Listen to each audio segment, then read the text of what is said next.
Jonathan. Can you hear us? Yeah, good morning. You're there. Good morning. Welcome. We have already done your introduction. You may not have been online at that point. My name is Sandra Tart. I'll be chairing your session this morning, and I have now, there you are. I've now got the pleasure of handing over to you to present your paper on rethinking poverty and household finance. Thank you. Thank you very much. It's a real pleasure to join you. I want to thank the organizers. I want to say when Ryan and I were first discussing this presentation, I thought that I would be in New York City and it would be 5 p.m. and I felt sorry not to be there with you in Fiji, but I was happy to join by Zoom. It turned out that I had to travel to Uganda, which is where I am now, and it's after midnight. But I'm still very happy to join you.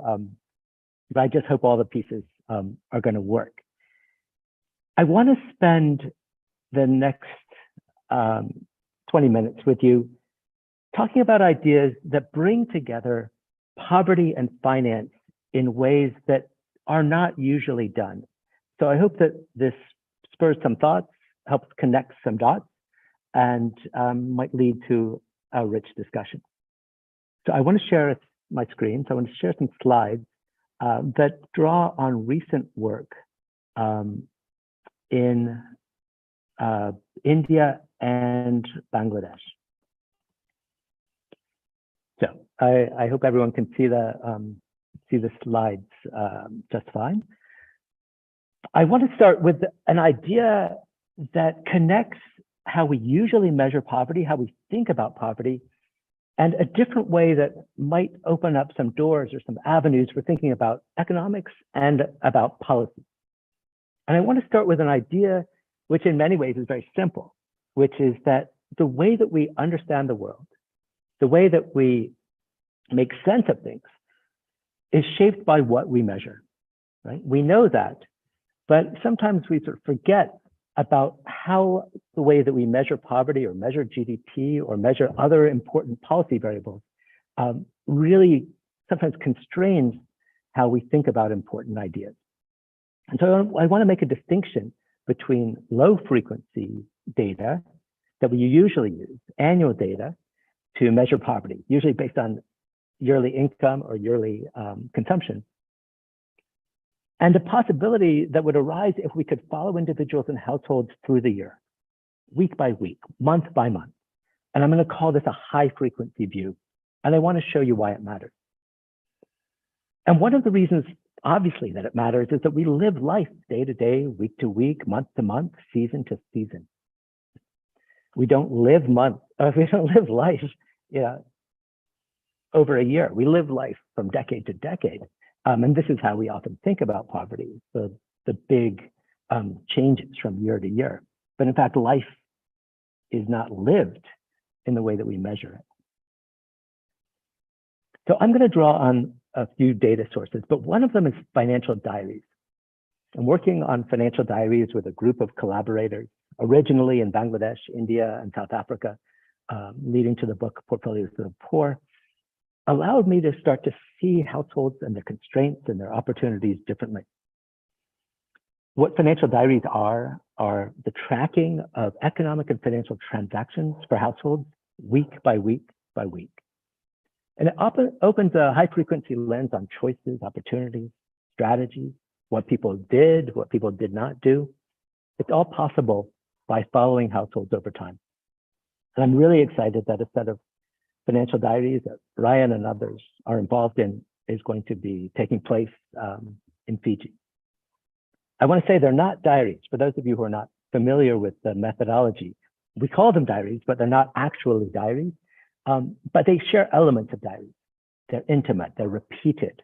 They capture data and moments that usually are not revealed publicly, and they're high frequency. And I'm going to take that lens today to consider poverty and policy. Just to set some ideas, when we think about life and material conditions and what a sort of successful, happy material life is about. We think about sufficiency, having enough resources. But it's not just that.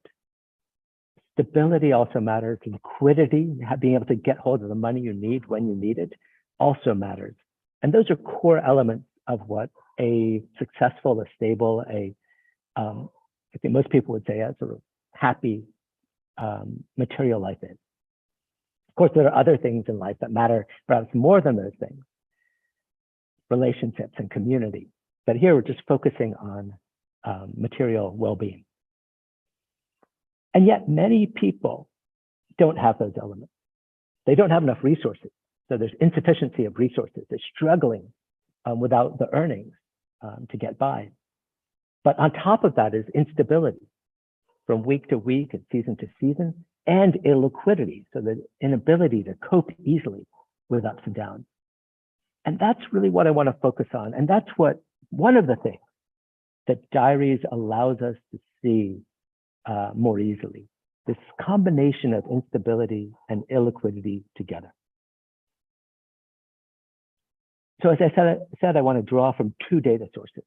One is the work of Stuart Rutherford and his collaborators in Rishipara in Bangladesh. It's a part of a village that's about 3 hours north of Dhaka in Bangladesh.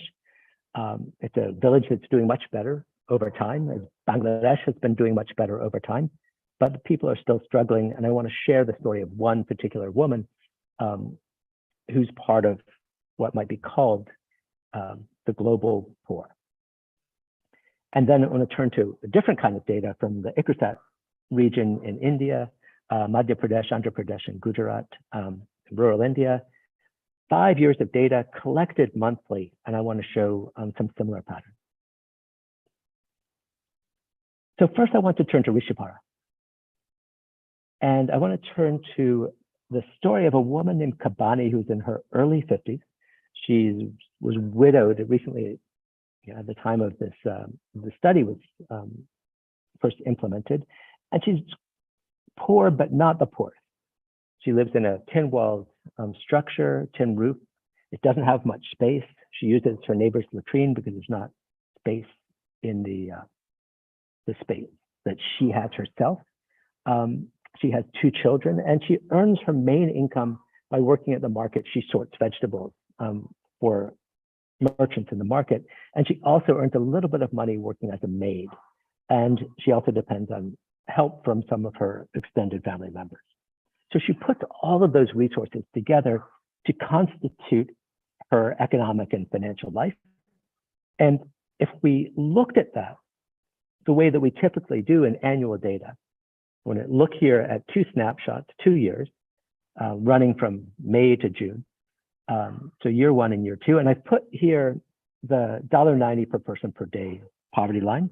So translate everything into per person per day figures to make it comparable to the poverty line. And this is Kabani's average spending for year 1 and year 2. And you can see she's just below the poverty line. Right?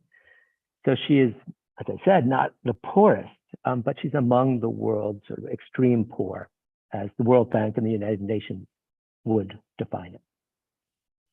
But what the diaries reveal, and these are actually daily diaries collected by Stuart Rutherford and his collaborators, is that that average, while important, doesn't capture the main elements of Kabani's struggle. This is actually what Kabani's monthly income is. I took the daily data, we aggregated it up to the monthly level, and you can see that there's a great deal of instability. She did well in the second year during Durga Puja, which is the main festival among her community. And those ups and downs translate into ups and downs of expenditures, and this is her expenditures over the year. And not only did she struggle when her income was low, but there were times when she had to spend when she didn't have the money, which was another struggle. So Kabani's circumstances give us a sense that just seeing her poverty through her average income, the green line, doesn't really capture the nature of her poverty. And I want to suggest that as we get hold of instability and illiquidity and take that idea seriously, we can expand the idea of poverty and capture the fact that for Kabani, for example, in 6 months of the year, she in fact wasn't poor in terms of $1.90 a day. And correspondingly, in the other months, she was quite a lot poorer than you would predict based on knowing just about her annual resources. And that's really the point. We need to think about poverty and finance together, income and consumption together. The conventional way of measuring poverty, kind of ironically, makes most sense when people have steady incomes and they have reliable ways to save and borrow and do all of those things that are necessary to smooth your consumption. But that's precisely least likely to hold for the poorest. So the way that we measure poverty kind of rests on an assumption, or the interpretation of it rests on an assumption that makes most sense for richer households, not poorer households. So the question is, what happens when we relax that assumption? So when we measure poverty, and I'm turning here to the work with Josh Murfeld in rural India, when we relax that assumption, we begin with the sort of conventional idea that, if you're below the poverty line, you're probably below the poverty line all 12 months. And if you're above the poverty line, you're above the poverty line for all 12 months. And so you have 0 months of poverty if you're to the right of the poverty line here, and 12 months if you're below the poverty line, at least as sort of as a benchmark. That's what you'd imagine. But as we looked across these villages and we look at this implicit assumption, right, which really assumes perfect consumption smoothing, we didn't see it in the case of Kabani, and we don't see it here either. So Kabani is one person among 60. This is a sample of about 900 households across many villages. And you can see there are many, many, many months of poverty that are experienced by people who are on the right of the blue line. So they're not poor as conventionally measured, but they still experience a lot of poverty as measured by income. And to the left of that blue line, there are a lot of months where people are not poor, even though they're conventionally measured as being poor. So the way that we're measuring poverty, at least here in terms of income, is distorting the reality of a lot of people. And so if we take this, we also have to ask, what's so different about the non-poor households, say here, who spend half of the year with income below the poverty line, and the poor households who also spend half the year with income above the poverty line and also half below the poverty line. The difference really is what's going on in the months when they're not poor. And yet all of that gets lost when we aggregate as we conventionally do. Now you're probably thinking, well, that's income, and income bounces around, but expenditure is going to be smoother and will give us a kind of more accurate view and something that looks more like the conventional assumption. And there we may see people who are really always poor and always not poor. And it's true, we do see something a little closer to that, but there's still a lot of variation. We see people who are always not poor and people who are always poor, but there's still many households in the middle, even based on their expenditures, non-poor households who experience quite a lot of poverty, and poor households whose poverty goes in and out. In fact, 47%, almost half of non-poor households experience at least 1 month of poverty in a year. About a quarter experience about 2 months in a row of poverty in a year on average. And not only that, if you look at all the months of poverty in the sample, about a third of them are due to the poverty of non-poor, what we would conventionally call non-poor households. This radically changes the way that we think about conditions. And I should say with that, even poorer households are becoming less poor and more poor as the year goes on. And so this takes us to an idea of smoothing. And the question is, are there financial tools or financial mechanisms that can help here? Even if people's income doesn't rise, even if people's consumption on average doesn't rise, perhaps dealing with these ups and downs by smoothing them out can reduce that experience and exposure to poverty. And that's the way, really the bottom line here, is that we can see the income going up and down. If there are ways that households can smooth so their spending is flatter, they may be better off, and their exposure to poverty would also be reduced. And those are fundamentally financial maneuvers: saving, dissaving, borrowing, repaying. That's really the focus of this work, is to bring these conversations together. Now, households do smooth. Here's a representative household. The blue line is going up and down. That's income. The purple line is much smoother. You can see its expenditures. And yet there's still substantial spending variability. I just want to talk briefly about that. Right? So I showed you this picture. The point I want to make here is that the ability to smooth consumption, right, the ability to deal with these ups and downs, also depends on your poverty level. I'm going to briefly show this to you. This is, again, looking at the months of poverty that households face. And if we look at this based on income, about 40% of the month in 3 different groups: lowest socioeconomic group, the highest based on education. You can see across, it's fairly similar at 40%. When we turn to expenditures, the story changes. That's really very hopeful. But for the lowest group, you can see it doesn't change very much. The lowest group is the least able to smooth consumption. Those with a primary education do a little better, and those with secondary education or more do much better. So having a higher socioeconomic status not only gives you a higher income, but also gives you the tools to reduce the variability of income and the way that that income translates into expenditure and thus into the exposure to poverty. That's the part that gets missed. When we look at expenditures over the year average, this gives us the possibility, that consumption smoothing could reduce poverty. And we can see that consumption smoothing will not eliminate poverty because people are still poor. But for the lowest socioeconomic group, it would take it down to 31% from 39%, the next group to down to 28%, and for the group of secondary education or more to 19%. So it can be an important part of strategy to reduce poverty. The last thing I want to briefly talk about is spiking. So we always think about consumption smoothing, and there's a big literature on consumption smoothing in economics, but in a way that misses part of the point and the struggles of people like Kabani. So here's back to Kabani, and you might have noticed there's this blue spike here. This happened when the electric company determined that she had to buy an electric meter. Before that, she just was stringing a line from neighbors and wasn't paying for electricity. And at a point, the electric company said, you have to get a meter. So she had to install it. It was very expensive. She had to borrow.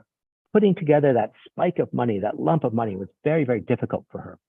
And that's part of poverty too. Our needs are also not flat.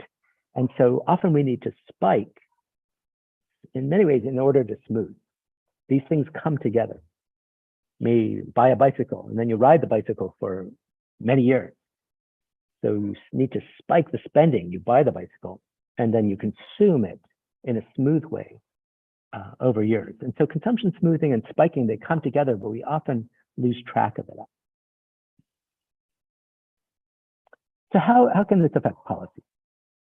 Well, it can affect policy by helping people borrow and save, and being open to people borrowing for many purposes, saving for many purposes, not just for business investment, but maybe to spend in important ways, just like Kabani had to.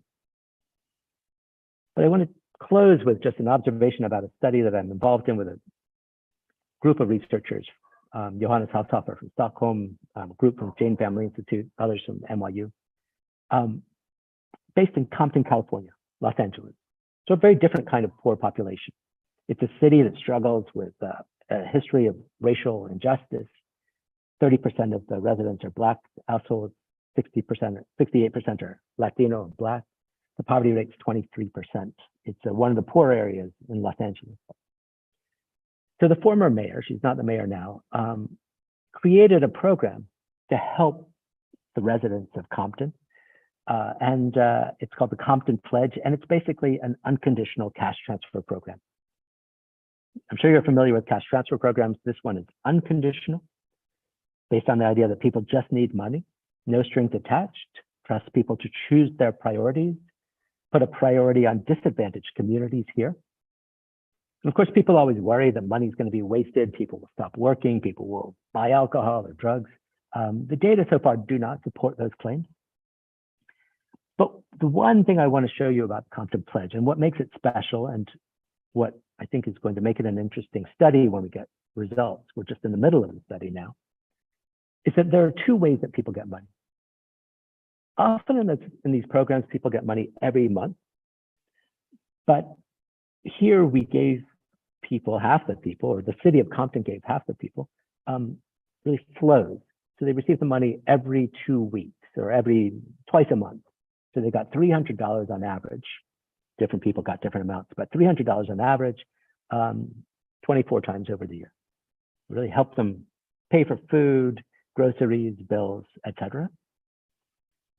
The other half, randomly chosen, got money as big lumps, $1,800 4 times a year, with the idea that that could help spike, that could help make bigger investments, maybe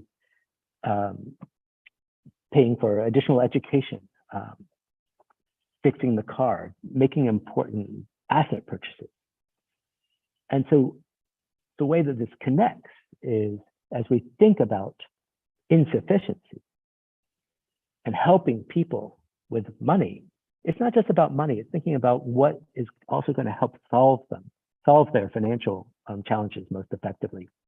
And it could be a smoother flow, and it could be bigger spikes. And that's what this project is really about. So this is my last slide. I just want to say the conventional emphasis of poverty analysis, or maybe I should say the emphasis of conventional poverty analysis, is really just on insufficiency on average. We take that average lens over the year. But the year is a construct that we just decide it's convenient and makes sense. A lot of things are measured over a year, but that's not the way people live their lives. And so as we think about and understand instability and illiquidity within the year, we can help people by understanding their finances, their strategies, their constraints, and their need to smooth and spike to deal with poverty. So I will end with that idea that dealing with poverty is not just about raising earnings, it's also very much about helping people cope with their situations in constructive ways. Thank you very much.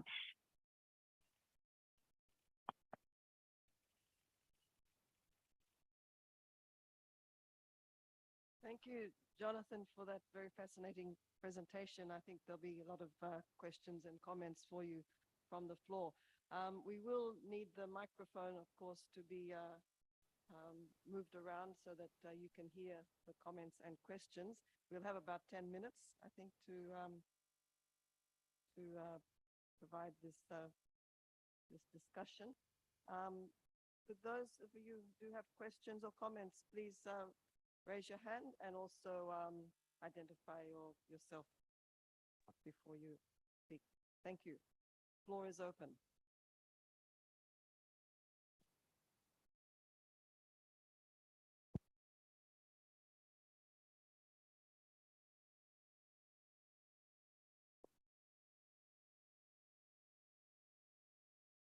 Thank you.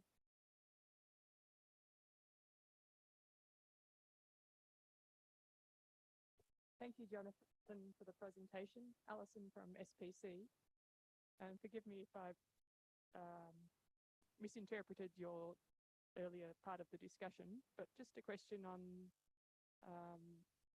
trying to get participants to fill in a diary for such a long period of time. You know, in the conventional house, even with a 2-week consumption diary, in the second week, the quality of the data drops off. So just wondering if you've had any comments on how you would address participant engagement over a longer high frequency collection.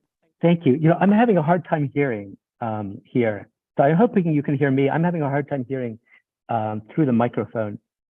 I don't know if anyone online is actually can hear better than I. Ryan, are you doing better? Yeah, you can't hear them well either, Ryan says. Yeah, maybe if you can shout into the microphone, it'll be a little bit easier. It's just there's a bit of an audio visual sort of AV issue. But I got half the question, but not the important half. Do you mind trying it again? Let's see if this works.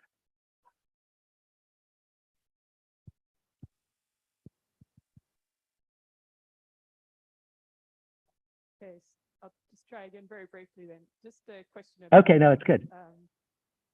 the collecting consumption data over such a long period, whether participants engage fully over a longer period of time.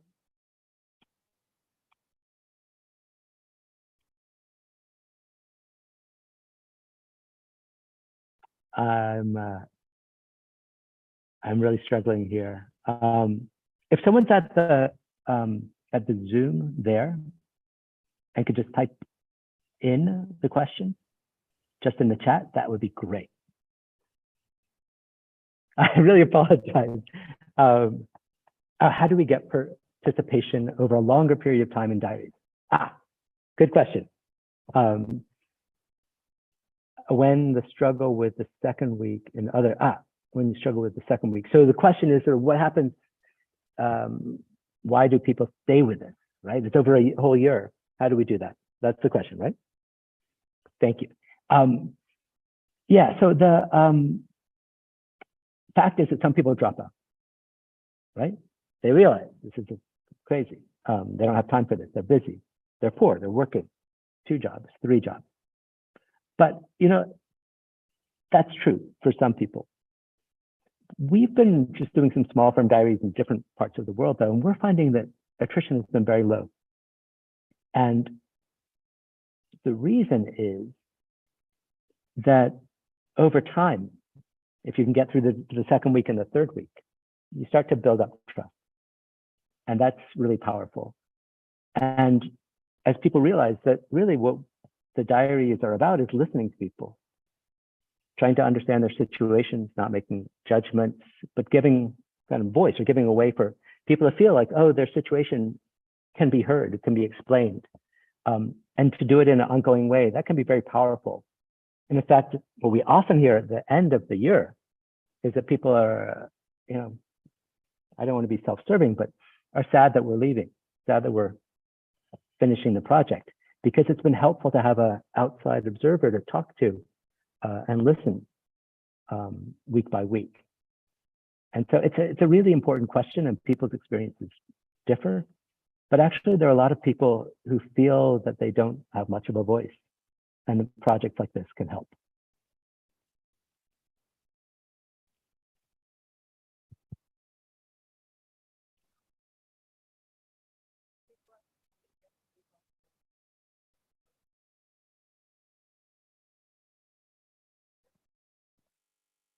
Hi, Jonathan. Martin Davies from Washington Lee University. Can you hear me? Yeah, I can hear. Thanks. You can. So this is really interesting. I thought the talk's really interesting. I just wondered, you know, in terms of inclusion, like if you were to push these or encourage these or subsidize in some way these groups of people who have this great variability to become more financially included. I mean, is there benefit to that? I mean, I guess the household itself has to, you know, be well informed. There's some sort of heterogeneity around how much they get benefit from financial inclusion as well. I wondered if you could speak to that. Yeah, I think that's right. I mean, I think in general, there are a lot of reasons for supporting financial inclusion. I think one of the things we're really trying to say is, you know, the people have often thought, well, financial inclusion is important because it helps people invest and helps people increase their incomes. And, you know, you think of microcredit, you think about other things. And that's really with this work, we're trying to say that's just one part of the story. That even if that never happens, even if people don't invest, simply being able to be more liquid and be able to manage with less stress and more easily and more successfully is really an important outcome that policymakers should be tracking. So, you know, to the extent that policymakers can get their minds around that idea, and perhaps thinking about poverty in a high frequency way will help. I think, you know, certainly as economists can construct that argument quite easily, you know, in a formal sense, in a cost-benefit sense, right? But it's not just doing the cost-benefit welfare calculation, it's also, you know, constructing a conversation in which that instability and those ups and downs, you know, are taken seriously, even though, you know, most of our data doesn't allow us to see it. So I hope that's, you know, some answer to the question. It's an important question. Thanks.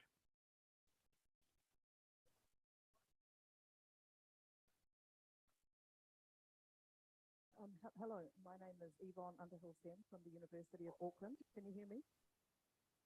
Now this is difficult. I wonder if one of the microphones is better than the other. One of the microphones.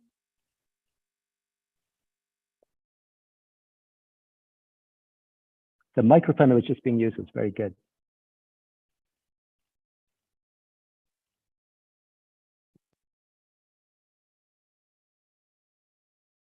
Apologies for this.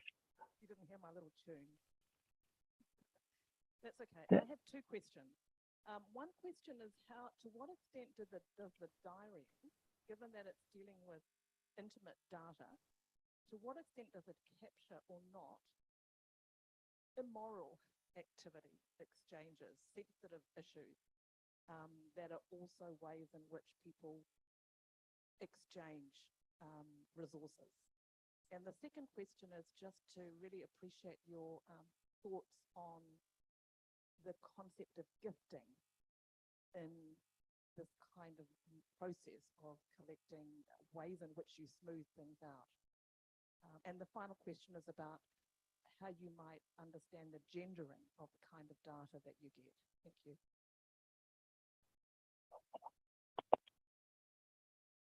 So my experiment failed, and the second microphone didn't work so well, but Ryan is helping me in the chat. So the second question is about gifts, is that right? Sharing. And the final question I heard is about gender, is that right?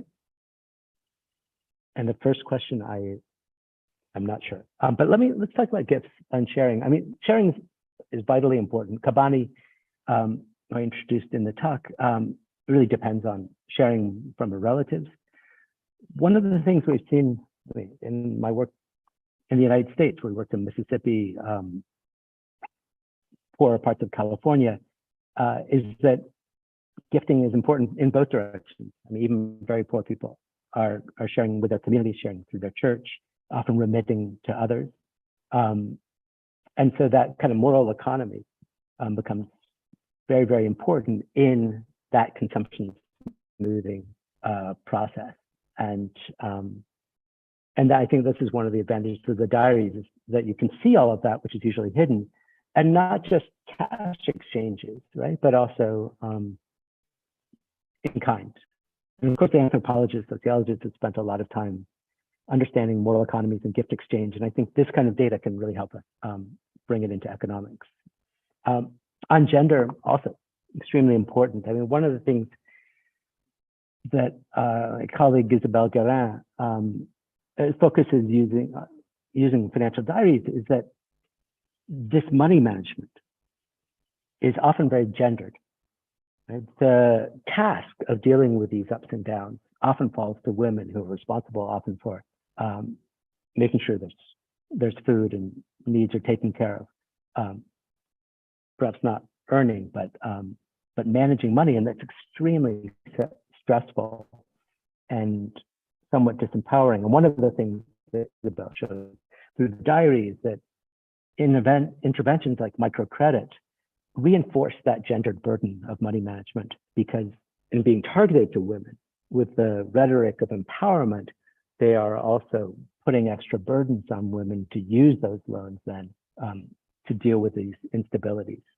And so having a gender lens, of course, it's very powerful and is helping us see inequalities that are hard to see in the usual data. Thank you for this question. Hi, Jonathan. Can you hear me well? I can hear okay. For some reason, the second question was very easy to hear, but it's harder to hear. the other questions, but let's try. Center at NU. Your project is very exciting, and you know that we have the family economics, and in family economics we need information at the individual level consumption within the household and the time use data to know the bargaining powers of each members of the household. Do you have that information in your project? Yes, it's interesting. I mean, and it's hard to sort out. It's very powerful in family economics to be able to look at individuals. So the answer is yes, it can be done. It's often hard to take it apart, of course, as you know. You probably know much better than I do. I'll just say one of the works that we've been working on in Bangladesh is that with migration, right? As you know, families are then taken apart. And one of the exciting things that the project that Ryan is involved in is also following migration from Fiji to Australia. And one of the questions that we're asking in terms of family economics, and one could ask through financial diaries, is to what extent are these households actually integrated, even though part of it is migrated, even across the ocean. And with that high frequency data, you can start to see how interrelated households are in ways you can't with low frequency data. But yes, it's an extremely important lens, and more should be done at the individual basis. Thank you. Okay, good. That's me. Jonathan, Thank you. I'd like to thank you very much for your presentation and for being with us this morning. Well, very late for you, I realize that, and thank you for waiting up for us. And hope you have a safe and productive research visit in Uganda. Is that right? Thank you very much. I will say goodbye to everyone. Bye-bye. So goodbye Thank and you. thank you again.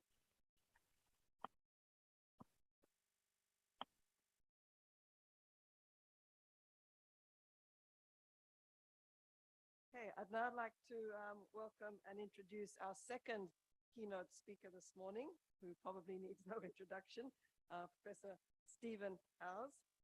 Stephen is, of course, Director of the Development Policy Center and Professor of Economics at the Crawford School of Public Policy at ANU.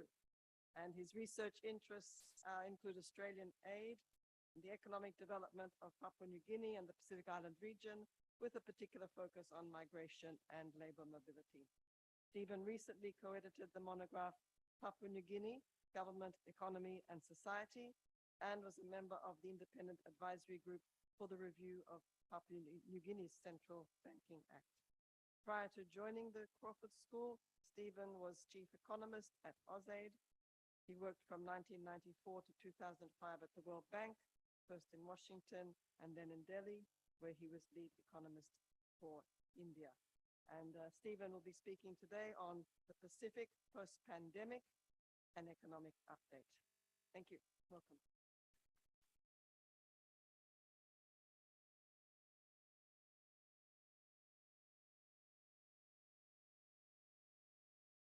Well, thank you, Sandra and Bala. Good morning, everyone. I guess this is going to be a very different sort of topic and theme and approach to the one you just heard. I guess in this conference we're going between the micro and the macro, and what you heard was very much at the micro household level, and this one's going to be very much at the macro national economy level, and I'll leave it to you to put it all together. But we thought, given this was an update, that we should have a sort of economic update for the region. And then, we thought, well, given that, pandemic's been the major event of the last 2 years or more in our lived experience, that we should put that economic update in the context of, share screen.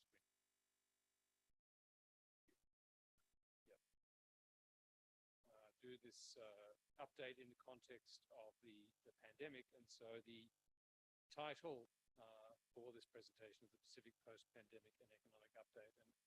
And we're not saying by that we're already post-pandemic. Obviously, the pandemic is still a lived reality.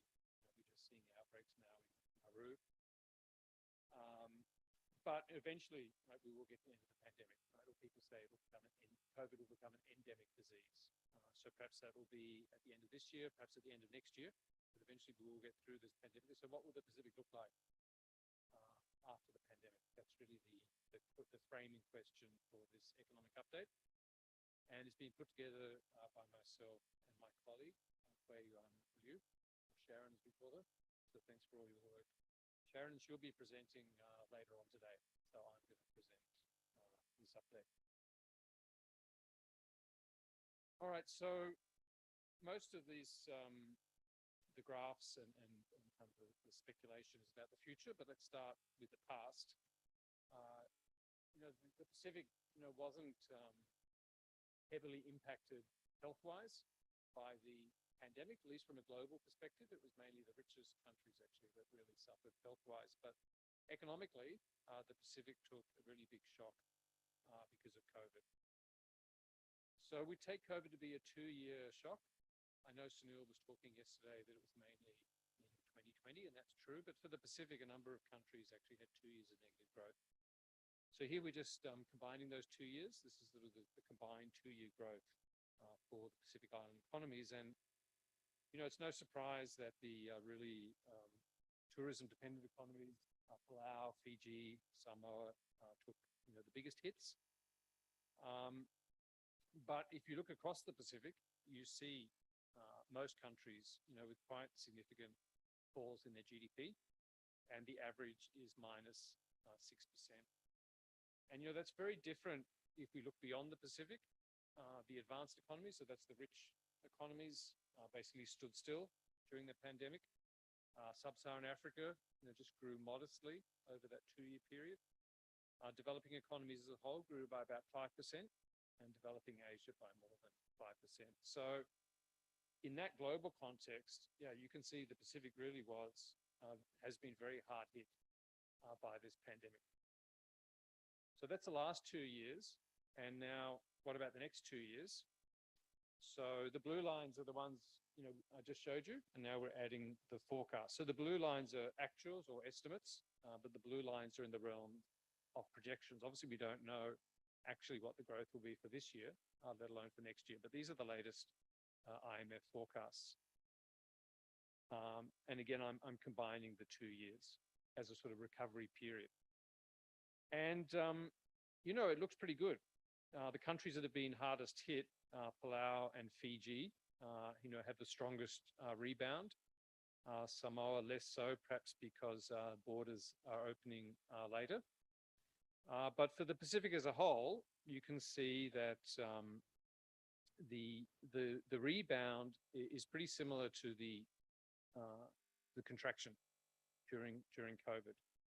And it looks quite good by global comparison.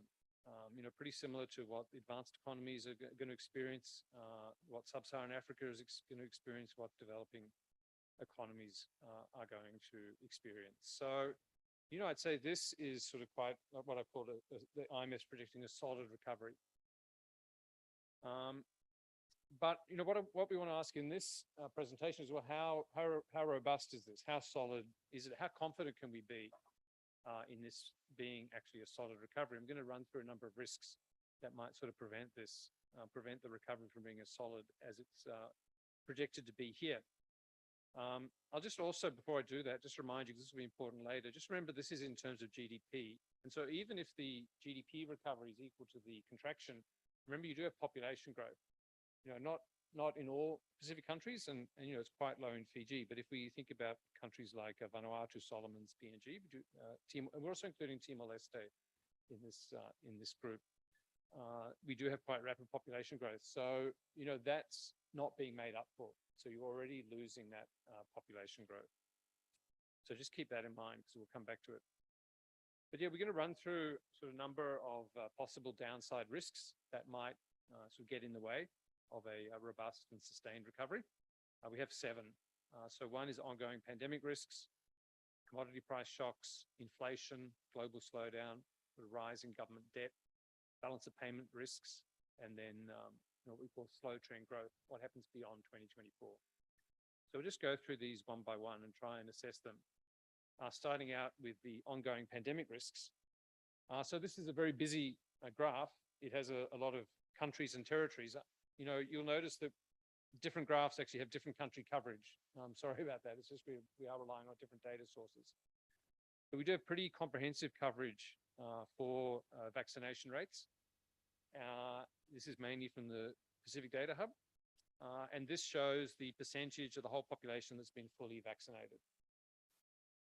And, you know, over time, and we can also look at where countries are up to now. And you know, basically, what you see is enormous variation within the region, both in terms of trajectory and in terms of level reached. So I think 70% is a useful threshold. Not all countries, you know, are aiming to vaccinate everyone, right? So they're not 100% is not the goal. I think WHO has set the goal of 70%. In fact, the WHO set that goal to be reached by the end of June this year. So which is, you know, right now. So which countries have actually achieved that 70% goal? It's actually, it's Fiji and upwards, right? Nauru, Tonga, Guam, Niue, Samoa, Cook Islands, Palau have got that 70% target. But then we do have countries right down the other end. Papua New Guinea really stands out as an outlier. I think it's only about 3%. Solomon Islands, about 20%. Then we have Vanuatu, Kiribati, and heading up. And so there's enormous variation across the Pacific. Now, I'm not a medical scientist, and I'm not going to speculate on what this means for COVID risks, but surely the higher the vaccination rate, the lower the risks. So from this graph, you'd have to think that this kind of risk of some outbreak, a further outbreak, is very varied across the Pacific. It's not going to be possible to generalize for the region. And just to put that in context of the global situation, you know, this sort of variation that we see in the Pacific, we see worldwide, with vaccination rates, you know, ranging from almost 80% in high income and upper middle income countries to, which is where some of the Pacific countries are, to around the 50%, which is where the low middle income countries are. We certainly have some Pacific countries in that category, right down to less than 10% for the low income countries. And so PNG would actually be, I mean, PNG is one of the, I think it's the 5th lowest vaccination rate in the world, actually. All right, so that's the first risk, and I think it's very country specific. Just one more thing on this. You know, when we think about how the pandemic's going to play out, it's not only, we don't have to only think, shouldn't only think about outbreaks in our own country, but also how outbreaks overseas will affect our country. And so this graph just looks at visitor arrivals in the tourism dependent countries. And of course, they all, you know, tourist arrivals all went down to zero as the pandemic took off. But in terms of reopening, it's really Fiji that's made the early running. Vanuatu and Samoa still haven't opened their borders. I think Vanuatu is planning for July, Samoa in August. So that's sort of the late, perhaps slower vaccination rates, later outbreaks that have hindered that. But Palau is an interesting case because Palau actually opened their borders before Fiji, I think in April of 21, but hasn't seen a rebound in tourism. And that's really looking due to where their tourism market is, right? Their tourists mainly come from Asia, such as Japan. And Japan is, you know, still dealing with COVID outbreaks, hasn't opened up for travel in the same way that maybe Australia and New Zealand have. So Fiji, being reliant on that market, is more able to benefit from the opening of the borders. So yeah, you just see from that, again, the very much country-specific nature of ongoing pandemic risks. All right, that's the first one. The second one is commodity price shocks. These are, of course, global phenomena, but ones that affect the Pacific greatly. And we have seen some really big increases in commodity prices in the course of the pandemic, of course, accelerated by the war in Ukraine, but started well before that. And you know, fertilizer is a standout. Fertilizer uses a lot of gas. Gas prices have gone up, and has also been hit by the war in Ukraine and by sanctions. Energy prices have doubled. Food prices have gone up significantly. Not all food, and we show here rice versus wheat. So we should all be eating rice. But if you eat wheat, you're really going to see you've seen a big increase in prices. Metals and minerals, raw materials. So the only one is timber. For whatever reason, timber prices haven't actually gone up. But yeah, overall, seeing big commodity price shocks. How this is a problem for most specific countries, but not all. right? And if we think in fact about Papua New Guinea, and we're also covering Timor-Leste, these are commodity exporters. And so in PNG, we've already seen a big increase in tax revenue because the gas project's more profitable. They're actually paying the super profits tax. And also a greater interest in new projects, right, that have been in the pipeline for a while. Once these prices go up, developers get more impatient, put more energy into new investments. So yeah, overall, this is not a good thing for most specific countries, but again, the risk will be country specific. The impact will be country specific. All right, from commodity price shocks, we're now all worried about inflation. And, that's become a major concern in countries like the US and Australia. So here we show, again, taking the view across the pandemic in the 2 years, sort of how much of prices increased all put together. And overall, you can see the Pacific hasn't done that badly. Inflation is higher in PNG, but then PNG has sort of pretty high inflation at the best of times. Right? It's got quite high inflationary expectations. So I wouldn't, most of this isn't due to the pandemic. But the other countries are below the US, and in fact, most of them are below Australia. In fact, it's remarkable in Fiji and Solomon Islands, average prices are actually lower Q1 2022 than they were in Q1, they were 2 years earlier. Now, talking to people in just here at the conference, we heard from Sunil yesterday about how food prices have gone up and petrol prices are higher. So yeah, we've put up this label, not really yet in the Pacific, but probably on its way. I mean, there's no reason to think the Pacific would be insulated from this kind of inflationary pressure, and so perhaps it's something we're going to see with a lag, rather than something that's already materialized. And no one likes inflation. Inflation's bad for most households and can cause uncertainty. I think the real problem with inflation is this next slide. So now we're on to our fourth risk, which is sort of the global slowdown / recession. And the very real worry now is that as central banks move to increase interest rates and try to bring that inflation down, that they'll tip the major economies and perhaps the world into a recession. And so we've seen some pretty negative commentary around this. So instead of showing you a graph for this slide, just to focus on some of that commentary, if you look at the World Bank Global Economic Prospects that came out a couple of months ago, it talked about intensifying geopolitical tensions, growing stagflationary headwinds. That's a combination of inflation and low growth or recession, rising financial instability, continuing supply strains, and worsening food insecurity. So a pretty negative mix. On the US economy specifically, Larry Summers, former US Treasury Secretary, has basically gone on record sort of predicting a recession in the US, saying that whenever inflation's been above 4% and employment below 4%, and you can sort of tick both of those for the US right now, there's always been a recession within the next 2 years. So, there's a real chance of recession in the US. On the Chinese economy, the IMF's downgraded its growth forecast for China in 2022 to 4.4%. And, China's been such an important driver of growth in this region. But it's not only demand in China not increasing as much as we used to, but also those, as the IMF managing director said, those lockdowns in China are causing further bottlenecks in global supply chains, so acting as a drag on global growth.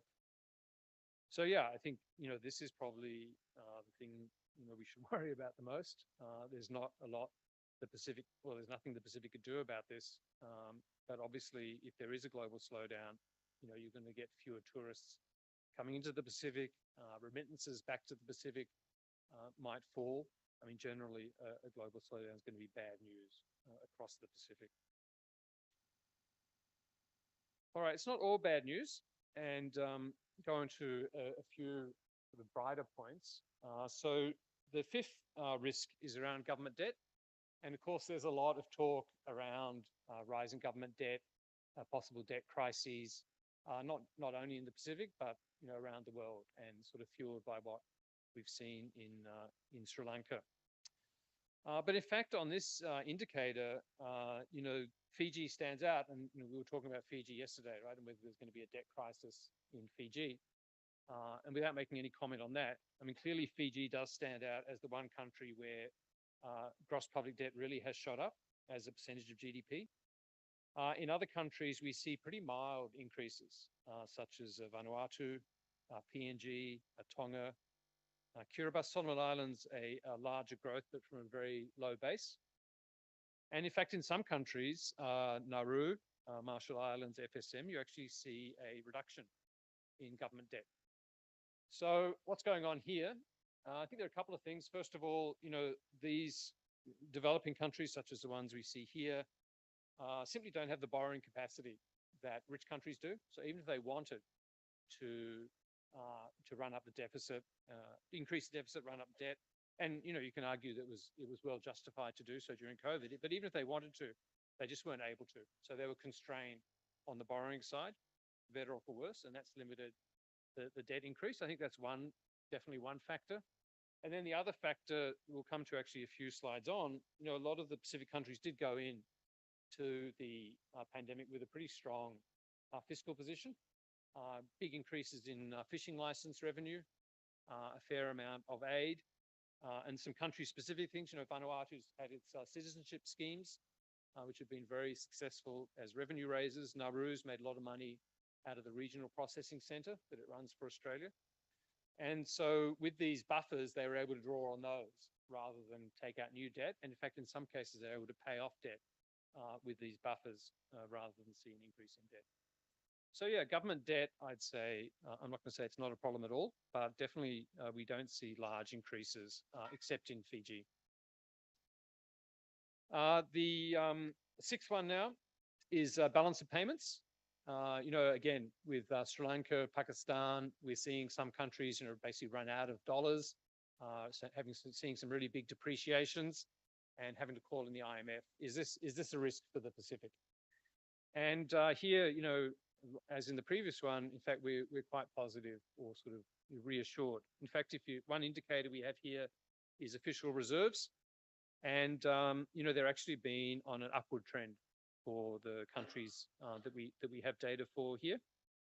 Of course, this could be borrowed money, in which case, it's got to be paid back. But in fact, when we look at reserve debt ratios, they don't look too worrying either. And we can also look at foreign exchange rates, and exchange rates have been quite stable over the Pacific, over the pandemic in the Pacific. So why is this? I think there's a range of factors involved. In fact, while exports have gone down, imports have also gone down, so trade balances haven't deteriorated too much. And then I mentioned some of the support that's come to the Pacific. So one I haven't mentioned so far is remittances. Remittances have been a kind of a strong point throughout the pandemic. A lot of people thought remittances would go down, but in fact, remittances have gone up. These are the three countries where we can find monthly data on remittances, and they've remained strong and in fact positive. Now, we've always had this puzzle. We're not really sure, has the actual absolute value of remittances gone up, or is it that people can no longer fly and so they're more reliant on formal channels? I mean, that does remain an unsolved puzzle. It'll be interesting to see what happens to remittances as borders reopen. But I think we can definitely say remittances have been a strength during COVID for those countries that have access to them. Yeah, I mentioned fishing license revenue, and I do think this is I will finish soon. This is a big strength for the Pacific. There was perhaps we don't have data for the pandemic, and perhaps there was a small drop off, but overall this would have remained strong. And so that massive increase because of the Nauru agreement would have really helped the external position of these countries as well as their fiscal balance, especially the smaller countries, if you say look at Kiribati. Foreign aid is, the Pacific is the most aid-dependent region in the world, and foreign aid has increased. We don't have data for 21, but you just look at 2020. This is the ratio of aid in 2020 relative to 2019, so the first year of the pandemic. And, it's quite variable, and it shows how sort of aid is a bit erratic, like why Solomon Islands actually got less aid in 2020 than 2019. But for most countries, the ratio is more than one, and it's a lot more. And for most, it's a lot more than one. So for Marshall Islands, aid more than doubled, and same for Palau. Fiji, Tonga, PNG, so aid increased by 50%. So these are, really significant increases that would help both the fiscal and the external position of these countries. I know I've got to wrap up. So coming to the last trend, so far we've sort of been focused on the short term, which is to 2024, but what's going to happen after that? Is the Pacific going to kind of recover and then rebound, or is it going to have fairly stagnant, slow growth? And I think this is a real worry. This graph looks at out to 2027. So it goes from pre-COVID to sort of a longer period after COVID. And also it's per capita. Remember, before we were looking just at GDP, now we take into account population growth. And it really is a worrying picture. There are some countries where in 2017, like Timor-Leste, the IMF saying the GDP per capita is going to be 20% less than it was in 2019. Vanuatu, Solomon's also some big cuts, but other Pacific countries are not doing this badly. But for the Pacific as a whole, it's basically zero.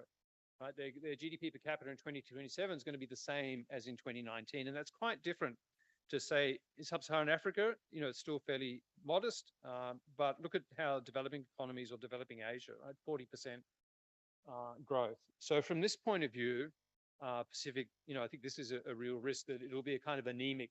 There'll be a bounce back, but an anemic recovery. And why is that? I think it's two things. You have some countries that do have very high population growth, and that's certainly true for these, the bigger Melanesian countries, Timor-Leste, Vanuatu, Solomon Islands. And then in general, the Pacific is a sort of fairly slow growth region. So the way I think about it, it's like you went into a big ditch. You're probably going to get part of the way out, but then you're going to get out very slowly, right? So it's going to take you a long time to get fully out of that ditch. So I think, this is a real concern. And I also want to say, I'm not the first to talk about this. I want to acknowledge actually some research from the Lowy that have talked about the lost decade for the Pacific. And I know we'll be hearing more from Alexandra Dain later on today about that. So to wrap up, to take these 7 risks, there are some regional strengths.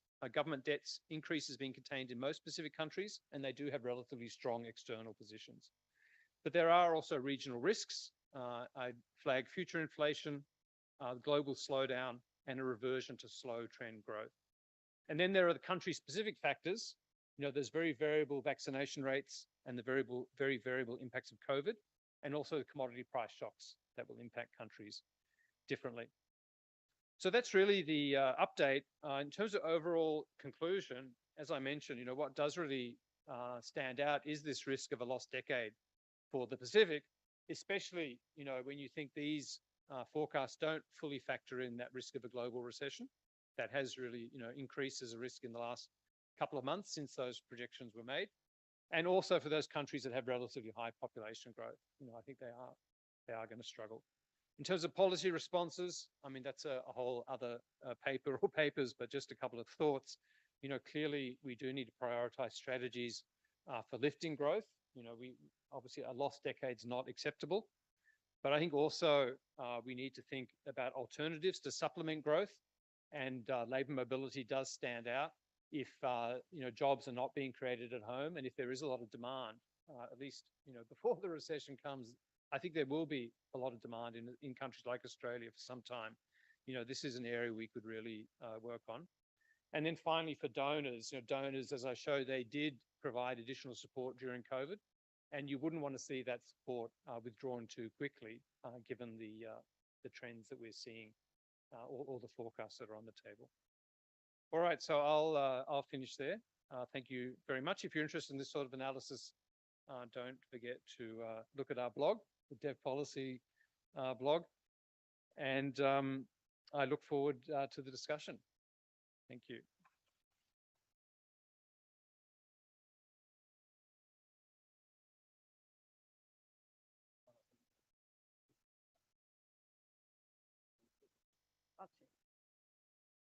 Okay, thank you very much, Steve. That was very rich and enlightening series of data.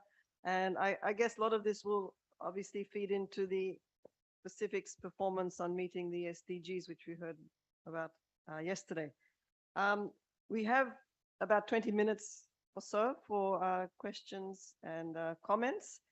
And Stephen's moved across there, but if we have problems with the microphone, maybe he can come back here to answer. But there is, the floor is now open, and the microphones will be brought to you. First question, yeah, this right here, and then Yvonne. Oh, or who's got the mic?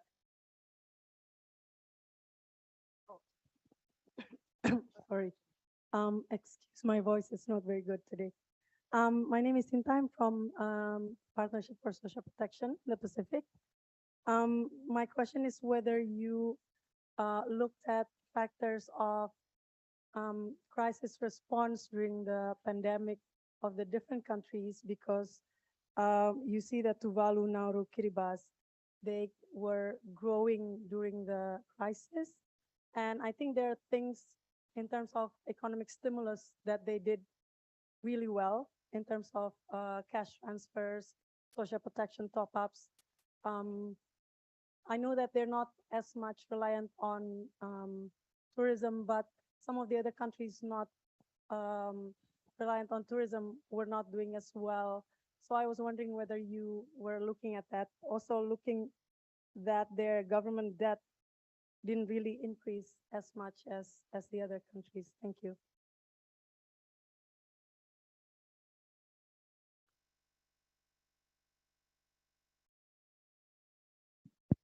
Yeah, thank you. Yeah, it's very interesting once you start to look at the individual country level, and it's not always easy to, I think, explain all the differences. But in the case of Kiribati and Tuvalu, I think certainly that the fishing revenue has played a big role.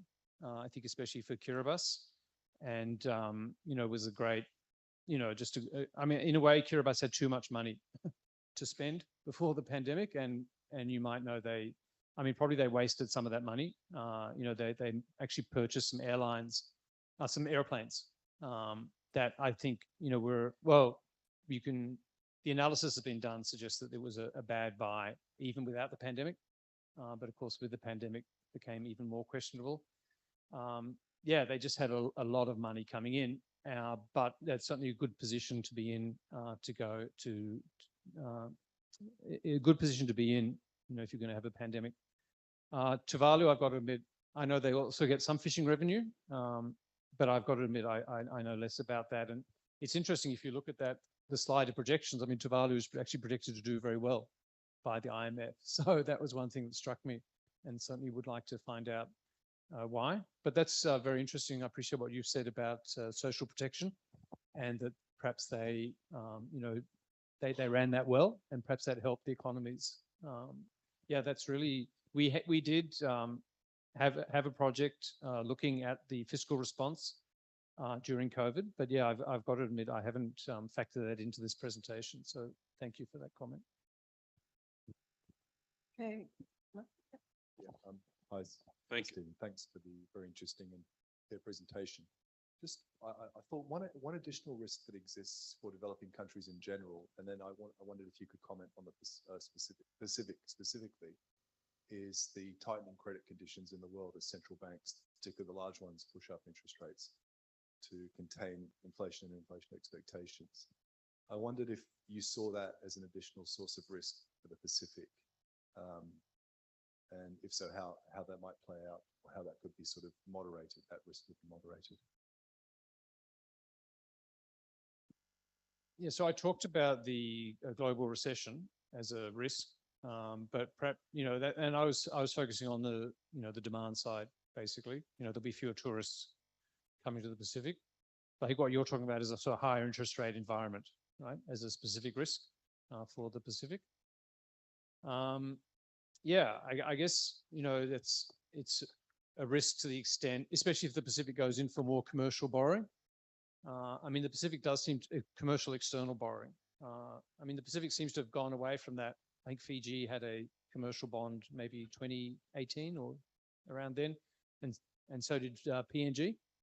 But yeah, the recent trend has been to go much more with the multilateral banks, and increasingly, they have very low interest rates. Some of it's concessional. I guess some of those interest rates would also increase, but still would remain pretty low, I would think, even with interest rate tightening. So yeah, I think if given that they're not the Pacific's not that exposed to external commercial bank lending, I wouldn't put that as a really serious risk. I think it's more that, yeah, if there is a recession, obviously that would just be very bad for the Pacific.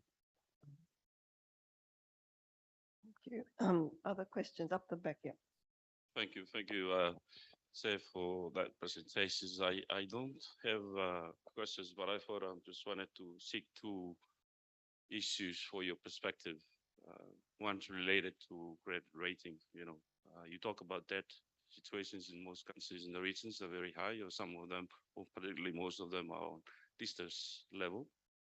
Whether insurance is being explored, you know, or at least start the conversation of using insurance as a protections to protect the credit rating for those countries from going down. Whether that's something that had been explored, or also something that has been having a conversations within the authorities here in the regions, that may be an avenue to look into. So that I understand in the other side of the world, they have such an arrangement which they protect sovereign debt through insurance, and that's helped them in protecting their credit rating. That's the first issue. The second issue is I haven't had specifically in your presentations, you talk about the high liquidity in the domestic market in the islands countries, and the accessibility to this liquidity is very costly. That may be something that we need to explore and have the conversations.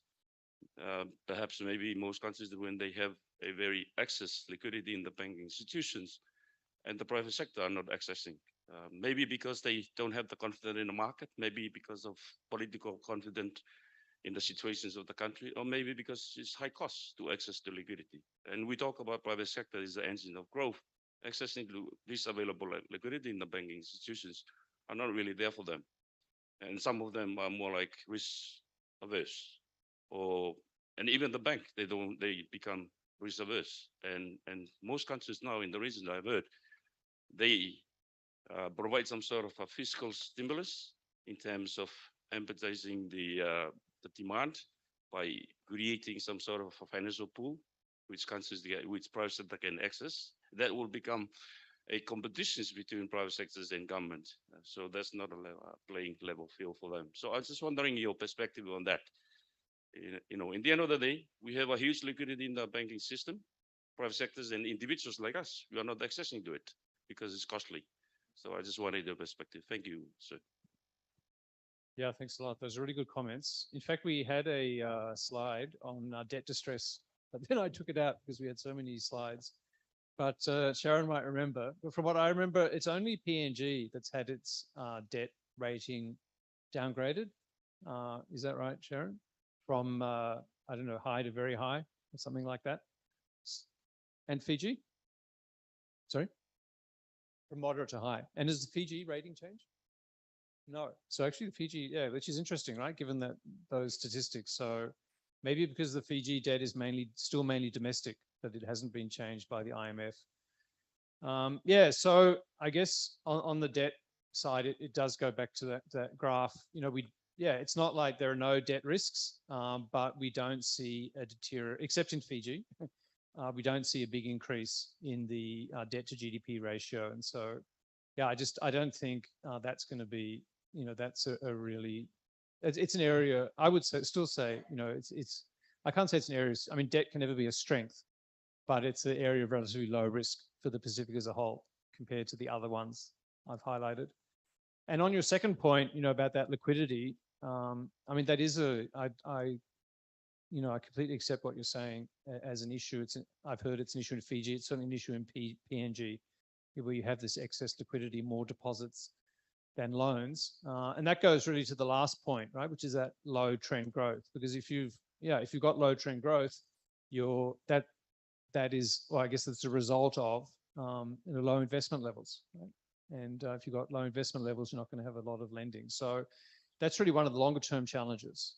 It was there before COVID. It's there now, and it's going to be there after COVID. So, yeah, that is, you can't get away from that sort of fundamental challenge of how do we lift the average growth rate for the Pacific. So, I guess that's what I'm saying. It's not something specific to COVID. It's more on the list of long run challenges for the Pacific.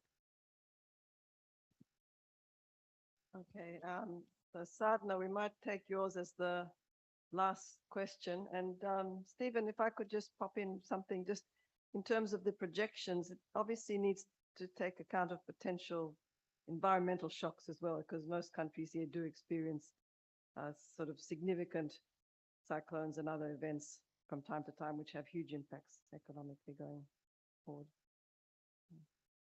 Sadhna.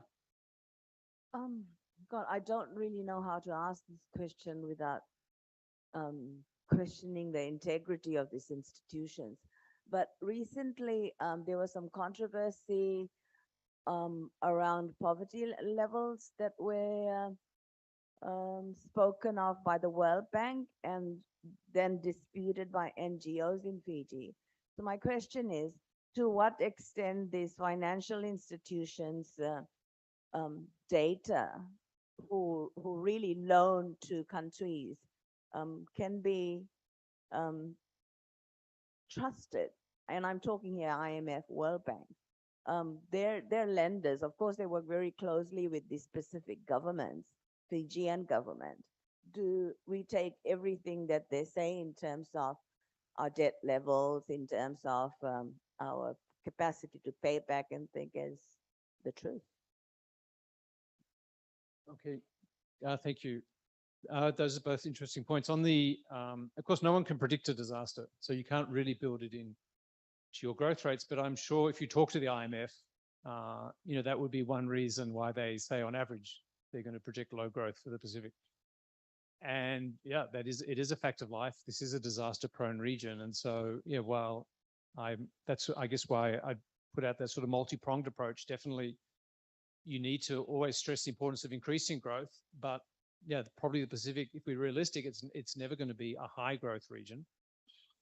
It could be a sort of moderate growth region, but so that's what we need a diversified strategy. And so I think labor mobility is part of that strategy. And aid isn't the answer, but in a time of crisis, aid is important. And so don't withdraw the aid too quickly. So I guess that'd be my response on your point, Sandra. And Sadhna, on the data, whether we can trust it. I mean, just on that Fiji data, I know the World Bank did adjust the poverty data, but they actually made a mistake. I think I wouldn't subscribe to any conspiracy theories about that. From what I know, and I used to work in the World Bank. I stay in touch with some of the people. I think it was an honest mistake that they've made. Perhaps they haven't communicated it as well as they should. And more generally, whether you can trust the data. I mean, we draw data from a variety of sources, including from national governments. Some of the debt data, remittance data actually comes from the governments themselves. Others comes from those institutions that you mentioned. I mean, I think they're all doing.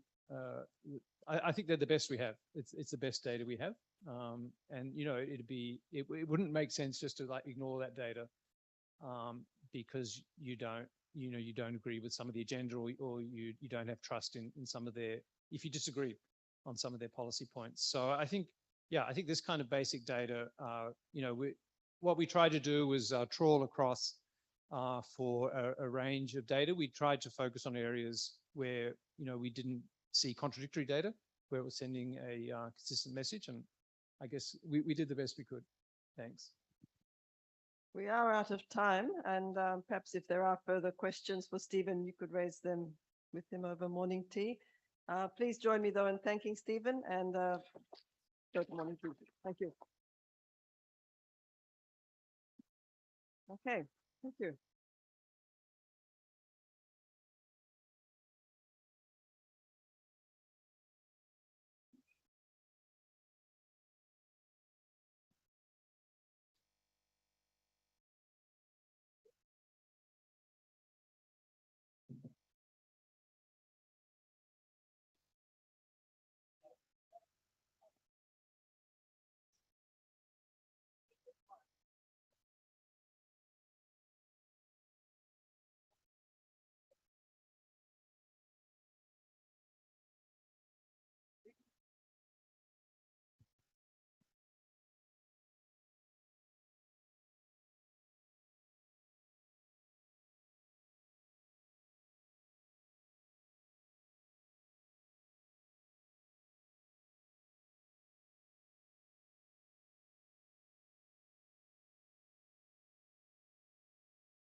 welcome back and good morning once again. We're just about to start the next session, and this is quite interesting. We heard a bit about the challenges that we're likely to face in the region, and we're all aware of what COVID-19 did to the region and to other countries worldwide. So now I think we are ready to sort of listening to some economic recovery points. So we have three exciting papers today to be presented. One is on financing for social protection, and I gather that this comprehensive report is done by a number of colleagues, Charles being the leader, and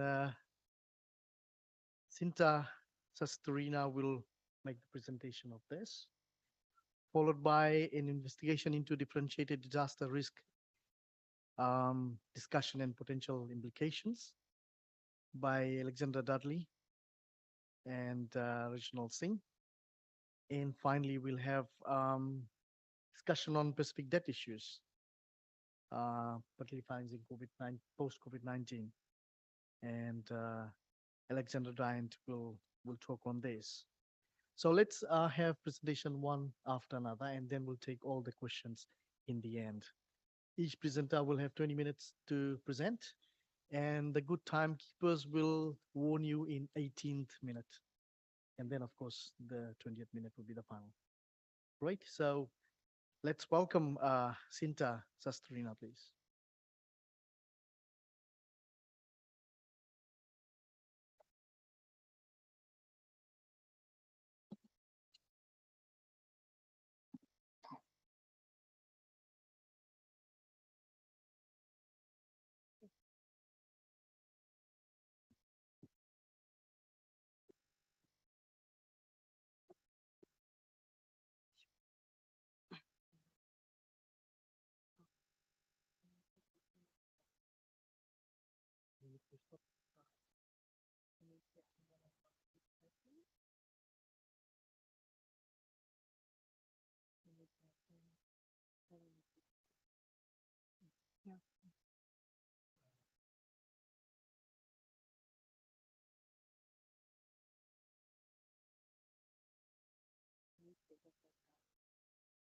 Just checking if Charles, my colleague, is online. Charles, let us know if you can hear us. Yeah. I Okay, can. great. Hopefully you can hear me. Thank you. Let me just share the presentation. I have it open.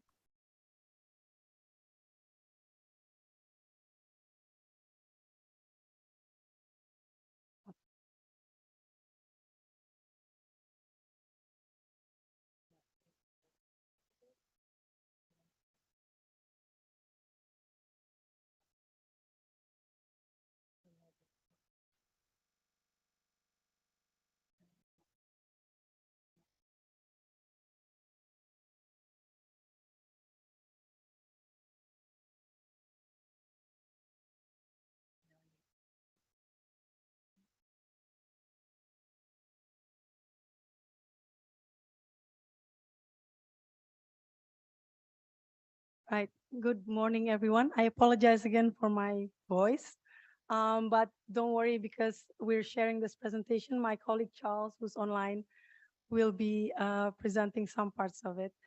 My name is Sinta Satriana. I'm from the Partnership for Social Protection in the Pacific. It's a DFAT funded program. And this paper is a team work with Charles, of course, one of the authors and the team leader, and Nick Soni, who I'm hoping also online, and he will be also presenting later on another paper today. So we're here to discuss this paper together. So just a bit of an introduction. The Partnership for Social Protection Program is a Pacific regional program funded by DFAT Australia. It's to work with the government in the Pacific Islands countries and Timor-Leste to strengthen national social protection system. I think if you were here before when I asked the question previously about the role of social protection in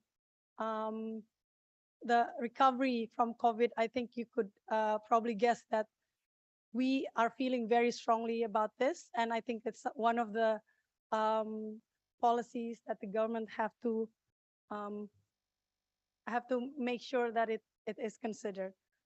So we did a stock take as part of a broader activity of the P4SP program to identify viable and strategic pathways to sustainable social protection investments. So this is one of the first steps to understanding the question of social protection financing, because of course, when you talk about social protection, one of the biggest questions from the government is always, how can we afford it? How much does it cost? What does it mean in terms of uh, government financing? So we're trying to kind of map this out, and at the same time also looking at how Pacific Island countries have been developing social protection system, and this has not been discussed a lot outside of the Pacific. And there's actually many learnings that we can get from Pacific Island countries.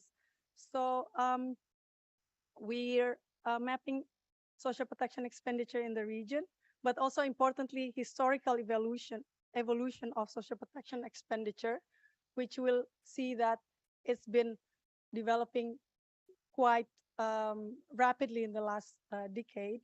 And also looking at social protection in the broader fiscal context. We also do costing exercise, sorry, to kind of present the minimum package, how much does it cost to reach a certain level of social protection policy for countries. So again, although we think that COVID-19 support and donor supported programs are very important, but in terms of the stock take, we limit this to budget finance social assistance schemes. So let's just take a step back on discussing what is social protection. I'm sure not everybody is in the field and really familiar with social protection. So let's start with all of our lives. Life is full of ups and downs. Our welfare level is not constant.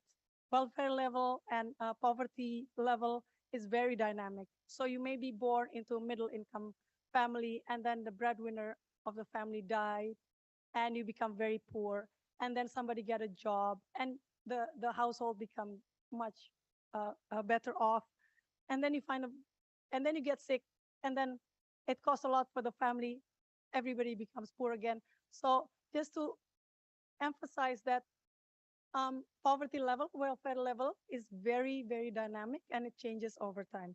So therefore, social protection is there as a set of policy programs to help individuals reach or maintain an adequate standard of living throughout their lives. If you come from countries such as Australia, New Zealand, Western European countries, you cannot think of your life or your country without these programs being part of your everyday life. You have a child benefit, you have unemployment benefit when you lose your job, you have old age pension when you're old, whether it's contributory pension or whether it's social pension that's funded by the government. You have maternity benefit.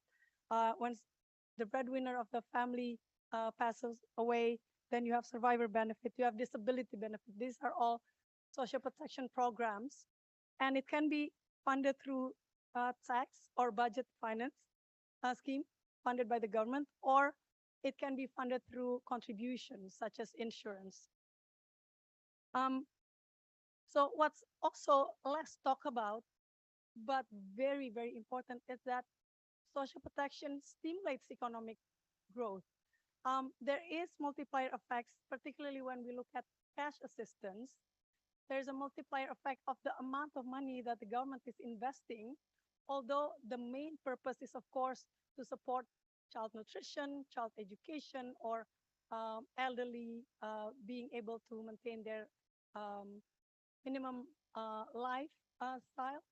But the money that is invested has a multiplier effect, because especially when you talk about people who are in lower economic level, the cash that the government is providing is used to purchase something. and usually it's purchased locally. So it does stimulate the economic activity in the local area. Vendors are being benefited, and so all these can go up to 5 times the cycle. And we've done different researchers have followed this this pattern and find out that the investment can be up to 2.5 times of what the government is investing in. So it's a very crucial part of economic growth, and particularly during crisis, it's a very crucial part of a policy to try to keep demand in the market to keep the economy going. So at the national level as well as the local level, we found that there's a big multiplier effect to the economy. And this is why during COVID, we see all the governments across the world are really rushing into providing cash benefits, because this is one of the most effective way of keeping that demand alive and keeping the economy growing. And it does only stop at the crisis situation, because what you do is when you put that stimulus in the economy, you're also potentially increasing the growth after the crisis, and it can even go beyond. It can even go higher than the pre-crisis level of growth, and this has been done in simulation works. You can see here that social protection responses during the crisis doesn't only limit the depth of the crisis, but it can also potentially help country bounce back in terms of economic growth. And this is particularly recognized by the IMF, social protection as automatic economic stabilizer. And maybe in a different discussion, we could see how it is different in different countries in the Pacific. The ones I questioned, including Tuvalu and Kiribati, of having this large economic stimulus during the crisis. So I will now hand over to Charles to discuss the findings of our first update. Thank you. Okay, thank you, Sinta. I'll assume people can hear me, and if not, let me know. But yeah, first just say real pleasure to join this conference, be able to help share some of these findings. So yeah, I mean, in terms of looking at the overview of social protection expenditure, maybe moving to the next slide. That was one of the first things that the research sought to do. I can't yet see. Okay, great. And what we tried to do is, in doing so, I mean, social protection is a challenging area in terms of definitions, what's included, what's not included. It's quite a confusing area. It's defined differently by different countries and organizations. As we sought to kind of actually stick to classifications within established government finance statistical frameworks, to understand exactly how much different countries were spending.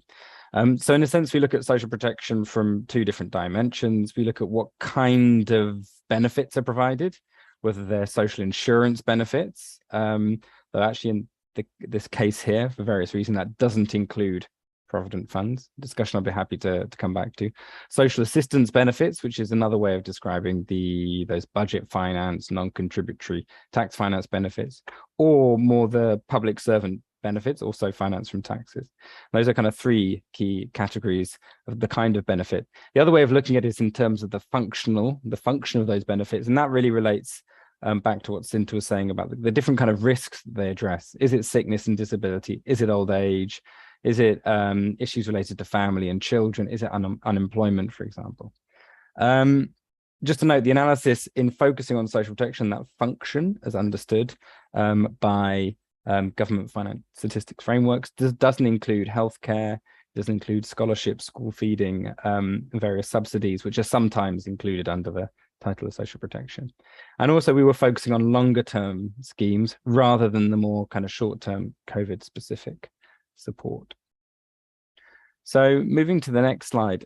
When we look at the level of social protection expenditure across the region, I think one thing that comes out is there's quite a variety, but many countries do spend, you know, a reasonable amount or a not insignificant amount on different kinds of social protection. So what you can see here is some, by the definition used here, really spend, you know, have no spending. So Solomon Islands, PNG and Vanuatu. Some are more what you could say kind of moderate spend, between 0.6 and 2% of GDP. And some seem, particularly at first glance, on the higher side, Kiribati and Timor-Leste. Though a caveat on those on the higher side is normally when one looks at social protection expenditure across countries, one looks as a percentage of GDP. That's the normal denominator. That becomes a bit challenging in the Pacific, not least given the high levels of external sources of income, high levels of grant revenue. There's single source revenues which aren't included in GDP in many cases, such as fishing licenses and in some cases kind of oil revenue. So actually, when we look at compared to GNI, which is gross national income, which is indicated by some of those dots, the levels of expenditure don't actually seem quite as high. One thing that is very clear is that the social protection expenditure where it exists in the region is very much dominated by tax finance schemes. Social insurance, as understood within these government finance statistics frameworks, is quite a small part of, or in most countries isn't really a part of the social protection expenditure. It only really exists in Timor-Leste and a few other countries. And as I say, that's excluding provident funds. So then moving to the next slide, if we drill down on that, you know, social assistance, tax finance, budget finance expenditure, how does that then compare to other countries and other parts of the world and other parts of the region? Again, a kind of interesting thing is the expenditure is not necessarily insignificant. I think there can be assumptions sometimes that Pacific Islands don't spend much on social protection, but in some respects, many do compare relatively favorably with other low and middle income countries in the Asia Pacific region. Though there are some caveats there that some of those systems are a bit more dependent on this contributory social insurance side. But yeah, many countries in the region are in a sense up there or towards the levels of expenditure of certain countries that have been more, I guess, noted internationally for their higher levels of social protection, particularly tax finance social protection expenditure, such as South Africa, Namibia, Nepal, Georgia, and also a number of small island states, particularly in the Indian Ocean, have been in a sense models of social protection systems based around kind of universal cash transfers. Which really takes us to the next slide, which is then to say, okay, these are the aggregate levels of expenditure, but what's the composition? And a few kind of highlights that come out are, I mean, firstly, really the main components of expenditure are old age pensions and disability benefits in countries across the Pacific. And in most cases, almost all cases, those don't involve any kind of means test. They're provided universally, with the exception to a degree in Fiji. However, the social pension scheme there is, while not strictly universal, is very high coverage, covering about over 80% of older persons aged 65 and over. Poverty targeted schemes, which are very much focused on poor households and individuals, are much rarer in the region. Child and family benefits exist in Fiji and Timor-Leste. There's a general poverty targeted kind of social assistance scheme in Fiji in the form of the poverty benefit scheme. But actually, when one looks at other parts of the world, the poverty targeted schemes are more common, less so in the Pacific region. A final thing just to highlight is that, again, Timor-Leste comes up, you know, in aggregate terms and seeming to have very high levels of expenditure. But that is very much dominated by veterans benefits, not just pensions, in fact, but broader kind of package of benefits. And there is some debate as to whether they should really be classified as social protection or rather a form of kind of, you know, peace dividend And anyway, they somewhat distort that broader picture of expenditure. So moving on. So far I've given a top line of the scale and composition of expenditure, but it's quite interesting really one of the most interesting things, I think, parts of this research was to look back in time and say, well, how did countries get here? So moving to the next slide, I mean, one thing that's very clear is that this kind of more budget finance, tax finance form of social protection is really quite a new development in the region. If we look back in time, from the 60s, the 90s, linked to process of in independence, the kind of dominant form of social protection, if one considers it as such, was the introduction of provident funds, which exist in most countries. And it's only much more recently, really since 2005, but almost kind of accelerating with pace, that more and more countries have put in place these budget finance schemes. Again, the more generally kind of orientating around universal old age pensions, universal disability allowances. So this is quite a new feature of the part of the region. Another thing which I'll introduce a bit in the next slide, which we do delve into in the report, is a bit, well, how have countries actually achieved the levels of expenditure and reached the levels of expenditure they have today?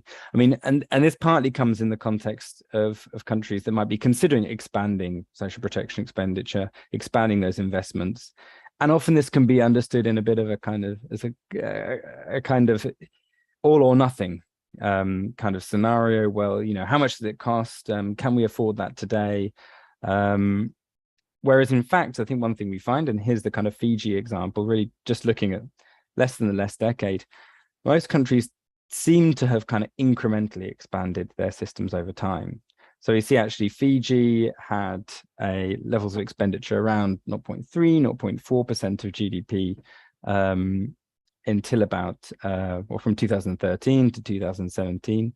Then from 2017-18 saw a quite significant increase, but of about 0.4% of GDP. And then since then has gone incrementally increasing the levels of expenditure. And those increases have been linked to increases in benefit levels, but also, I'm sure as many in the room are well aware, changes to different parameters, ages of eligibility for different schemes, and the introduction of new schemes such as the disability allowance. So really what we see is countries gradually go about expanding their social protection systems. This slide, I mean, I'm reluctant to go into it in too much detail for the sake of time. Maybe I'll just focus really on the chart to the left. But this was to say, well, then how are these changes, how are these incremental changes and increases in social protection expenditure, how do they fit within the broader fiscal context?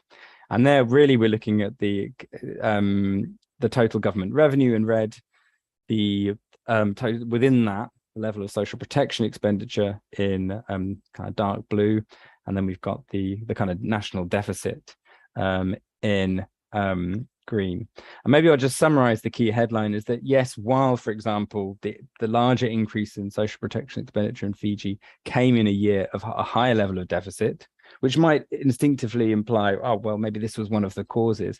In fact, there was a lot, this was a pretty small fry in the scale of what else was going on in the government budget. So in some senses, these quite substantial increases in social protection expenditure often kind of happening on the margins, in a sense, of some of the bigger fiscal movements within a country. Moving on, just the final piece of the analysis, in a sense, we've pulled out a few highlights here, was then to look at, well, okay, so far we've looked at how much countries actually spend, but what would a kind of a fairly decent minimum package of social protection look like? How much would that cost in countries across the region for countries looking towards expanding social protection? And we basically looked at a package of child benefit, disability benefit, and old age benefit with kind of more or less ambitious levels of benefit linked to kind of international benchmarks. And when we actually look at the results of those costings on the next slide, one sees that they range from, in a sense, they're within a similar range to what some countries in the region have already achieved, between about 1% of GDP or about kind of 2% of GDP, to put in this kind of basic package that would provide, the fairly kind of robust minimum package of protection against these significant kind of life cycle risks. And in the paper, we do actually have a little bit more investigation, exploration of, well, how could countries progressively expand systems to achieve that level of expenditure over time? So moving on to the kind of summary slide. I mean, as Cinta kind of highlighted, social protection is about protecting individuals and families from risks they face across the life cycle. And I actually found it very interesting that I think it was the first speaker today in the first session touched on many of these kind of fluctuations of poverty and the lack of security the poor, low-income people face. And social protection is very much addressing those points that I think have been raised today. I think the second point is really, in fact, many countries in the Pacific have made really quite meaningful investments in social protection. And one shouldn't, I think, paint the Pacific as having, low investment necessarily. It's quite a mixed picture, and there are some substantial investments. They compare well to many other countries. There's something of a kind of model that as I say, kind of reflects some other small island states across the world of a focus on more universal schemes, particularly old age and disability benefits, which is linked to a number of political, administrative factors. And those schemes tend to have quite a strong link to national political processes. Now, whether countries can afford to make further investments, I think that fits within the broader discussion that we've been hearing today about the broader economic outlook. And on this panel, we're looking at some of the elements of the kind of fiscal context. But I mean, I think a key thing, perhaps if there's one thing to put out, is that there's many, many examples of how countries have, even in the context of different economic challenges, gone to make those incremental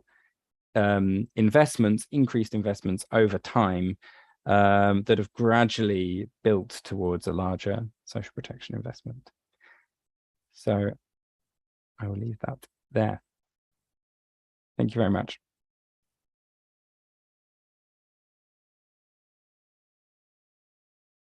Thank you, Charles and Cinta.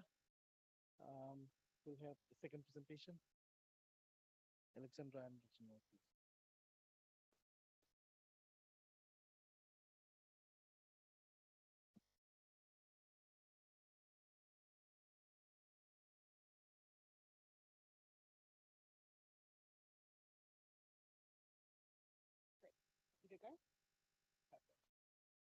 So thank you everyone for being here today. This is quite a long presentation, as you can see from the slide count, so I'll jump right in. I looked into differentiated disaster risk and then the potential implications for insurance solutions.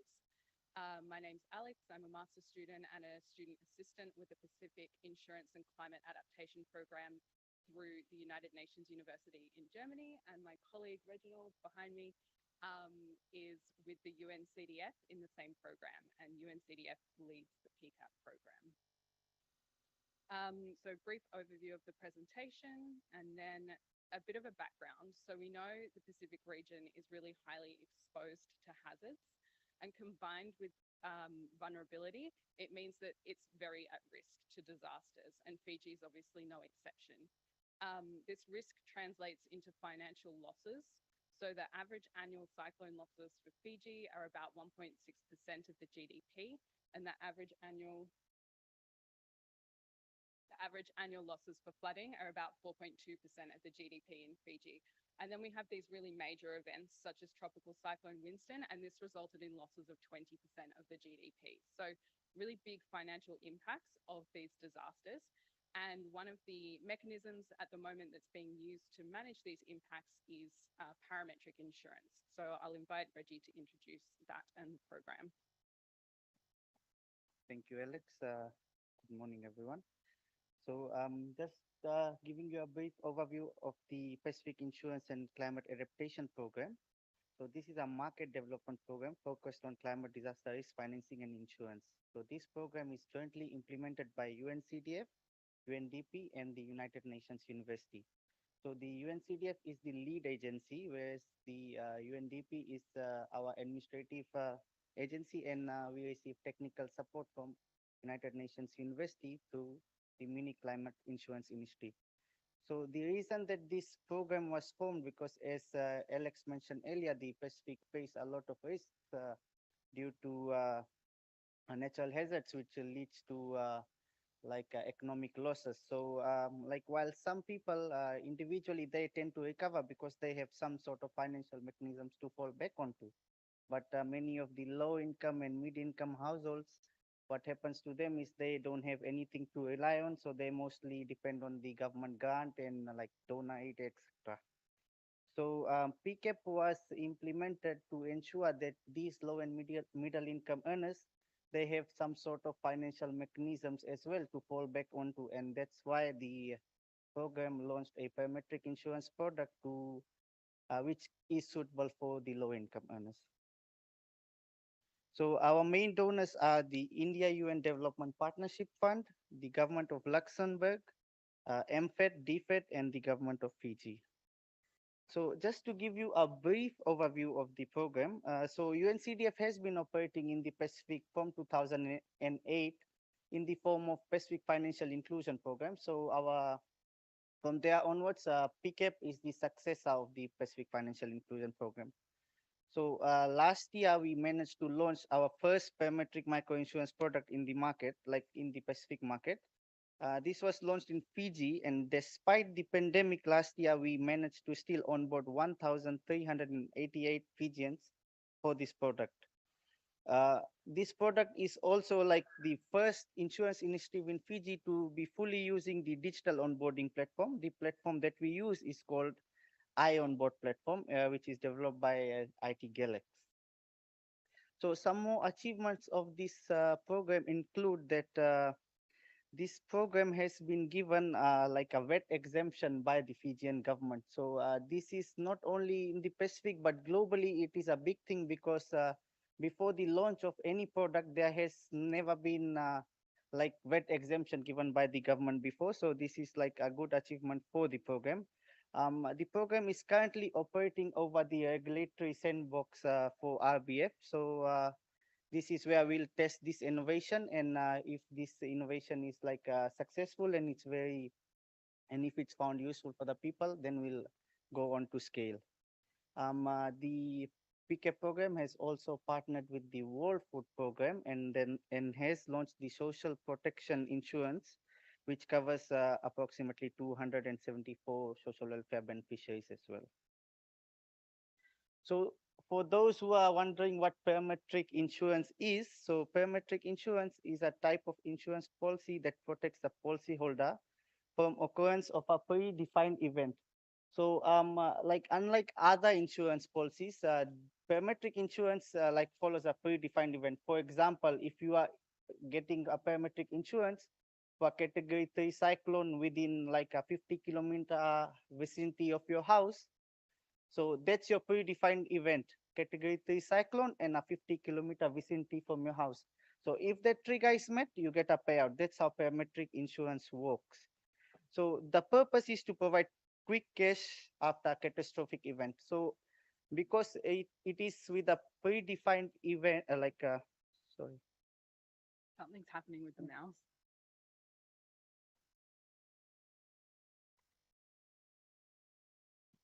Thank you. So the purpose is to provide quick cash after a catastrophic event. So for example, if everything is like predefined, so once the triggers are met, you directly get the payout. Unlike other insurance products, so for those of you who have car insurance might know, if your car gets into an accident, then there is an assessment done before you get a payout. So what parametric insurance does is remove this assessment bit of it, which like makes the payout even more faster. So as mentioned earlier, we have launched a product last year. So these are like two of our basic products that was launched in August last year. One is like a high wind speed cover, And if you can see the screen clearly, because of time constraints, I'll just go quickly over the cover types. But if you are interested to know more on it, then we do have brochures which we can hand out to you. So the annual premium for both of these covers are 100 Fijian dollars per year, which is approximately $2 per week. And the sum insured is 1,000. So currently this product is available to like farmers and market vendors, but soon we'll be launching it to the mass market as well. So just quickly like letting you know, if you can see, the payout is based on the category of the cyclone as well as the distance. So the closer it is, the higher the payout. This is the distance to the eye of the cyclone actually. So the closer it is to the point of like location which you have insured, the higher the payout. And likewise, if the cyclone category is higher, then you get a higher payout. For cover two, it follows a similar structure, but we have added a rainfall factor. So if you can see, just to the rainfall factor, so the payout structure for wind speed remains the same, but like if there is like a 3-day cumulative rainfall of certain millimeters, then you get an additional add-on factor which gets added to your payout. So just quickly providing you the key program results. We have launched approximately 8 CDRFI and digital products and services. We have 1,388 active beneficiaries who are registered to the parametric micro insurance product. We have 3 policy measures introduced, which is the VAT exemption, the regulatory sandbox guideline, and we have developed like a CDRFI regulatory guideline for all the regulators in the Pacific. The program has also been doing capacity developments for their partners. There has been 238 participants are trained who are then further training like their members. And then we have reached a total of 11,000 participants so far. These participants are mainly taught on savings and insurance and parametric insurance as well. We also have signed a performance-based grant agreement with some of the local partners who are helping us to like create more awareness and helping us to onboard these beneficiaries as well. So one of the key component of this program is the Inclusive Innovation Hub, which is set up to support the development of the inclusive insurance market. So research plays a really key importance here because before we try to launch a product, we do a research on the ground. So for example, before the product for the farmers were launched, we were out there on the field gathering data to ensure that the premium is not too high for the farmers, etc. So likewise, we have conducted another research with the market vendors, which Alex will be talking more on shortly. So these results from these research and studies will give us more insights on like specific sectors. So like, for example, the market vendor sector, and then now we can, from the results, identify what are their risk appetite and what are the products we can introduce for them. Over to you. Great. So the objectives of the study that I've conducted over the past month or two was to look at the disaster risk perception of urban market vendors, and then look at the differences to see if there were any between with gender and ethnicity, and then to obviously generate insights for this parametric insurance. The location of my study was Suva Market and Nasori Market. Suva's just down the road and Nasori's about 50 minutes drive away, so quite close to here. I used a photo elicitation method. So I really wanted to understand what people thought and why they thought it. And I used 2 kind of variations of this method. One was with participant found photos, and the other one was with researcher found photos. And the reason for the second method was actually this participant dropout rate that was mentioned before. With a quite an engaging method, it can be quite challenging. So essentially, photo elicitation is inserting a photograph into an interview. So in the one case, there were participant photographs, and in the other case, I identified the main themes from the first few photographs, found my own photographs just from stock images and bought them to use in the interview. So in the end, I had about 20 participants. You can see there was quite a nice split. There was one couple where I was interviewing a man and his wife joined, and it produced great results, so it's included. The preliminary results, so I took all of the transcripts and did a word frequency analysis and found that the most common words were house, cyclone, flood, money, and farm for all the transcripts. And then I took them by gender and by ethnicity and tried to see if there were differences in the word frequencies. So some of the differences are highlighted on the screen. It's obviously quite a busy slide, so I apologize for that. But we can see, for example, men had farm as the third most frequent term mentioned in their interviews, whereas for women, it was the 9th most frequent term, so quite a difference. For the Itoke participants, flood was the 2nd most frequently mentioned term, whereas for the Indo-Fijian participants, it was the 7th. And then when I took the Itoke participants and split it by gender, I found that farm was the 2nd most frequent term for Itoke men, but the 11th most frequent term for Itoke women. So this is, again, quite a difference. And then again, for the Indo-Fijian participants, floods was the 3rd most frequent term for Indo-Fijian women, but the 10th most frequent term for the men. So we can see that there was a bit of a difference in what was focused on in the interviews. Taking a bit of a step back and looking more at the themes that were come out. So as I mentioned before, risk is made up of hazard, exposure, and vulnerability. So that's how I've structured this. Obviously, the major hazards were cyclones and floods, but people also spoke about landslides, earthquakes, and low rainfall, or what they called drought. But it was a very common annual occurrence. And then thinking about the exposed elements or the things people valued, this is what I asked people to take pictures of. And the major themes that came out were things to do with shelter, so housing and roofs, things to do with transportation, cars, roads, bridges, things to do with water collection, so water tanks, and there was also a spring that someone had dug in their property, a natural spring. And then there's a picture of the farm, and this represents both a food source for the subsistence farmers who also were market vendors, but also the source of livelihood. So other things in the livelihood theme were taxis and the market stall itself as well.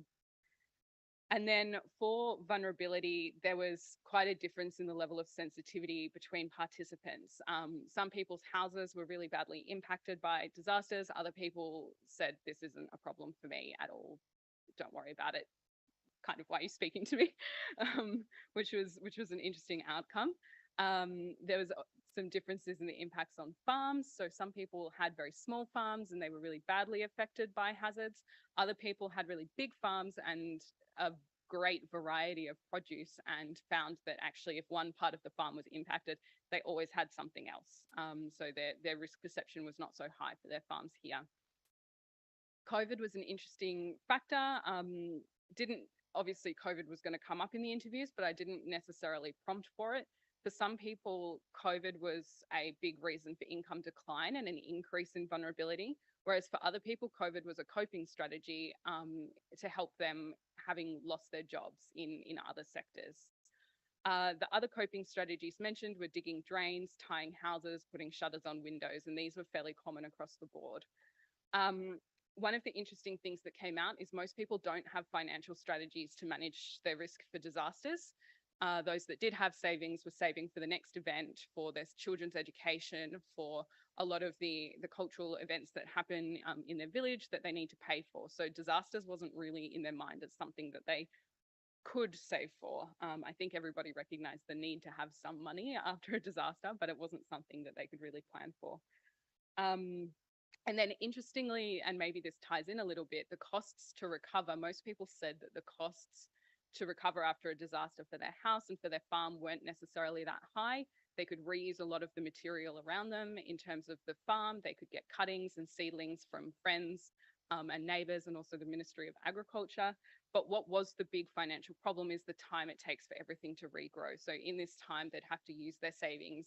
They might have to engage in negative coping strategies such as reducing food consumption or taking children out of school, both of which were discussed in the interviews, in order to cope with this period where they have to wait for things to regrow in order for the market to be a viable income source for them again, and then also wait for everyone else to have the money, the finances to come into the market and pay for their produce.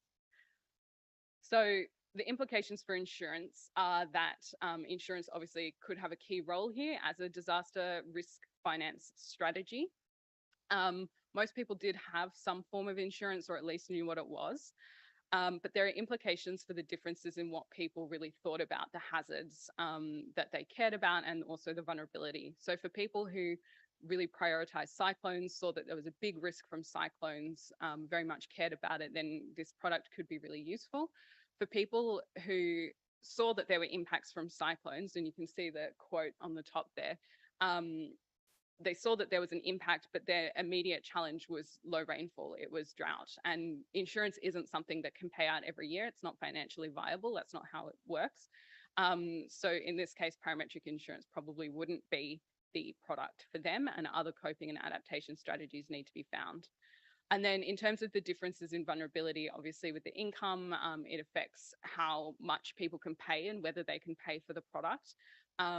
Because it's $100 a year for the premium currently for $1,000 worth of coverage. Some people said, oh yes, I can pay that easily, come back tomorrow, which we couldn't do because we weren't selling the product.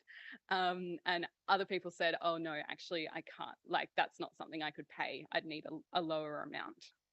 So these are all some of the findings.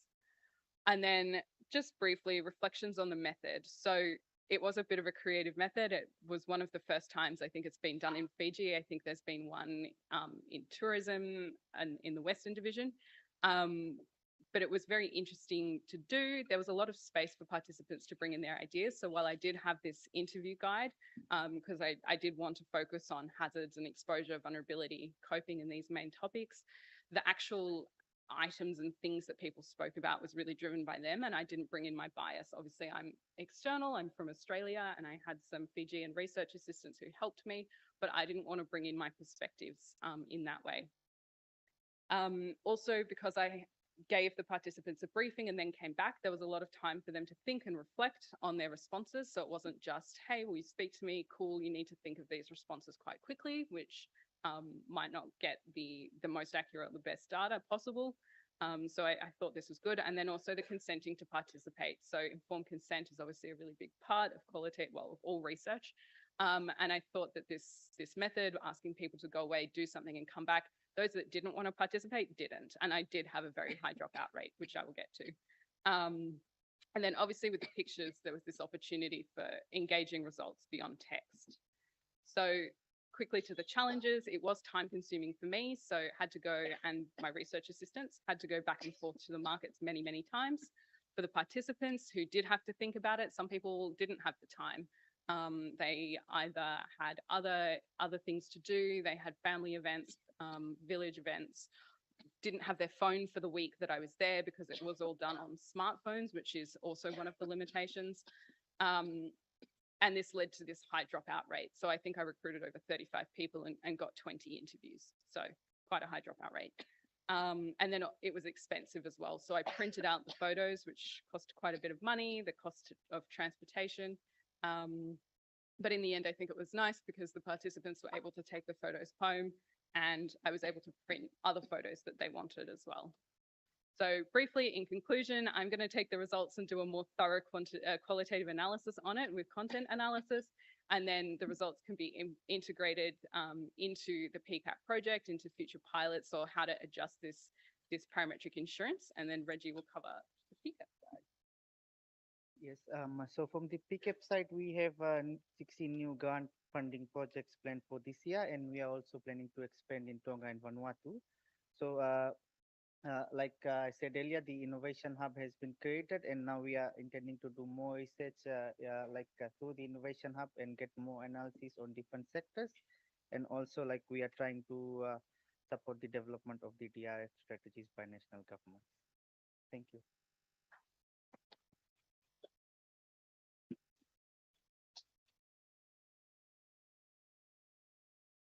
Very well. Thank you very much, Alexandra and Reginald.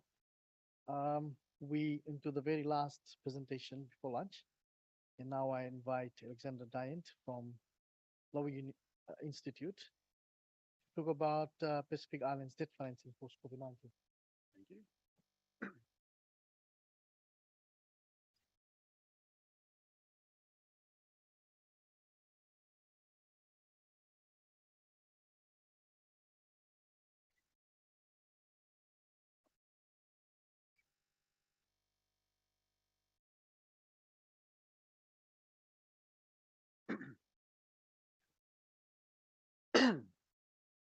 Well, bula bula everyone.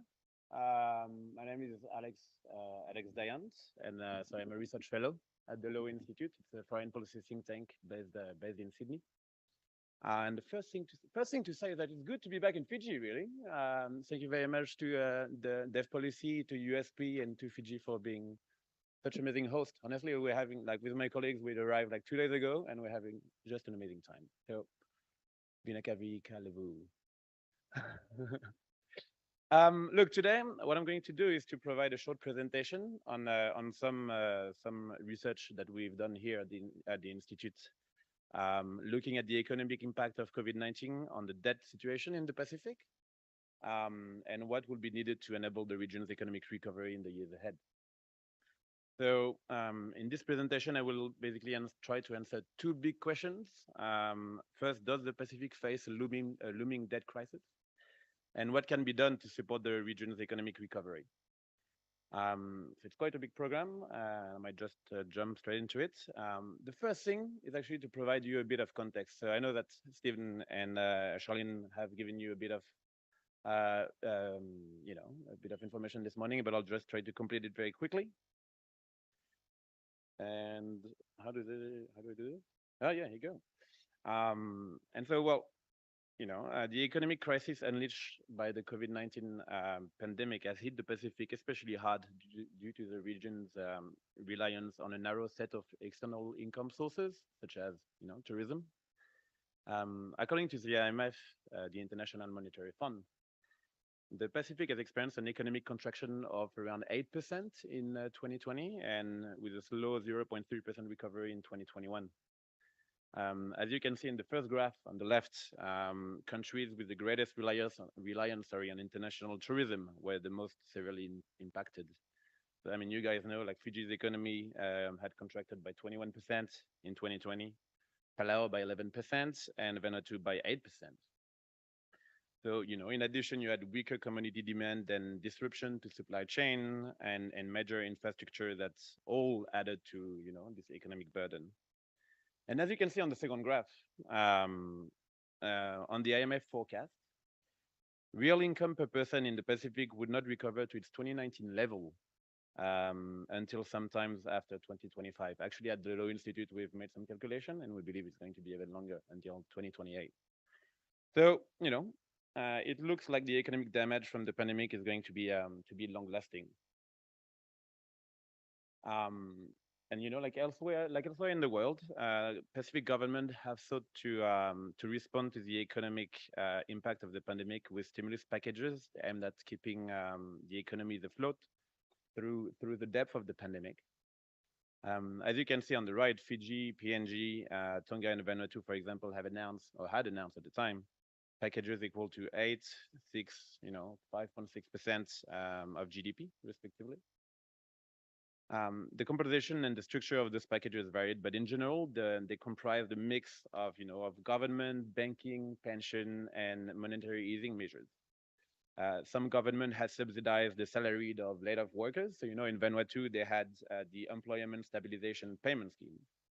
While in other countries, you know, government decided to remove school fees and provide tax relief to businesses and workers. And so really, you know, fiscal expansion is the key to responding effectively to the current economic crisis. But despite reasonably large headline numbers, the degree of actual fiscal expansion in the Pacific involved were limited. This is especially so in the largest economy of Fiji and PNG.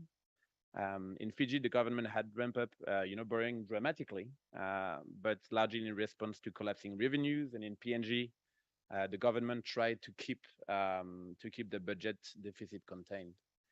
So, you know, both PNG and Fiji were forced to make substantial expenditure savings in other areas of the budgets. And so, you know, like, I mean, obviously the situation was grim, and it's worth noting that, you know, it's worth noting that the Pacific official development partners, such as, you know, Australia, Japan, and so forth, they have provided and continue to actually provide substantial support in response to the pandemic via a combination of new, redirected, and front-loaded financing. Yep.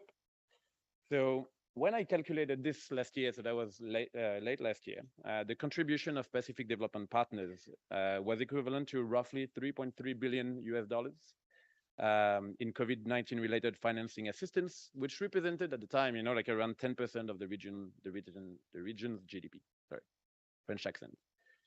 As you can see on the graph, this included the G20 debt service standstill, redirected and front-loaded financing from the multilateral development banks, expanding the IMF rapid financing windows, and also bilateral development assistance from Australia, Japan, and others.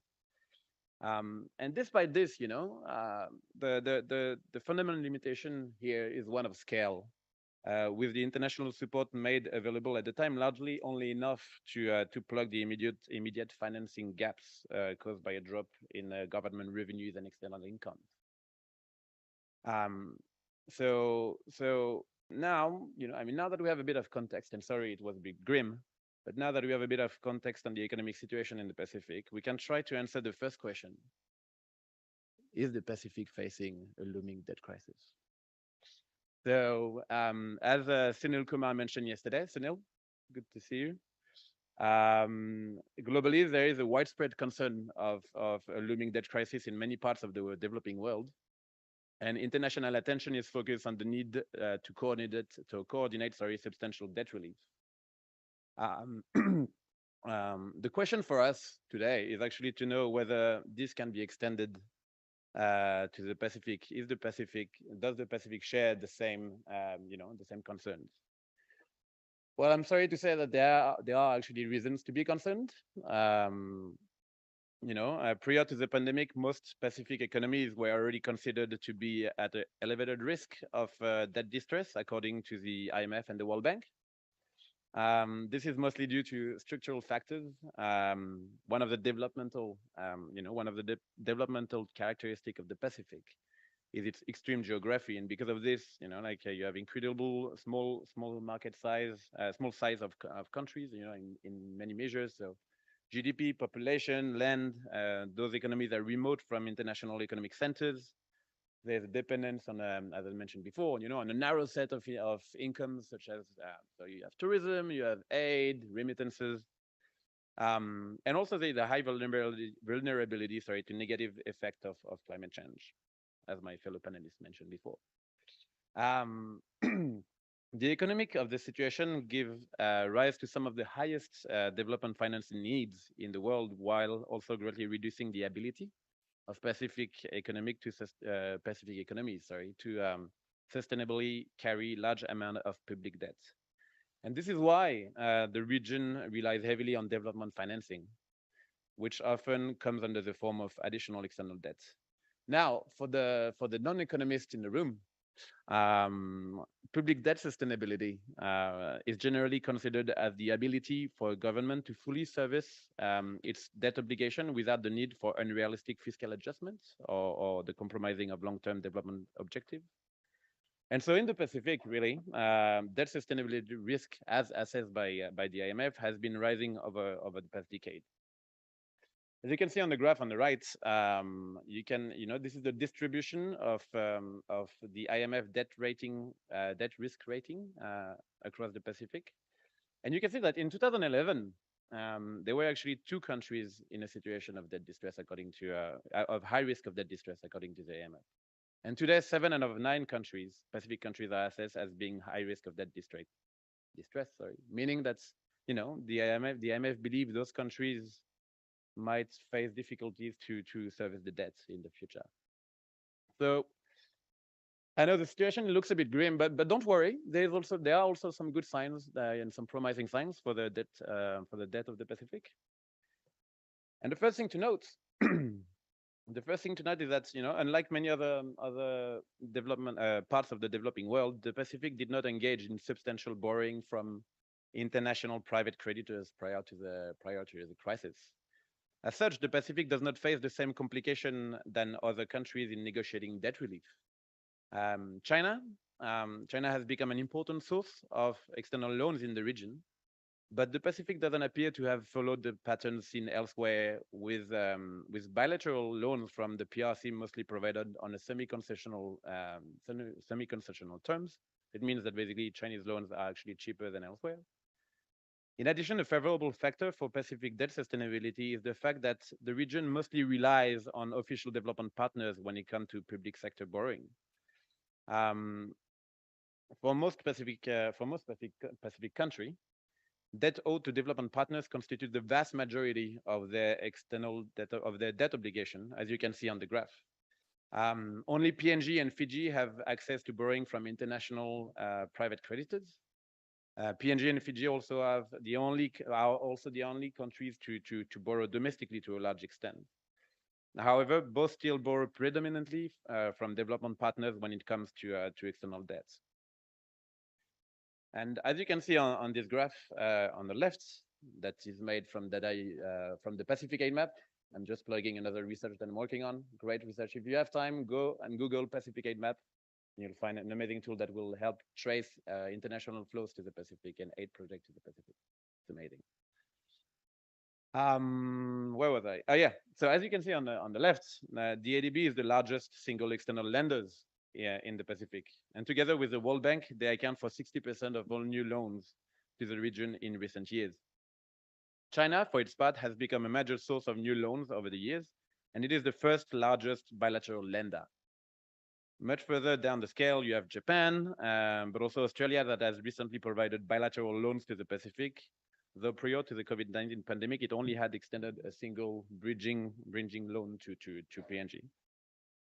The large role of official creditors in the Pacific means the government borrowing terms can be quite favorable. Actually, borrowing in the Pacific is pretty cheap. Most public debt in the Pacific appears to be contracted on a concessional or semi-concessional basis. And even loan contracted from China, as I mentioned, provided by the Exim Bank of China, seem to be lower than normal market rates. So this means that sovereign borrowing costs in the Pacific are low enough to generate quite favorable debt dynamics, even when compared with the region's generally weak historical growth. As shown in the graph on the right, the major role of official development partners in the region means the average interest rate on existing public debt tends to be less than 2% for most Pacific Island countries, where the average 20 years nominal GDP growth is actually much higher. So, this is actually encouraging, and this suggests that, Pacific country could take additional debt. So now, to the second question, what can we do to help the Pacific? Well, look, the economic recovery in the Pacific hinge first and foremost on the resolution of the global health crisis via the widespread, distribution of vaccines and treatments.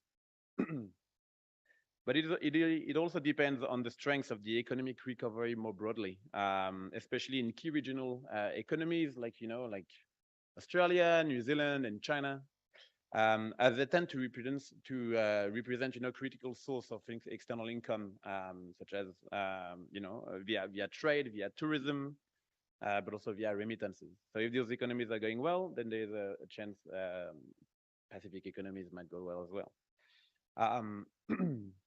But you know what? Like the thing is that even as this happened, it seems that at the current rate, the Pacific is has been permanently set back, and as Stephen mentioned this morning, the Pacific is facing a potential lost decade of economic development.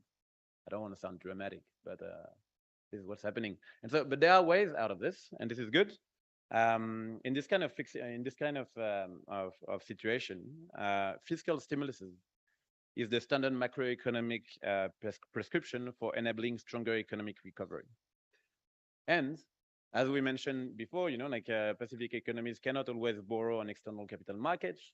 So this means that basically Pacific development partners should finance this recovery package.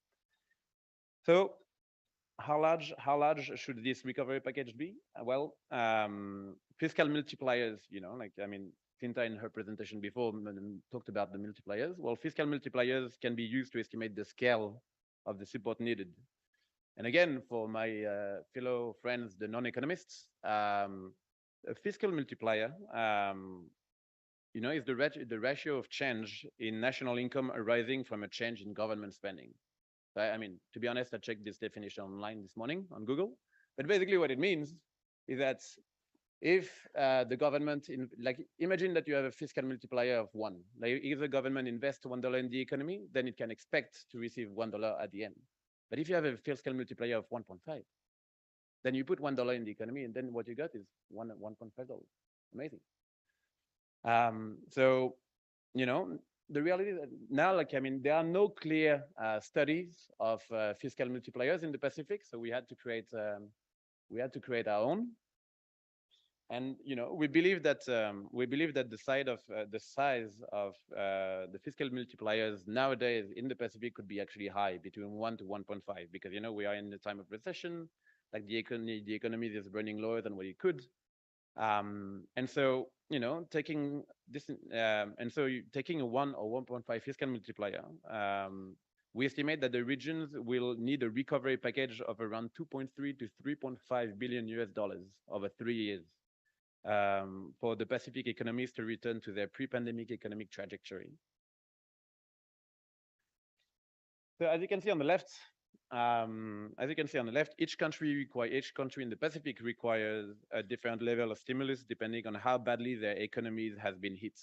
So clearly, Fiji and Samoa could receive almost 4% of GDP, depending on the fiscal multiplier we use, whether if it's 1 or 1.5. With this recovery package implemented all across the region, real output per capita would recover to its pre-pandemic trajectory towards the end of the decade, as you can see on the graph on the right. So it's pretty good, right? The question is, how can we finance it? And this is when I'm going completely against what was said yesterday. Because obviously, it'd be amazing if development partners could provide $3.5 billion in grants. But the reality is that in those current time, it would be a bit complicated for them. I mean, development partners have all faced the same a massive economic crisis, and their budget are limited. So therefore, the generosity of development partners might be limited. So guess what? Instead of grants, what we could use? Well, we could use concessional loans, so cheap loans to finance this economic recovery package. Loans are less costly for development partners, and they don't seem to dramatically impact the long run debt sustainability in the Pacific. So at the Law Institute, we have reproduced what the IMF does. Like the IMF has this. Those analyses called the debt sustainability analysis, DSs, and so at the institute we have reproduced those DSs to look at the impact that additional debt would have on the Pacific and on the 4 major economies of the Pacific. And so we've realized that actually additional debt in most Pacific countries could be a sustainable way to support the Pacific economic recovery. As you can see in those graphs, additional concessional loans would not push the main Pacific economies above the debt threshold established by the IMF. So the debt threshold is like the line that you have, the black line. So in Fiji, it's like 70% of debt to GDP, and in other countries, it's a bit lower. And why wouldn't the debt go higher, especially with additional loans? Well, because the huge scale of the pandemic, shock means that multiplier effects are potentially large enough to generate a large economic activity. And this economic activity would in turn allow the economies to recover quickly, but also it would generate enough government revenues to allow those economies to substantially and sustainably also service the debts. So in conclusion, concessional loan seems a viable option for reaching the scale of financing need to help the region recover economically from the pandemic. So yes, we can use loan, and we should definitely use loan. Binaka Vakalevu.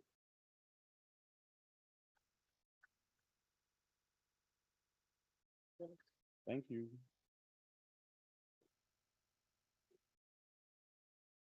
thanks, Alex, for that exciting presentation. I think economists would have enjoyed that a lot. And we read a little bit of information on that as well. So it's a time to ask them questions and potentially put some comments. Got just about 15 minutes, 15 good minutes. So we open the floor for discussions or questions, please.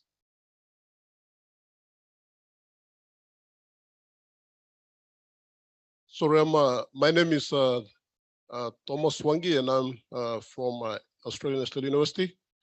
My question goes to the first speaker. The first speaker in one of your slides on the presentation of the social protection.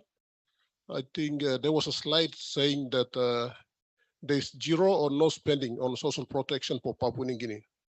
So as a Papua New Guinean, I understand that the government has two very important policies on free education and the health subsidy. So those two policies are funded annually, and they directly benefit many families and households within PNG, including families and children. And from my understanding, the Asian Development Bank, in one of their studies, I think they've included the social, they've included the free education component of government spending, and as well as the health subsidy plus the I think the spending on the employment youth programs in the calculation of the social protection index for Papua New Guinea. So what is your view on that? Thank you. Okay, we'll take another question before she will come back to that.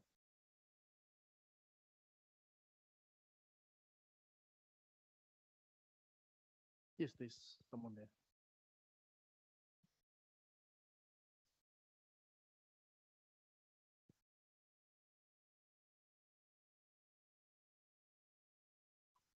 So, thank you. My question is on the parametric insurance. I'm assuming this is a new product or a new service in the region, and you're saying that you target the urban market vendors. Well, market vendors are classed in two categories. One are farmers, then the other are middle people or middle persons. So I'd just like to know the policyholders here, what are they covered for? Is it personal injury, house and dwelling, or crops and livestock? Forgive me for my ignorance. Okay, thank you. Let's take the first one. Cynthia, please. Yeah, thank you. Charles, let me know if you want to jump in. I think this is one of the reasons we did this stock take or assessment, is that because the definition of social protection has been so broad in different organizations.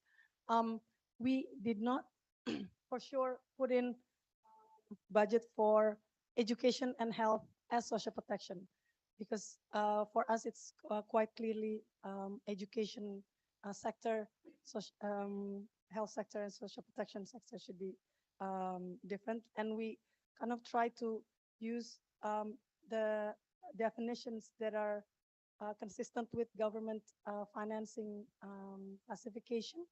I'll just hand over to Charles or Nick, who are both online. Yeah, I mean, I hope you can hear me. But yeah, I would really just reiterate that. I think one of the challenges that or the early discussions we had in this work when we were looking at this question of social protection financing and how to quantify expenditure was that, yeah, many of the existing tools take a kind of, such as the ADB Social Protection Index, for all of its merits, takes a kind of definition of social protection that doesn't really align with the standard international government finance statistics. And in fact, as I think we pointed out, some of what's included spans across broader government activities beyond, I think, what has traditionally always often been considered social protection. So that's why we took a narrower view. That, I mean, yeah, that's why health and education expenditure is not included in this categorization. But the benefit of this approach is it's more consistent, I think, with the way that governments themselves tend to categorize and understand and interpret their own expenditure. I don't know if Nick, you want to add anything? Thank you, Charles. I think that's quite clear. Okay, next one is to Alexander Dudley and Reginald, please. Yeah, thank you very much for your question. Just to clarify, so my research was on urban market vendors as a potential customer, but there's been a lot of research on farmers and MSMEs. So the insurance product will not just be limited to urban market vendors. And you made a very good point about the differences between the farmer sellers and the middlemen or the intermediaries who buy products from the farmers in the mornings and then sell them throughout the day. And there obviously were differences which will come out in the final product, but I didn't discuss them today. Thank you. So just to add on what Alex mentioned, so the product that is out there already are for the farmers and market vendors. The additional research that we are doing is because sometimes what happens is even though they fall under the same category as farmers or market vendors, but they then have different appetites. So while for some $100 premium is manageable, others might find it difficult. So these extra research allows us to find out whether is the product viable for them right now, or should we have further iterations to have it custom made for individual sectors and segments. Just to add on that, sometimes what happens when we go out on the field, it's not only the parametric insurance that is asked for by the farmers and market vendors. Sometimes what happens is they say that we need access to loans, or we need access to savings product because we are staying far from town, so we need access to these things, and then maybe parametric insurance later. So we are collecting all this information as well, and based on that, we are not just only trying to advocate parametric insurance, but all the other suitable products that will help them to recover after natural disaster. Thank you. Thank you, Reginald. Two more questions, please. Oh, sorry. If I may, just because I think that your question was also on what it covers specifically. So it covers losses. So when the cyclone comes over somebody's property or wherever what they're insured for, the damage could be anything. So their farm might not be damaged. Maybe they've done fantastic disaster risk reduction, or they hadn't planted yet, so there was nothing damaged. But if the cyclone comes over their property that they've insured with this product, then they'll get the payout and they can use it for what they want. So it's not necessarily targeted towards healthcare or towards the vegetables in the ground. It's just a payout. Thank you. Okay, Nilesh, you got one, and there's another one there. Raymond. Thanks, Chair. This one's for the one on the social protection. So it's Sinta and her colleagues. You had one slide titled as tax finance social protection. So what else is going to be if it's not tax financed? And you also, I think the graph also shows the link between social protection and increased deficit. When I look at the graph, it just seems to be a mathematical outcome rather than some kind of a political economy underlying link between the social protection expenditure and budget deficit. So, is there more to the graph? There's some kind of political economy link between the social protection and the deficit, or it just seems to be a mathematical outcome. As one is increasing, the fraction is becoming smaller. I just had a question for my colleagues at the UNCDF. Thanks for your presentation, and this is something which has been in economics for decades in the area of missing markets. So your research is really interesting. My question is, where is this heading to? Is there uptake from the private sector, or is UNCDF going to become an insurance company in the future? All right, thank you. Thank you, Nilesh. Raymond, please. Sorry, Raymond, I've seen you after a long time. Thank you. My question is first to Alex on the debt, just in relation to the present value. What has been the interest rate that you have used to discount, and what is your view on current increase in interest rates around the world by the central banks? Does it have any impact on your calculations in future, calculating the debt sustainability as well as the loan financed debt sustainability? The other one is that you mentioned a lot on debt sustainability and fiscal multipliers, looking a way out of this. I mean, a lot. What you mentioned was that fiscal multipliers was the way to actually generate economic growth, and then so therefore you can reduce your debt burden.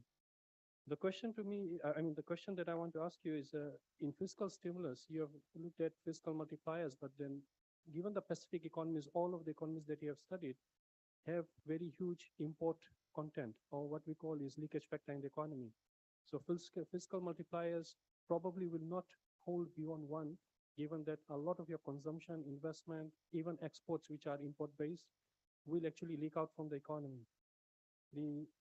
And then the other thing I've seen yesterday's presentation and connecting it to today on Fiji, especially what Sunil mentioned, I mean, there is a lot of discussion on debt sustainability, but there is not a focus on debt tolerance. If you look at the Caribbean economies, which similar nature as the Pacific, debt tolerance there would be about 120%, where they're operating for years. So how do you put Fiji's and other contexts into that situation, where the economies are operating with very high debt, but still operating with certain percentage of positive growth? Question. I mean, these are some of the, issues when we look at debt, and also one particular area that has not been really studied in debt sustainability analysis has been the liquidity and solvency issues. A debt becomes unsustainable when you have persistent liquidity shortages, focusing on solvency issues at a later point in time. I think these are some of the critical issues that are needed also in the analysis so that we can have a informed decision. And my last question is to the UN CDF presentation. In terms of the parametric insurance, is there any scope for looking at randomized trials to look at the effectiveness of this going forward? And also, what is there? Is there any literature or any study that has looked at the financial ecosystem in the countries that you're looking at, so that how does the parametric insurance fit into other products that are offered by other institutions, so that all these products actually work together rather than working against each other? Thank you, Raymond. I think we can go one by one. So the first one, Yeah. please. I'll quickly go through the first question. So generally, social protection is either tax financed by the government. So here in Fiji, you have old age social pension. But the other one is contributory social protection schemes, such as insurance or contributory old age benefits.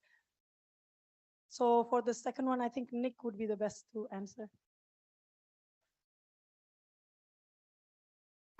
Thank you, and Bula, that's a very good question from Nilesh. The paper does look into the political economy in terms of the timing of when certain interventions might have occurred, and there is a little section in the actual broader paper on that.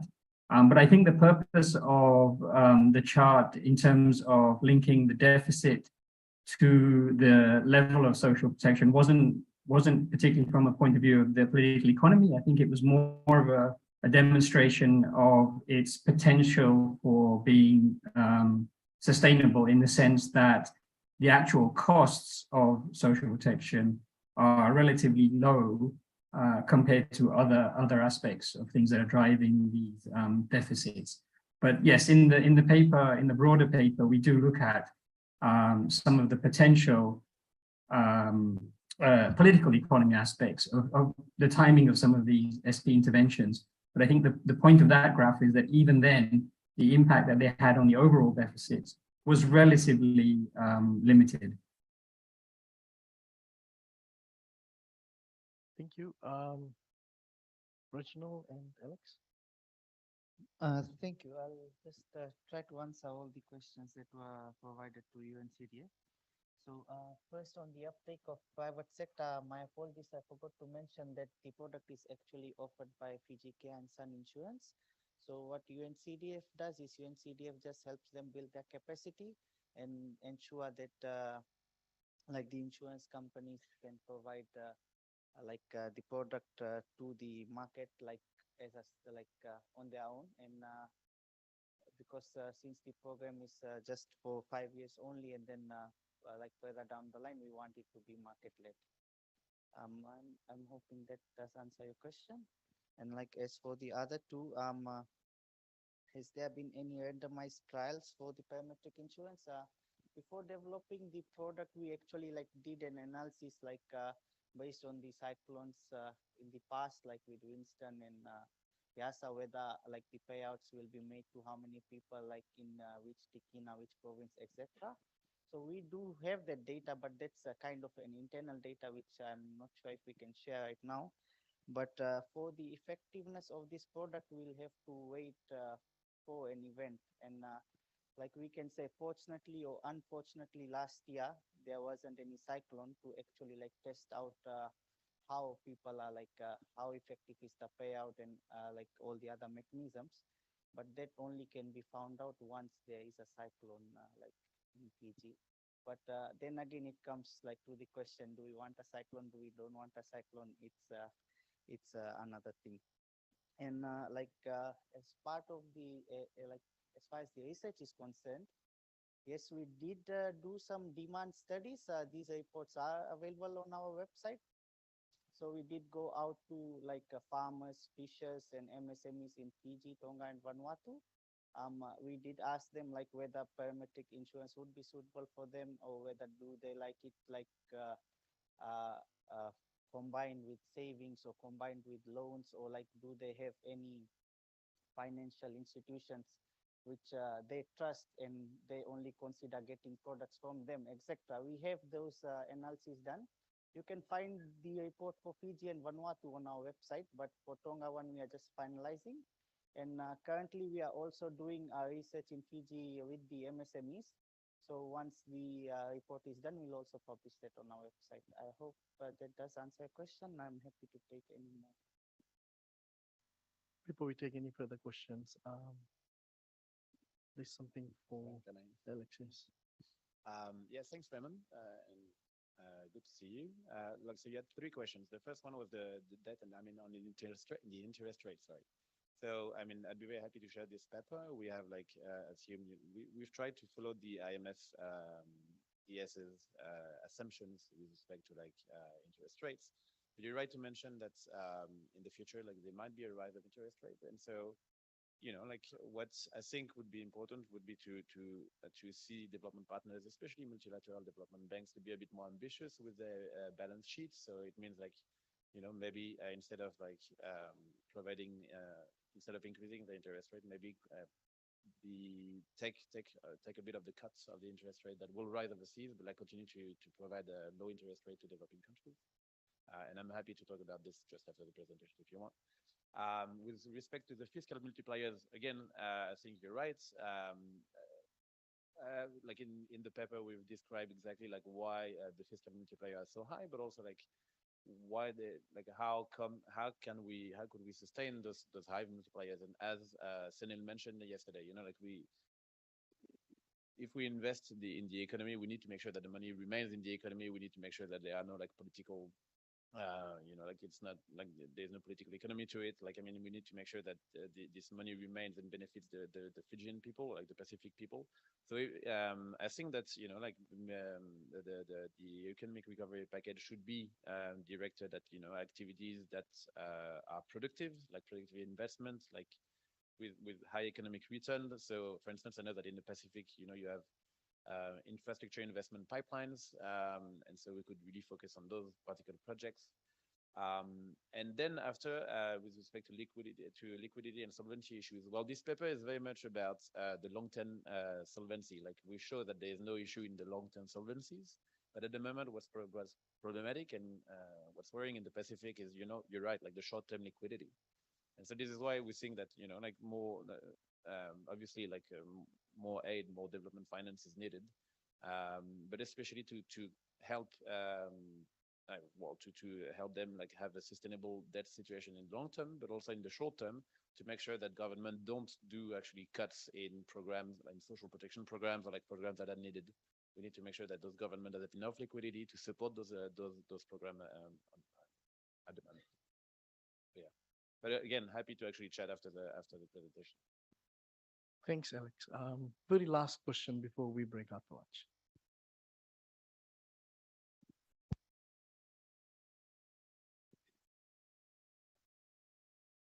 Yes, no. Thank you, Roop.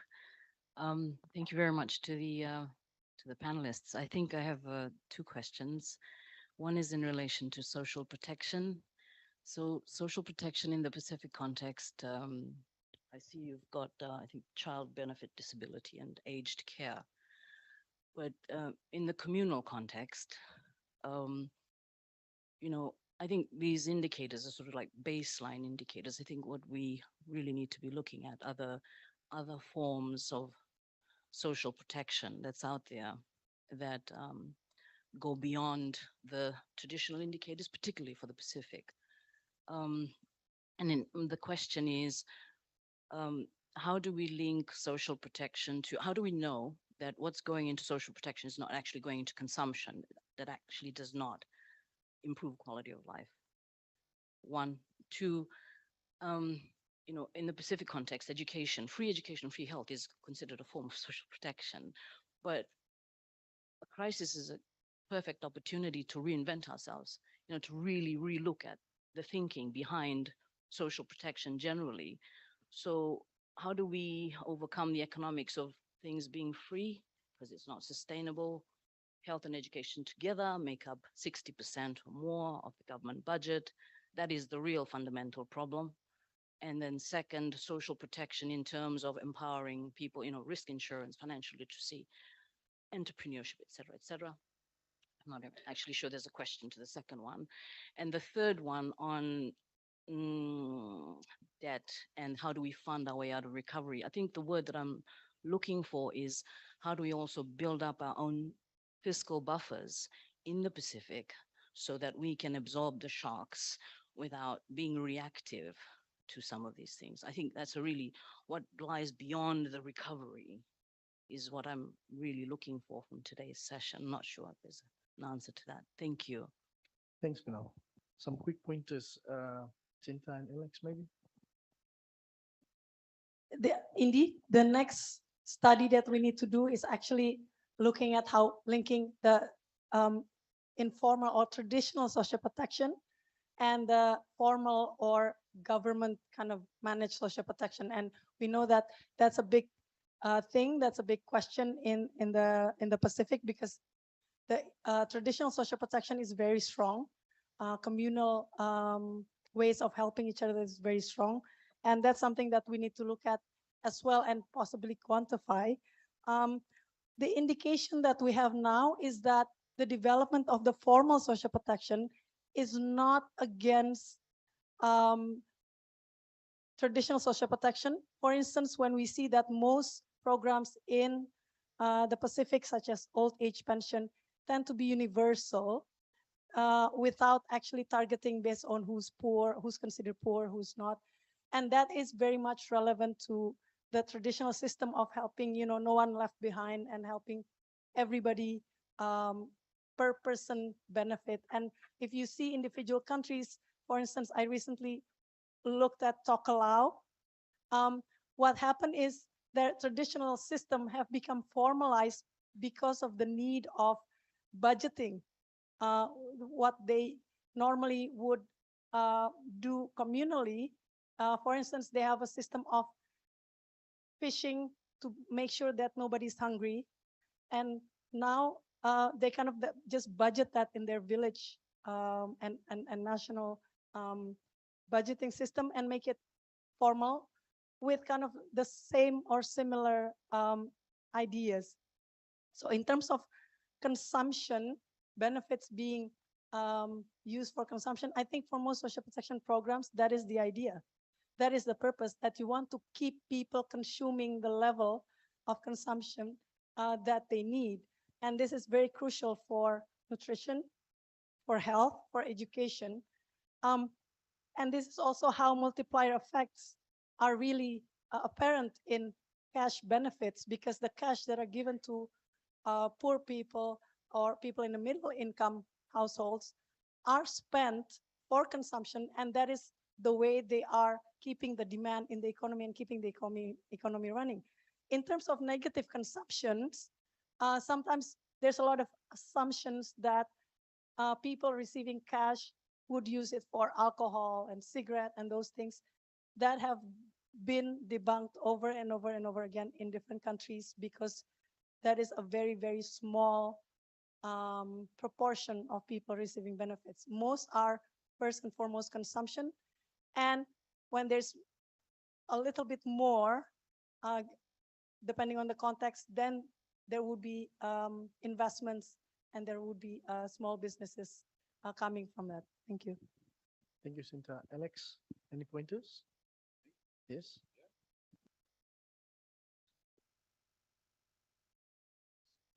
Yeah, so thank you for the question on the fiscal buffer. I think this is a very important point, and you're completely right to mention it. And I'd say that there are some countries in the Pacific that came in the crisis with a pretty good fiscal buffer. I'd mention notably Vanuatu, thanks notably to like the golden passport scheme.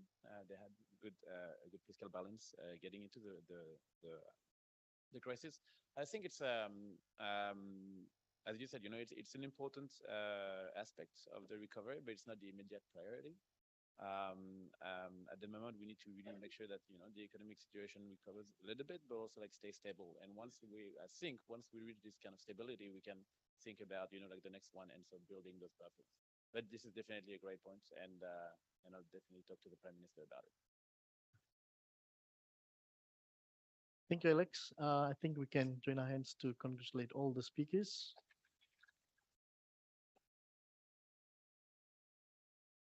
And by the virtue of being the host, I welcome you to the lunch that's we're hosting outside. So we'll see you after lunch.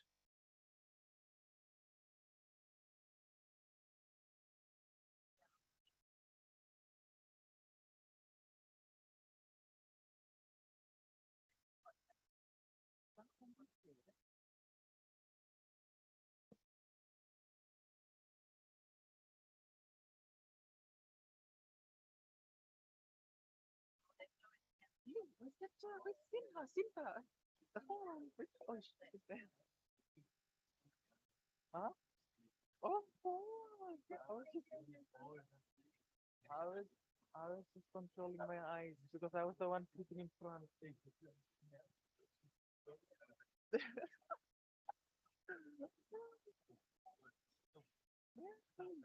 And I'm surprised. I'm not surprised. I'm always sitting on another. If you, they are so concentrated in this kind of boring talk. Yeah, you can see them noting down points, concentrating. That's true economy. The non-economy.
Sound.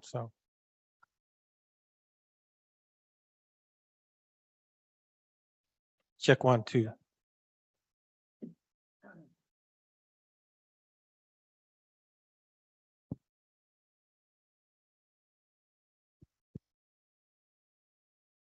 Hello, everyone. Welcome back. Everyone, yeah, we can start now. Yes, well, welcome back to the Pacific Update 2022. And yeah, and so in this session, we're going to talk about PNG economics. So we have a pretty big program, starting with talking about financial inclusion in PNG from Laura Netuno and Martin Davis. Then we're going to talk about the determinant of excess reserve in the banking system in PNG by Thomas Wangi from the ANU. And a topic that is going to be actually super interesting as well, the Chinese companies' engagement in PNG. Looking forward to the 3 presentations. So yeah, the third topic, Chinese companies' engagement in PNG, will be from Yuan Liu, who was Asia Foundation and Deaf Policy Center, Sandra Croshaw, and where is Nick News Sony? He's online, Nick. Cool. Well, here you go. Yep, I'm here. All right. So without further ado, ladies and gentlemen, the first presentation, financial inclusion in PNG, in Papua New Guinea, neither a borrower nor lender. B. Laura Netuno from Vanderbilt University and Martin Davis, Washington and Lee University. Thank you, everyone.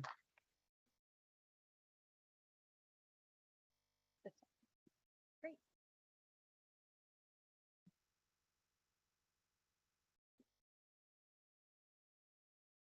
Wonderful.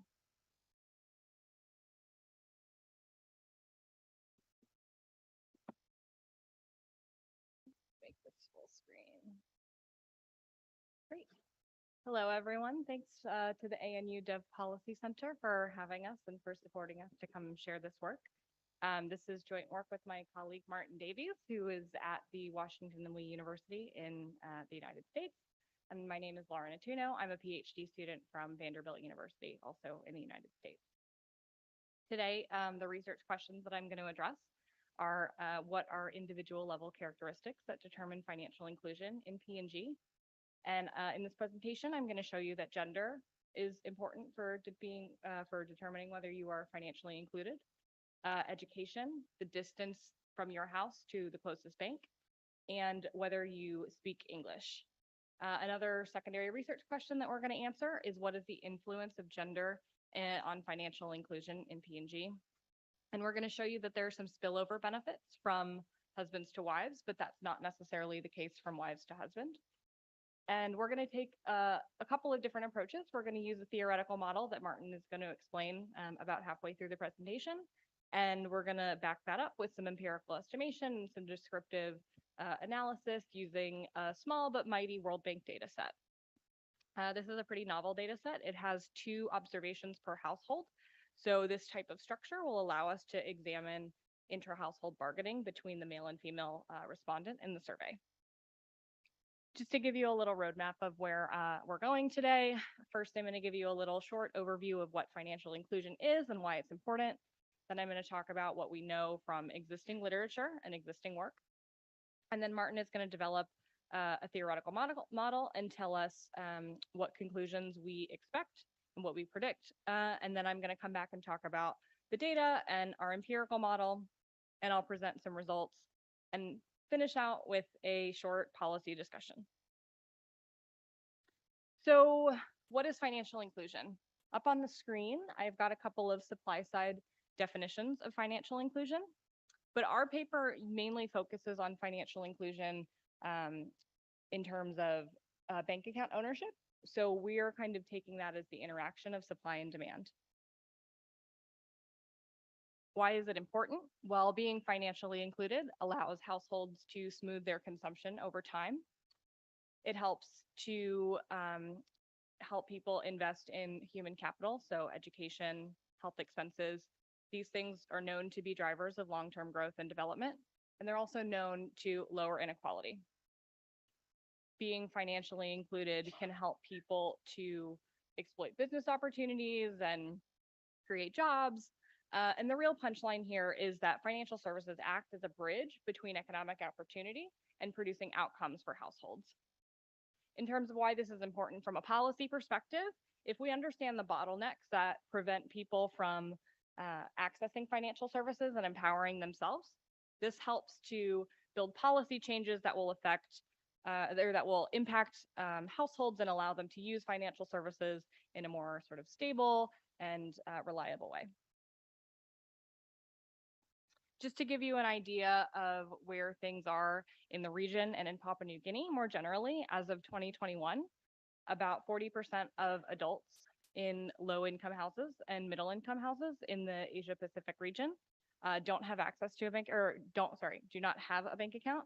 And about 1 in 10 have never have borrowed from financial institutions. So most people are not accessing financial resources.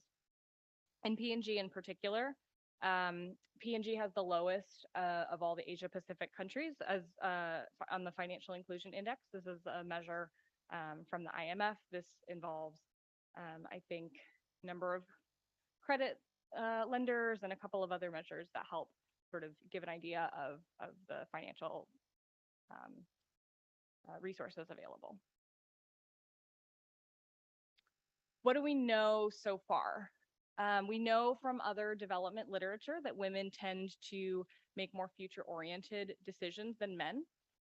So they spend their spending patterns tend to be different. They spend differentially high amounts on education for the children, on health expenses for children, nutrition. This has been well documented in literature, but probably the most notable is Duflo 2012.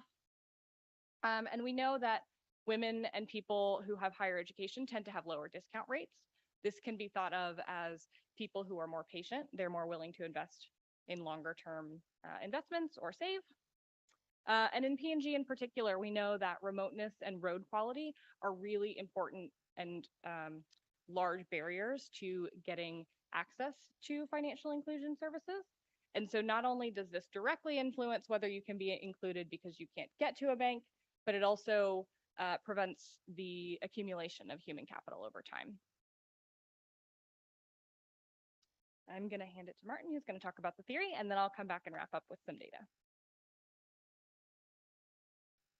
So thanks for that, Lara, and very good to be here. Thank you for being here. So I'm going to just spend 5 minutes sketching out the theory. So the benefit of this data set, it's quite a small data set. It's only 600 observations, 1 male and 1 female. Lara will talk more about this for each household. But it's been a very giving data set in the sense that we've got a lot of rich results from it. And it's enabled us to come up with a theory of financial inclusion, which is not actually part of the literature yet. So that's the goal here. So what we're doing is we're modeling the household's decision. Do I expend resources in becoming financially included, getting a bank account? Do I expend household resources in doing that? That's the decision the household is making. And what are the benefits of household being financially included? Well, Jonathan Moore referred to this earlier today, but you can consumption smooth, right? You can smooth your consumption. So you can make intertemporal trade. You can save now, enabling you to spend more later. Maybe your income is high now relative to your expenses, or the converse. You can spend more now and pay back later. So that's one big benefit. And another benefit is, so that's intertemporal trade. We also think about intratemporal trade within the current period. So if you become financially included, your transaction costs go down, right? It's less costly for you to make a transaction. You have access to cash, for example, a banking, a payment system. And so that actually enables you, we can show, to have more intratemporal trade within the current period. And I'll just demonstrate that bit. I'm not going to go through this in much depth, but we can see these 2 lines. Now let's see if I can trace this out so you can see what I'm talking about. I can. So think of this line here as it's how relatively efficient the household is at all of these different tasks. So you've got all these tasks lined up on the bottom here. So this one here, the very low number tasks, maybe brushing your teeth or cooking a meal. And as we move up this line, we get up to more complex tasks, like maybe producing a car or a computer or something like that. So the household has technology in each of these tasks. It's more efficient at these simpler tasks, relatively more efficient, relatively less at these more complex tasks. And so your relative wage, how high your wage is, determines where that cutoff is. So this, for example, if your real wage is here, all of these tasks in this small segment here, you do at home, and then what you do is you trade. You send your resources out, your labor and your land, etc., out into the market, and you get payment for that, and then you buy the services from the market, those other things from the market. So what's happening is that as you include, your real wage goes up because you've got less transaction costs, your wage is more power, purchasing power, and so you can make more trade. You can trade more.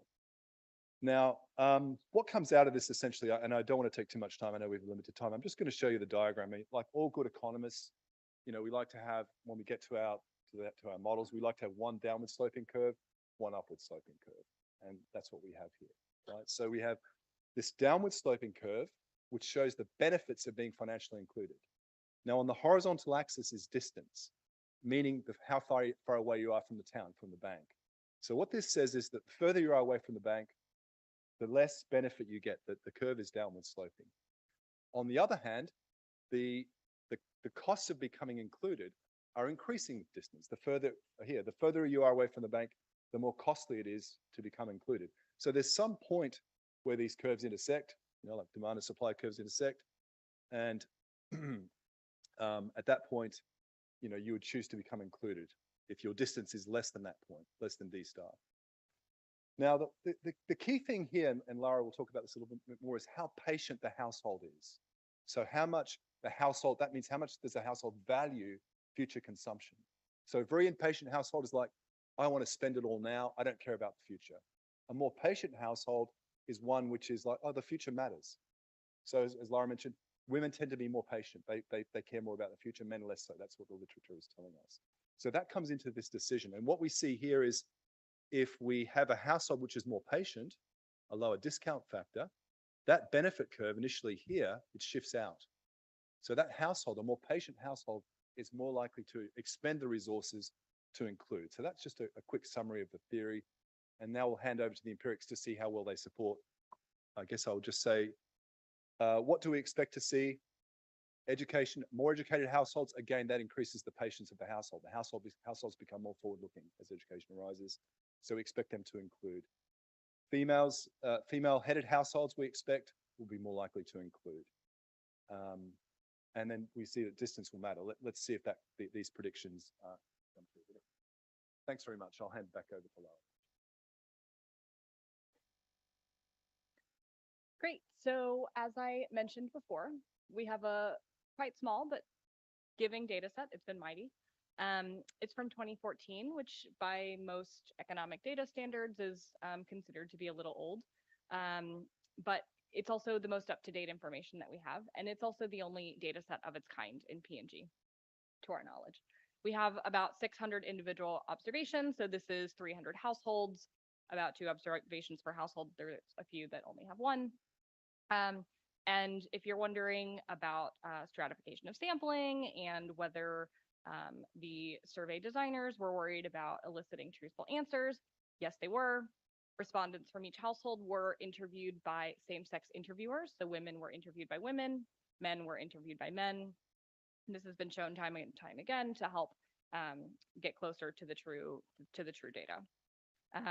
It's a representative sample of 2 provinces in PNG. Unfortunately, there was a lack of funding, so the sample size is smaller than intended. It was supposed to be nationally representative, but that wasn't the case. And as is a problem with all financial data sets, we have some lack of responses and some missingness for financial income, for income type questions and some, financial questions, but it doesn't seem like it's a problem for us. Just to get into what the data looks like, here I have the sample broken down by rural and urban subsamples.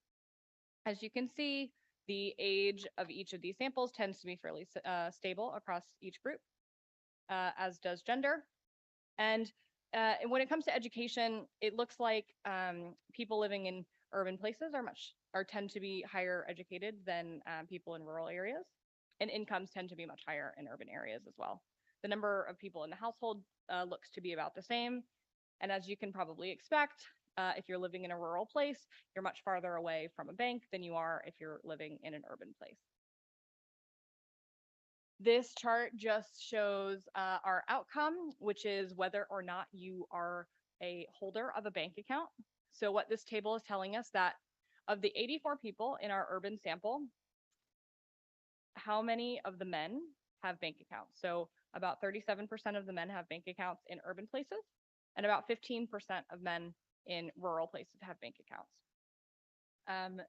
Overall, as you may expect, people in urban areas tend to have bank accounts at higher rates than people in rural places. And people with higher education, people living in urban places have higher bank account ownership for each subset of educational attainment. And the same is true for whether you speak English. This just gives a breakdown of how far away from a bank people are in our sample. So we have them binned in 20-kilometer bins. And for these people down here who have no access, we're thinking of them as internet bankers. So there's 143 people who report having no access to a bank, but 7 of them have a bank account. So we think these are people who are doing mobile banking or internet banking. For the economists in the room, what we're going to do is we're just going to estimate a pretty straightforward OLS regression model that includes some individual and some household characteristics that we think could be associated or correlated with financial inclusion. For the non-economists in the room, you can think of this as what you do is you hold each of these characteristics constant, and then you tweak one variable at a time a little bit. And so these betas here, if you're not an economist, will give you the effect of a marginal change in one variable holding everything else constant. So we can make comparisons across people who are otherwise very similar and change one thing at a time to see what the effect of each of these different components are. Don't look at this table too hard. You might go a little bit blind. I'm just going to tell you what it says. I just have this up here to show we did the math, we did the numbers. And we find that men are 12% more likely to be financially included than women. And the likelihood of having a bank account increases with education. As you may expect, living farther away from a bank, as Martin was talking about before, decreases the likelihood that people are going to be bank account holders because those transaction costs are going to be much higher. And depending on which model you want to look at, when we start to include English as one of our variables, the significance of primary education drops out.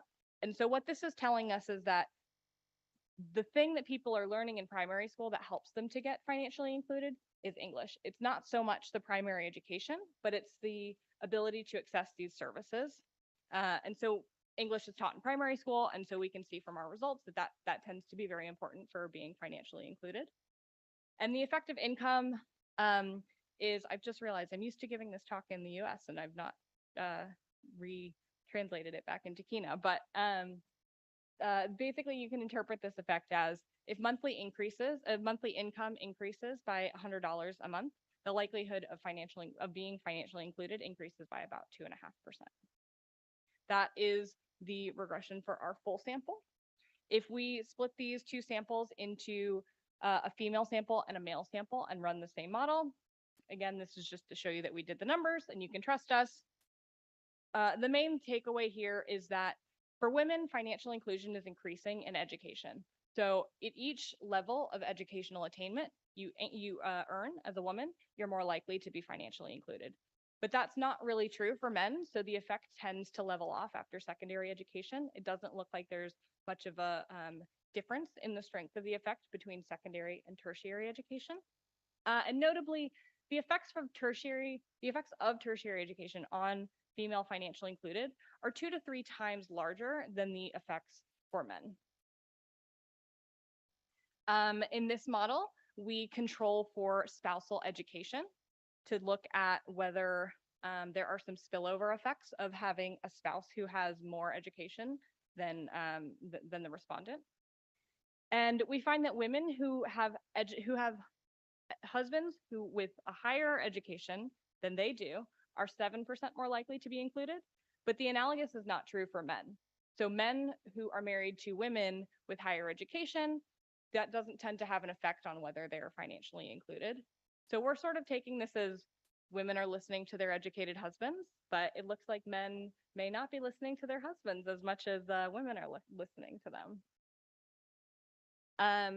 In this final table, now we sort of move one level up and we look at whether anybody in the household has an account. So this is no longer an individual level regression. This is looking at head of household characteristics and whether anybody in the house has an account.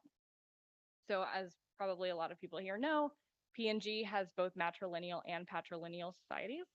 And so the structure of our data really allows us to analyze the effect of the head of household gender on the financial inclusion status of the whole household as one unit. And we find that households that are headed by males, depending on our specification, are between 20 and 30% less likely to be financially included than households that are headed by females. So what do we take away here? Men, you need to go home and listen to your wife. No, I'm kidding. But you know, if it's possible that men can increase their financial inclusion by sort of changing the bargaining power within the household, this could be an improvement to financial inclusion that men can gain. In terms of education, so the policy implication for this would be free primary education is good. You know, primary education is teaching people enough English to help them access services that can help them in the long run. And then it's not lost on us that, you know, the infrastructure in PNG is quite poor. And so better roads, encouraging financial institutions to locate in remote places so people can access banks that are closer to them is really important. And also developing mobile banking networks as an option for people who have no access or who are very, very far from a bank could help to help people access these services. That's all we have for you today, but thank you very much. I don't know who's next.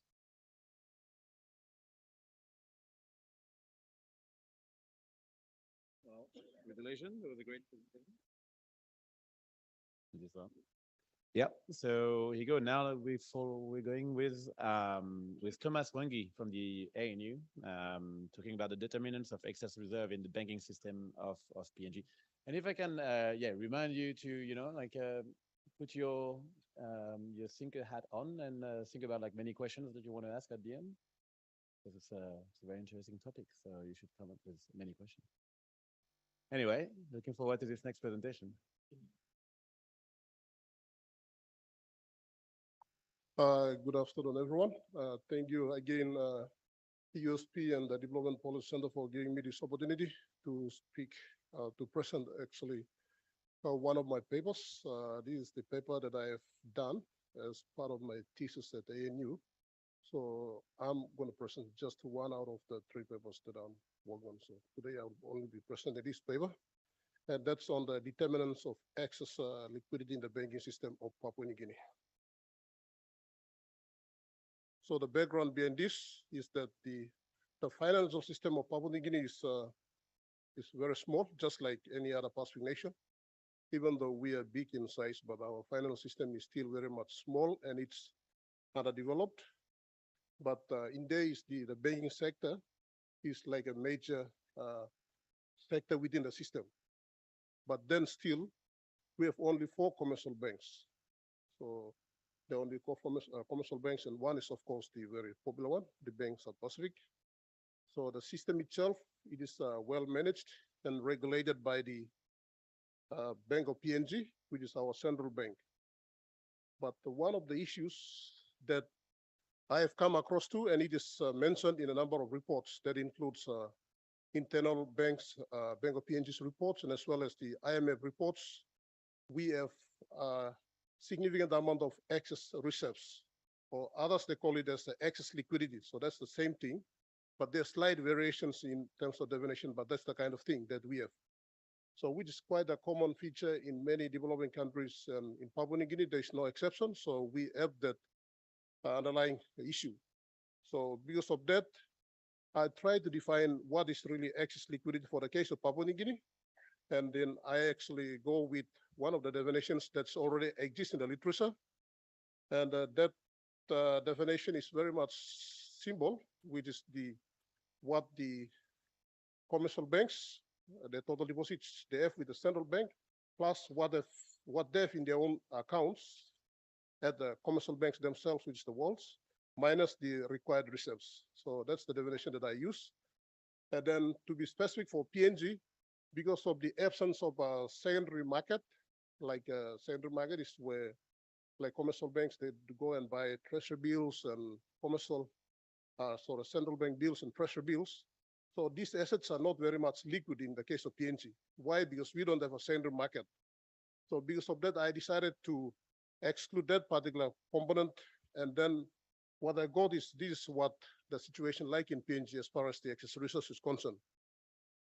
So because of this significant amount of excess reserves in the system, it's quite concerned, bit concerned because of the fact that this can have some implications on inflation, or it can also have some implications mainly on the transmission of the monetary policy itself, or it may also affect the profits of the commercial banks.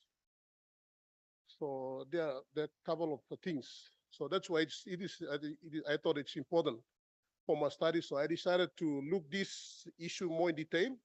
So the first question that I ask is, why are we having this one in the system, which I'm going to present today. The other two questions, I'm not going to discuss them for now. Okay, this is the question that I asked. So I asked myself, why do profit maximizing commercial banks, they hold non-remunerated excess reserves in the system? So my simple objective is I want to determine the factors that influence or contributing to this situation in the banking system. So for me to do that, I think I actually consulted some literature because I cannot do this without the literature. So I have to consult several literature and quite there's limited literature available on this, but it's limited literature, and most of which is available in developing countries. But that will really help me to what are the variables that I have to select, the model that I'm going to use, all this kind. So with that, the next one is on data. So data that I used for this particular study is all taken from a bank of PNG, which is our central bank. So I have the excess reserves, which I calculated myself using the definition. And then I have to consult the literature and then my own background or knowledge as far as the local economy is concerned. And I was looking at what are the variables that will, I think, let's say, appropriately explain excess reserve situation in PNG. So for this study, I've only selected 7 variables. So any future studies can adjust this or maybe include some more. That's up to the researchers. But for my case, I include only 7 variables, and of those 7, because commercial banks, they're very much risk averse, meaning that they're very keen to risk. So that's why I classify these variables into 2 groups as precautionary variables. So precautionary, meaning that they do with risk. And the other group of variables is the what's called involuntary, so which is of course in the other slide. So I'm going to take that. So which means that it's contributed by some kind of structural or cyclical factors within the system. So the first 3 variables that you can see there, the cash reserve ratio, the discount rate, and the demand deposits, the volatility of demand deposits, they are what I've classified them as precautionary variables, because the banks need to keep or hold enough reserves in the system or within the banks to meet if anything of this happens. Like for the case of cash reserve ratio, that's one of the government's key monetary policy instrument. So they've said like 10% or 7% or whatever that they said, the commercial banks must hold enough to meet that requirement of the central bank. So that means if that one increases, so we expect the excess reserves to come down and vice versa true. Okay, that's the discount rate is, I use it as a proxy for penalties. So at times, commercial banks, they overdraw their accounts with the central bank, their penalties associated with that. So when the penalties are high, that will discourage commercial banks for borrowing. So in that way, they will hold more of their own reserves. So, and then of course the volatility of demand deposits, that's a very common thing, like in commercial banks. So commercial banks, they always keep enough reserves in the banks. So someone may unexpectedly come and ask for the cash by way of withdrawals. They must have enough to meet that requirement. So that means that relationship is positive. And then, of course, the other ones like foreign exchange reserves, private sector deposits, private sector credit, and treasury bill, they're like the involuntary variables that I've included in the model. So the model, within the sort of model, I think that sample period that I used was from January 2002 to 17. And I used the monthly data for each of the variables. So there's a good amount of observations for each of the variables used. And of course, I did some transformations on this, but I will not explain that. The model, because of that, I have to think of a model that I have to use. So I cannot determine why without using the model. So that's why I use the model just like the test presenter. This may not look nice, but I have to use a model. So the model is I have, you can see the excess reserves on the other side, and all the others are the main variables that I use. So I classify them into two groups as precautionary and involuntary factors. But this is a simple regression model, so anybody can do that. But my expectation was I want to look at the long-term and short-term effects as well. So that's why I have to do a more advanced on that. So I thought the good model to account for both long and short-term, and as well some of the characteristics of the data that I used. I actually adopted this, I actually used this model for my study. So what's called an ARDL model. So when I put this thing all together, it looks like this. And when you add more variables, this thing will get crazy. So most of you will not like that. But what is basically there is that the ones that use sum, with the sum sign in front, that's like the sum sign in front, those economists will understand me. Those are short term, and without the sum sign, this is the long-term coefficients. And one thing that I include there is the dummy variable. Why I use the dummy variable is because when I actually started on my slide, there was a graph on the excess reserves. So from around 2008-9, there was a big jump in excess reserves in Papua New Guinea. So I have to account for that too. So that's why I include a dummy variable in the model. So basically, why is that? Because during that particular period, from 2008 up until current, not current, but 2017, Papua New Guinea has like enjoyed some economic boom at the back of the resource boom, and as well as the high commodity prices. So I have to account for that within the model, so by way of including a dummy variable. And this is, I will explain when I'm on the results. So this is the one that I actually used to run the model, but I will only take you direct to the empirical results or the results itself. And then the first thing I did was I have to test the data to make sure that the data is good before I have to. So I did a test of data and the data looks good, so I proceed. And then the next thing is I have to check whether there's a long run relationship exists between all the variables that I used. And then this result says that there's a long run, so I proceeded to use the ARDL with the error correction in it. So these are actually the long run results. I think that I will try my best to explain this.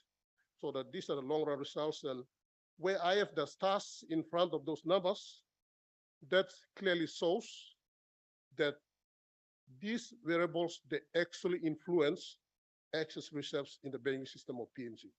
So that's what it means.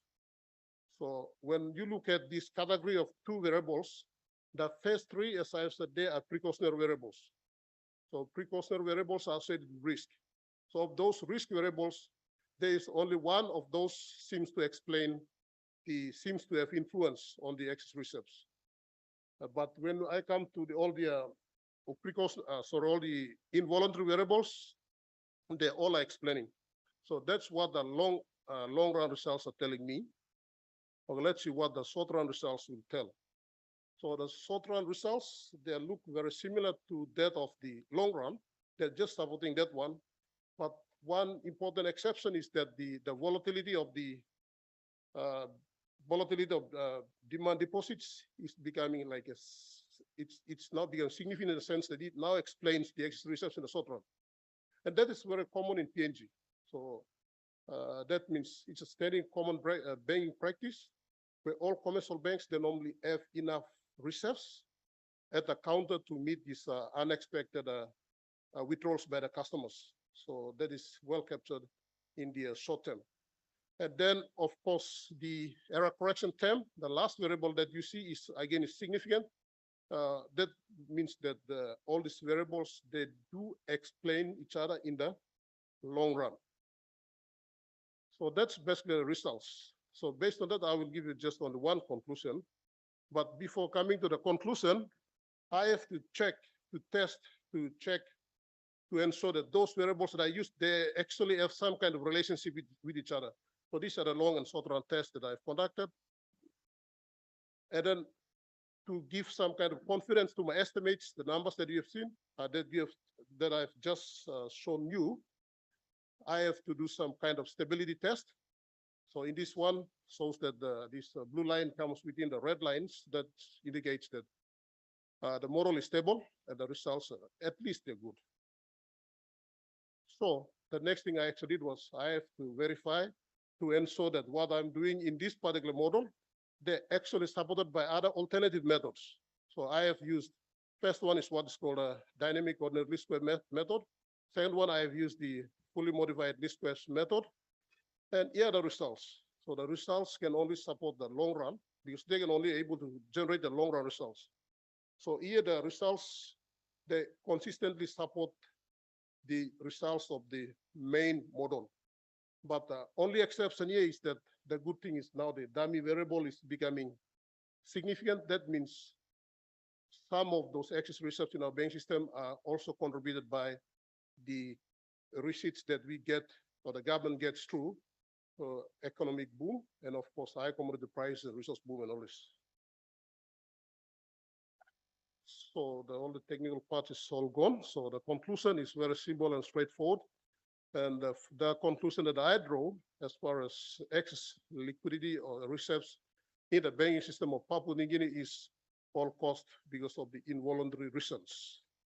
They could this conclusion can be argued when you include more variables in there, or if you I think do it using some kind of other techniques, that is arguable. But as far as my findings are concerned, and the conclusion that I made is the excess reserves in the banking system of Papua New Guinea is all contributed or mainly contributed by the involuntary factors.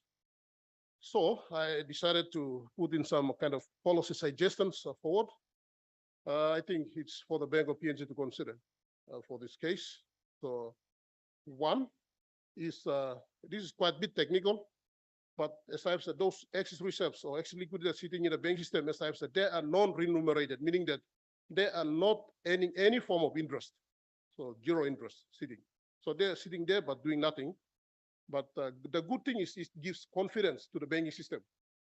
So that's a good thing. The bad thing is it's not earning any interest for the banks themselves. So that's why I thought the first thing is because the policy, one of the key important central bank's policy instrument is the cash reserve requirement. That variable was insignificant. So I thought that it's working, but it's not really effective. So that's what it means. So what I thought was like currently it's about I think 10 from 2017 it was around 10%. That was the official number. So of this 10%, what I thought was any amount of reserves that commercial banks hold in that particular account beyond 10%, I think the central bank should consider paying them interest. So in that way, they can pull some of the money, excess reserves setting in the system to come out of that. So but that kind of thing will come at a cost. I understand that. So the bank will have to pay for the cost. Secondly, is one of the things I think, as stated in several studies, is we need to stimulate the demand for loans. Currently, loans as a percentage of GDP in Papua New Guinea is very low compared to other countries within the region, the Pacific. So our ratio is very low as a percentage of GDP. So that means that area need to be improved. I mean, when you look at the trend, loan itself, it does goes up. But when you compare that as far as in terms of GDP to the region, we are very low. So there need to be, I think, there need to be some improvement done on that. Like our lending rate it used to be very high, but now it's like coming down slowly. So that's one of the key areas to look at. But the other thing is we have the administrative requirements. The commercial banks, they have their own administrative requirements for risk and for other purposes. So those are some of the areas that need improvement in order to stimulate borrowing in PNG. So those are the two actually recommendations that are stated in the paper. But the last two are just I just put them down. The other one is, of course, there is need to improve the open market operations. Is where we trade the treasury bills and central bank bills and so on at the central bank. So because commercial banks, there's some limitations around there to participate. So I think the central bank has to consider so that central bank can use some of the excess reserves and invest in there instead of keeping it in the banking system. And the other one, last one, is selling foreign exchange reserves. This is not viable currently because we are running shortage of this thing at the moment. But in the event we have enough, I think it's better the central bank sell some of this to the commercial banks and let the commercial banks to invest some of this in the foreign assets. Thank you very much.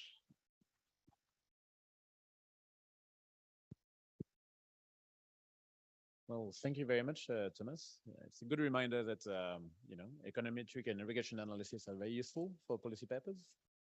So yeah, was a great refresher for me. And well, so now the last presentation about Chinese companies' engagement in PNG by Huyan Liu and Sandra Krusha from the Asia Foundation. But also Nikun Soni who's online, right? Should be online. Very good. All right, we'll have fun.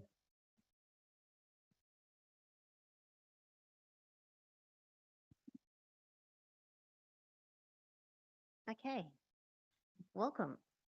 So we have a different piece of analysis today. It's quite different to the other two. The research team that's been involved with this was led by Anthea Molakala, who's the Senior Director of International Development Cooperation at the Asia Foundation. There's our regional governance specialists were involved with this. Nick Soni, who's online, he's been brought in as a consultant, unable to make it today, but we're happy he's here.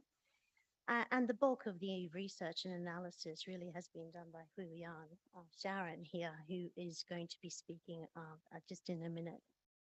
We've consulted various other specialists across the region. It's a piece of work that's in development. So we're looking at it as a particular model that can be almost replicated, looking at other foreign companies working in other countries and so forth.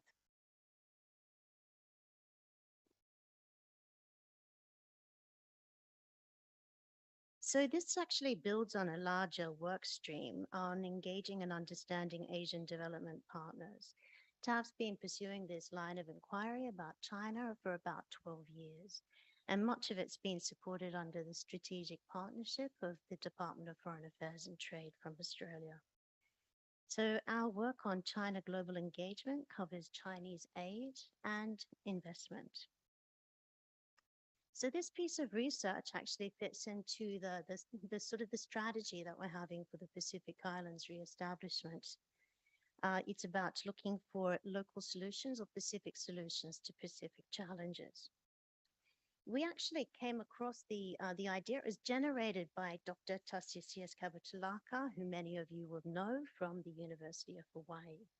He's a Solomon Island academic, and he wrote a piece in 2021, which said, in order to understand China's growing and assertive influence in Oceania, we need to understand how Chinese companies operate, their impacts on diplomacy, economy, politics, and the livelihoods of people. And these companies are often at the forefront of Pacific Islands governments and communities' encounter with China, and they usually precede Chinese state. Furthermore, they're central to China's geoeconomic, geopolitical, and geostrategic influence. So really, if we can understand the range of companies that are operating in Papua New Guinea, how they operate, who supports them, we can actually provide this information to Pacific Island leaders so they're making decisions based on these kinds of this accessible evidence. Oops, I just went back, sorry. So there's three parts to the research that we're developing. We're going to be focusing on the third part of this. So we're looking specifically at the Chinese companies and investments in PNG, this third section. We're looking at the current presence in Papua New Guinea, their size, origin, sector distribution, their sources and trends in funding, and also the issues and responses, and how they react to issues and how they're negotiating. Okay, so just a reminder that the purpose of this was to provide data and analysis that might be of use to decision makers. That's evidence-based, informed, and connected. And we're using open source data and presented in a form that could be useful. Whoops, sorry, I keep on pressing the wrong button. It's been 2 years since I gave a public presentation like this rather than Zoom. So we're looking specifically, we categorize them into three categories. The recently arrived large Chinese enterprises, the recently arrived SMEs, and then the long-established companies. We're focusing on the recently arrived large Chinese enterprises. And what we have found is that after looking through China's country guide in invesco.cn, there's 48 Chinese companies. Most of them entered the PNG market in recent years, and due to corporate reforms, the SOEs are largely profit-driven and market-oriented. SOEs, especially the large central SOEs, are better supported and regulated, and they're more likely to follow the high standards as required by SASAC, the State-Owned Asset Supervision and Administration Commission of the State Council. And their economic motives are to expand into global markets as credible players. You can see all of the sectors down the bottom. So the slides are available. I'm just going to talk over the top because we're getting to the good bit, which is Sharon's part. So just briefly, we're going to be looking at the sources of funding. You can see that you can see that the Chinese investments at Chinese FDI flows, which is the top left. Chinese investment concentrates in metals, energy, and real estate, but there's been negative FDIs, foreign investment, FDI flows from China to PNG since 2018. Now, it's unclear why there's been this drop, perhaps due to disinvestment in assets, negative reinvested earnings, PNG subsidiaries paying back loans to their investors, or declining interest in PNG as an investment destination. On the top right, we've got Chinese aid disbursements, another industry. On a year-to-year basis, between 2010 and 2019, China's the second largest donor, largely in the form of concessional loans. The focus is on transport, energy, agriculture, forestry, fishing. The light pink is grants, the darker red is the concessional loans. The bottom two graphs are ADB procurement and W World Bank procurement. And you can see that Chinese companies are mostly in construction, transport, sectors, and are top contractors in the bank's construction projects.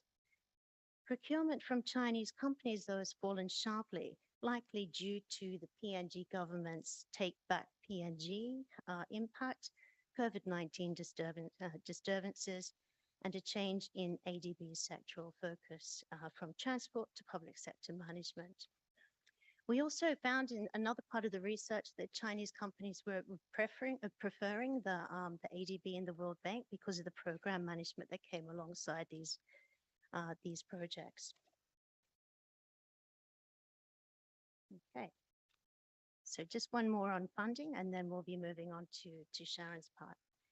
So we know that Chinese companies' engagement in PNG has grown along with China's global expansion since the launch of the BRI in 2013. And despite PNG signing of the BRI in 2008, all four sources, you can read it here, all four major sources of funding started decreasing prior to the COVID pandemic. And a larger proportion of them started operating on Chinese aid projects. Why? Well, there's been this declined outbound Chinese investment globally from 2016 to 2019, but also significantly, there's been increased business risks in PNG and a growing awareness of those risks from Chinese companies. It's a difficult operating environment for them. So we think that maybe, so we know that China's been one of the most bilateral partners to PNG through aid, trade, and foreign investment. The trade part's not part of this conversation, this presentation, but we've been doing some work on it. PNG-China economic cooperation is growing alongside China's global expansion since the launch of BRI, yet it's less affected by PNG's official signing of the BRI, or as it appears. Ignoring economic disruptions caused by the COVID-19 pandemic, the bilateral trades have been increasing, aid commitments to PNG are fluctuating, and now is more concentrated in transport and energy. However, Chinese FDI in PNG has stagnated since 2015, but the new FTA that's under negotiation, free trade agreement, may reverse this trend and refocus attention. So now I'm going to hand this over to Sharon, who's going to look at the detail of these companies. Thank you.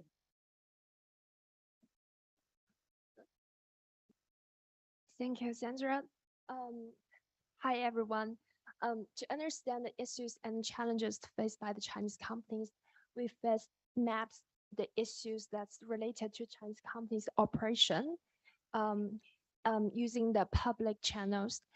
And as you see here, the issues are put into three categories: performance, governance, and geopolitical interventions. So the performance issues include technical deficiency, work delay, and labor-related issues such as poor labor treatment and China PNG employee conflicts and pollutions. This type of problems is usually associated with the Chinese companies. And for governance issues that include mismanagement, political uncertainty, lack of funding, disputed land ownerships and settlements, and insufficient local consultations.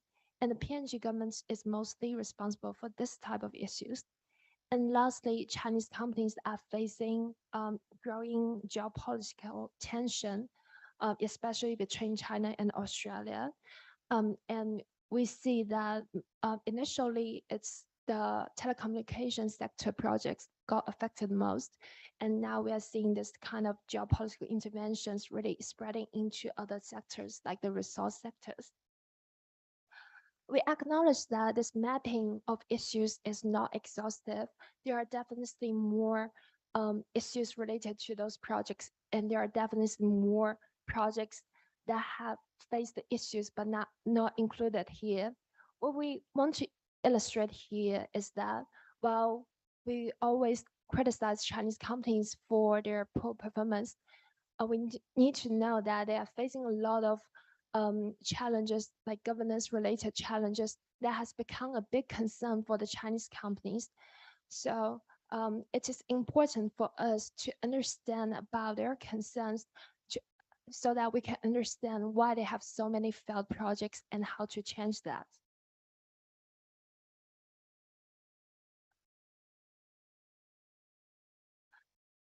So facing so many issues is not a welcome experience for the Chinese companies. Why? Because those issues can undermine project profitability and business prospects. The performance issues are costly to Chinese companies.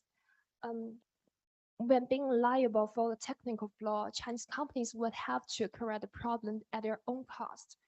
And there's always a lot of media attention going to the Chinese companies, especially when they do something wrong. So when there is a negative report about a Chinese company, then it affects their ability to bid for the next project. Governance issues and other issues also increase business risk and can hinder the performance. For governance issues, political uncertainty would increase project uncertainty. That would affect whether a Chinese project will be prioritized or receive enough resources or support for it to be successful. When there is a lack of counterpart funding, a Chinese Exim Bank would hold the release of the funding so the project cannot proceed. The issue of lack of counterpart funding and other issues like local protests can cause very severe long project delays, and that would brings up the difficulties for Chinese companies to coordinate their supply chain and make labor arrangements.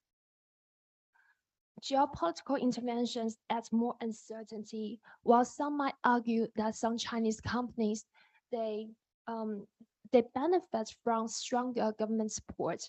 Yet overall, for Chinese companies, that increase the obstacles for them to win projects, and at the same time, it sometimes breeds the malicious media reporting about Chinese companies that really affects their performance. There are other challenges. Chinese companies are facing high payment risk and unexpectedly high costs. That's due to local economic, social, and regulatory constraints. It is also difficult for them to acquire and retain high-skilled laborers for them to integrate locally. Now, back to our question. Why are we seeing a declining engagement of Chinese companies, and why are there more Chinese companies undertaking aid projects? Here is one possible answer. In the past, Chinese companies have been competed on price without full understanding of the market and full consideration of the risk. So they often end up in cost overrun or poor performance. Over the years, as they came to understand about the business risks, and realized that the investments they made are not profitable, their interest in the PNG market starts to decline. One way to mitigate the risk is to undertake those Chinese aid projects, but then that would expose them more to the geopolitical competition. Although this whole trend appears very pessimistic, we do see that many Chinese companies have taken positive actions to address to the concerns using remedial and preventive measures. Sorry, I just realized that.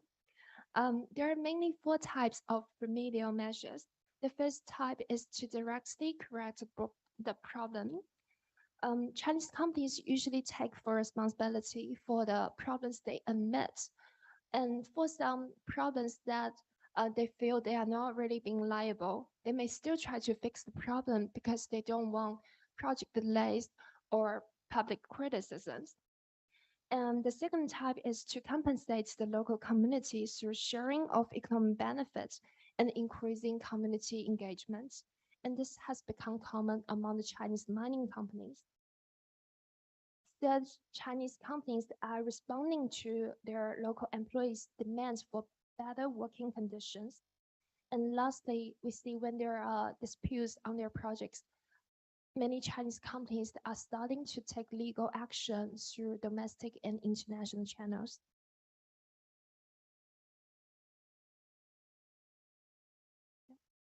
Sorry, stop. Okay, cool. Both Chinese companies and Chinese states are increasingly aware of the business risks of operating in PNG. For Chinese companies, they have gained deeper knowledge of the market through years of project experience and information exchange facilitated by the Economic and Commercial Office of the Chinese Embassy and China PNG Business Council. And also there's increasing availability of insurance products that helps Chinese companies to protect themselves against the political and credit risk. One example is the signature. It is funded by the Chinese state. And also we see that like Chinese companies for some sensitive business activities, they do include some protective clauses. For example, for the projects funded by the Chinese funding, it is usually specified that the PNG government need take the responsibility of securing the land using rights. Another way to protect themselves is to undertake aid projects backed by the Chinese state funds and multilateral banks. And lastly, we see that many Chinese authorities appear at project signing, launching, and completion events.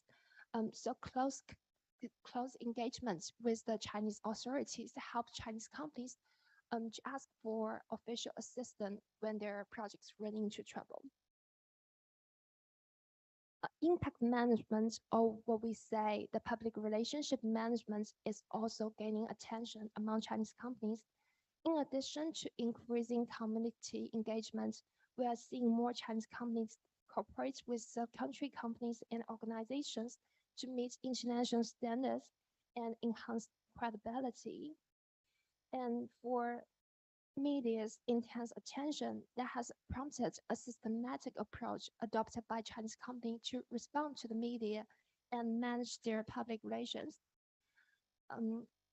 Usually, Chinese companies' action is viewed by the public as tied to the diplomatic relations between China and PNG, and Chinese companies are aware of that. So they tend to avoid getting involved into the media debates and solving issues directly with the government authorities. And lastly, we see Chinese companies are improving their labor management by allocating more corporate resources, strengthening ties with local unions, implementing talents and scholarship programs, and so on. They intend to localize, and this is encouraged by the Chinese authorities. Although it's good to see that many Chinese companies have taken positive measures, there are still a lot of problems in their responses. First, their response tends to be slow and passive. One example is the MCC Ramu. It has been criticized for their poor labor treatment for a long time, and it's until 2020 they signed an industrial agreement with the local workers' union to address issues on things like payment, insurance, safety, and so on. And as what we see from the public information, there's always a big time gap between when we first see an issue is reported till the issue is clarified, and from then to when the issue has been reported of a positive measure taken by the Chinese company. One possible reason is that some Chinese companies, they tend not to respond publicly. They might take some swift measures, but they don't want the information to really spread. There are two reasons behind this. First, they feel they are being targeted by the media. Their attempts to really speak up to the issues is often lead to like more media based, more public attention, which is not what they want. And second is that, as we said, their actions are viewed as tied to the diplomatic relations. So the Chinese companies tend to and are encouraged to solve issues through Chinese embassy and let Chinese embassy communicate with the PNG government or sometimes the public. This lack of public communication leads to poor transparency, and furthermore, for some Chinese companies that we do see, they have taken some positive public responses. The quality of transparency in their responses is still restricted. For example, when they say that they claim that they have set high standards and follow the high standards, it is hard to really see the details and specifics about about the standards they follow. And also when they deny an accusation, it's hard to find any like strong reports or strong evidence really support their claims. More importantly, as we described, the root cause of many challenges faced by the Chinese companies is PNG's poor governance. So the measures taken by the Chinese companies, such as like buying insurance products or holding those local consultation meetings, are not really addressing to the root cause. So they are only useful to mitigate the impact rather than solving the problem. And as a consequence, we see the implementation of taking those measures are costly not only to Chinese companies' own operation, but also are costly to PNG's long-term development because the Chinese investors are losing their investment interest.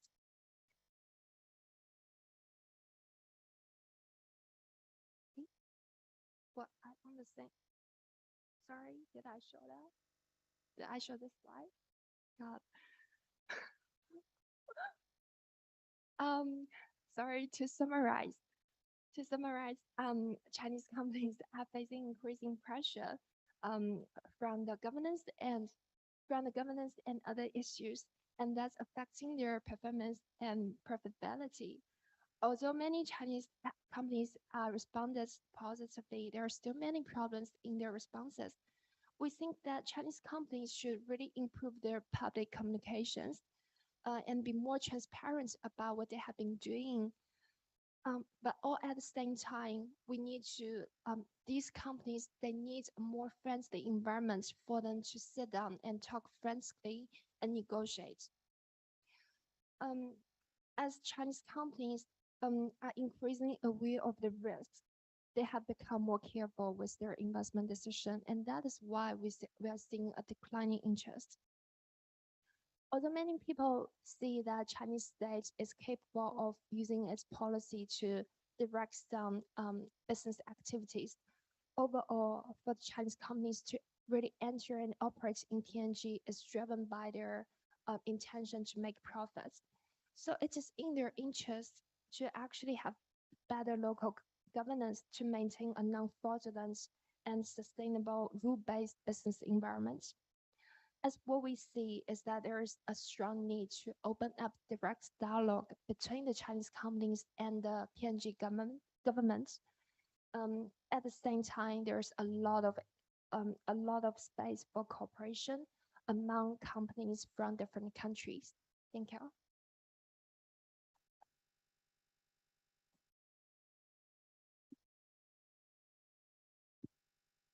Thank you very much. That was fascinating. All right, we have 17 minutes for questions. So if you have a question, please raise your hand. Oh, the gentleman in the back over there. And if you could state your name and affiliation and all this kind of thing, be great. Thank you. I'm Tuan Nguyen from Development Policy Center at the INU. I have a question for Laura and Martin about your research. That's a very exciting research, but I wonder the sample size too small, 600, and just 84 observation in rural areas in a country like Papua New Guinea. I wonder whether that sample is enough to represent the host countries. Also, the second is that your policy recommendations are very useful, but most of them are long-term solutions. Do you have some short-term policy suggestions?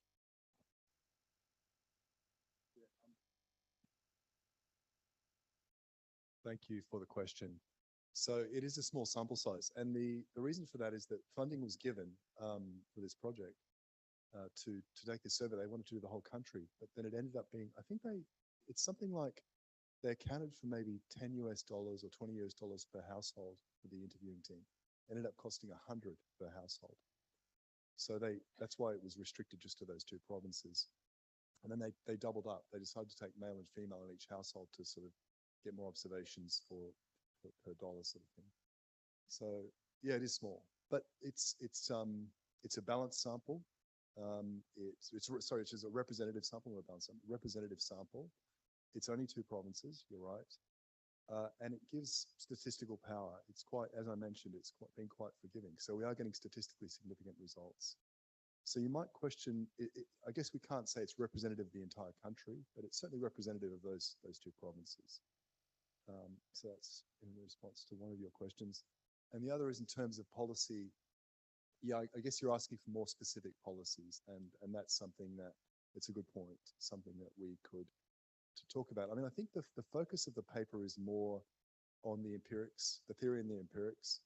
And I mean, we don't want to spend a huge amount on the policy, but yeah, you're right. We could be a little bit more direct on the policy. So thanks for that point.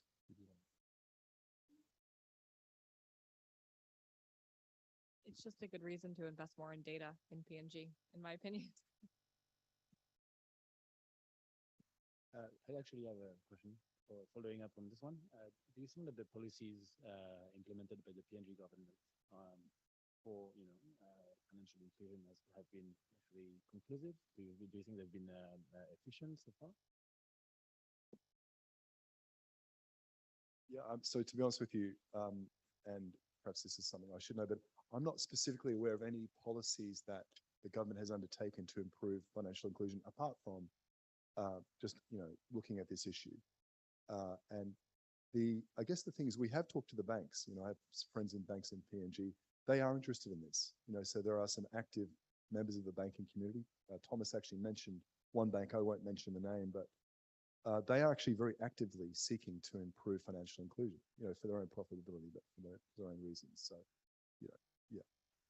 And the other one, of course, mentioned is the infrastructure.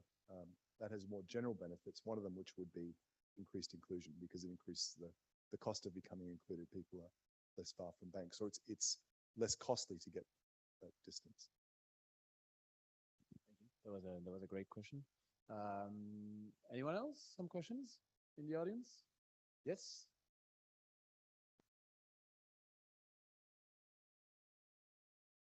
Hi, Leila from Islands Business Magazine. So I have two questions for our first speakers, Laura and Martin. So firstly, regarding the variables, I see that you use the education level or academic level, and I was wondering if maybe employment, unemployment, or self-employment status was considered during your research. Also, secondly, regarding data collection, I see that you mentioned that each household, there were two respondents, and male and female. So I was wondering if, I was curious as to these were all husband and wife respondents, because I would know that, I understand that most households in Papua New Guinea do not have a nuclear family in one house. There could be 2 or 3 generations in one house. So usually the breadwinner, sometimes it's not a husband or wife. So I was just curious as to know whether these were all husband and wife respondents, or other family members included as well. Thank you. Yeah, so let me answer your second question first. Nearly all of the couples, the male and female, were spouses.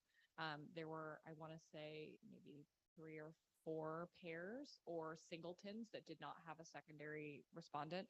But in our sample, it was almost all spouses. And the first question was, what was the first question again?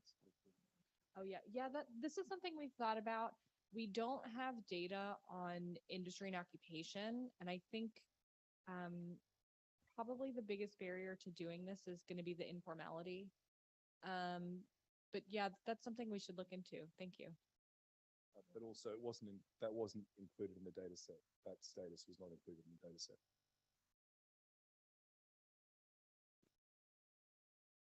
Oh, here you go. I have a question from my colleague, Jessica Collins. Hello, Jessica. Thank you for introducing me. Is that on? Yep, good. Okay. Thomas, this is a question for you. Thank you so much for your presentation. And I apologize if you did talk through this. I'm not an economist, so I would benefit from hearing it again. I'd just like to hear your view on the foreign exchange and the rationing of that, and how that impacts the excess reserves, but also the sticky kina and how that plays into it as well. That's a great question. I think currently, I would say that the foreign exchange reserve in the country is limited. It's constrained because of the fall in commodity prices, as well as the resource boom is now so it's like going down. So that's why I think currently we have a shortage of foreign currency, and you may have seen from the daily newspapers that there are backlog of foreign currency requests from the business and so on. So we have that situation at the moment. So, but the central bank itself is managing in such a way that the economy is stable. So that's something that I'm not really aware of. I mean, that's something that I can't really answer because that's the function of the central bank. But all I know is there is a shortage of foreign currency. So in my presentation, I just proposed that in the event that we have enough, then that's the option that we have to look at by way of making some of this available to commercial banks to invest in foreign assets and so on. But right now is that option is not available at the moment because the country is undergoing shortage of foreign currency. Thank you. Well, actually, Thomas, I have a follow-up question. I mean, excuse me. So yeah, like your presentation, told me about excess reserve, and I was wondering what is the case for actually excess reserve? I mean, I understand, like it's not always. I mean, to me, it looks like it wouldn't always be a bad thing because in a country like PNG where you have boom and bust, like private companies, private banks would like to actually have a bit of buffer to face those kind of situations. Do you think there is a case for good excess reserve? Sorry, can you just a bit elaborate on the question? So Yeah. So basically, your paper showed that like too much excess reserve would be an impediment to good monetary policy, good public policies. It might like increase inflation. You said, and I was wondering like, whether there was a case for actually excess reserve. Is there like a good reason for banks to have actually a lot of reserve? I think it's justice building up in the system. I think some of the factors that I just brought them out, but the commercial banks, they are very full of the risk factor. So that's why they keep some of the deposits in their accounts. They're reluctant to like invest by way of lending to the private sector or by participating in the foreign assets, investing in there, or even domestically. They're just keeping that because I think the good thing is like when they have enough, that gives confidence to our banking system because when we have enough liquidity, that restores confidence. So the customers will be confident that that's a good thing about it. But the bad thing is, as I've said, it may have implications on the economy. And one of my papers is on the transmission of monetary policy. So which I'm not presenting here, but I might present in another seminar. Yes. Hi, it's Patrick from ANU from East Asian Forum. So I have first question is to Laura and Martin. When you make the model, I saw there are different the distance to bank, but have you considered about the travel time instead of the distance? And because if I mean for some family, for some household, they probably have a vehicle, so even it's a long distance, they can access that for a short term. But for someone without that, it's gonna be harder. And my second question is for the Asian Foundation. Like we saw that when we toured Fiji, when we come to Fiji, we saw a lot of Chinese building, the big tower there, the tall building there, and is that a similar consequence or similar phenomenon as PNG or no? Thanks for the question. Yeah, that's a really great point. And I think it's really important to the story here, but we don't have travel time information. It would be great if we did. And I think that would probably be a better measure of the transaction cost than the raw distance, but we just can't. And the other issue there is that in PNG, like a lot of the roads are concentrated around the major centers. So we do have buckets. We put these into buckets to reflect that. So 20-kilometer buckets. But then as you get beyond like a 60-kilometer range, I think we then group that. So that reflects some sort of non-linearity in travel time. But no, we don't have the travel time.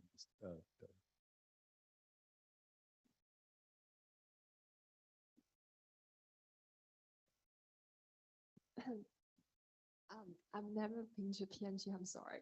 But yeah, I did see some figures saying that 70% of the construction is now being taken by the Chinese companies. I maybe have to check that figure, but around that level. So definitely as the slides that I showed before, there are a lot of construction projects that I show, and they are of like a significant amount. So that's very big scale Chinese investments that we can see in PNG.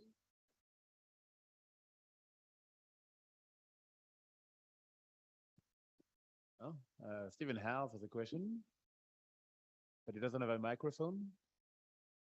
Oh, here you go. That's not Stephen House anymore. Sorry, Stephen House. No, you go up. No.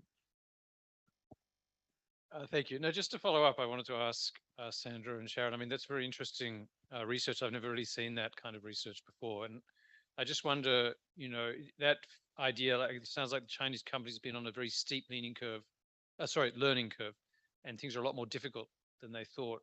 I mean, we know China's been investing in Africa probably for longer, a lot more funds. Chinese companies. Do you get the sense from your reading of the literature this is a common problem or common phenomenon, I guess, that there's a kind of optimism that has been dispelled over time for Chinese companies. You know that they're on this learning curve not only in Papua New Guinea but all around the world.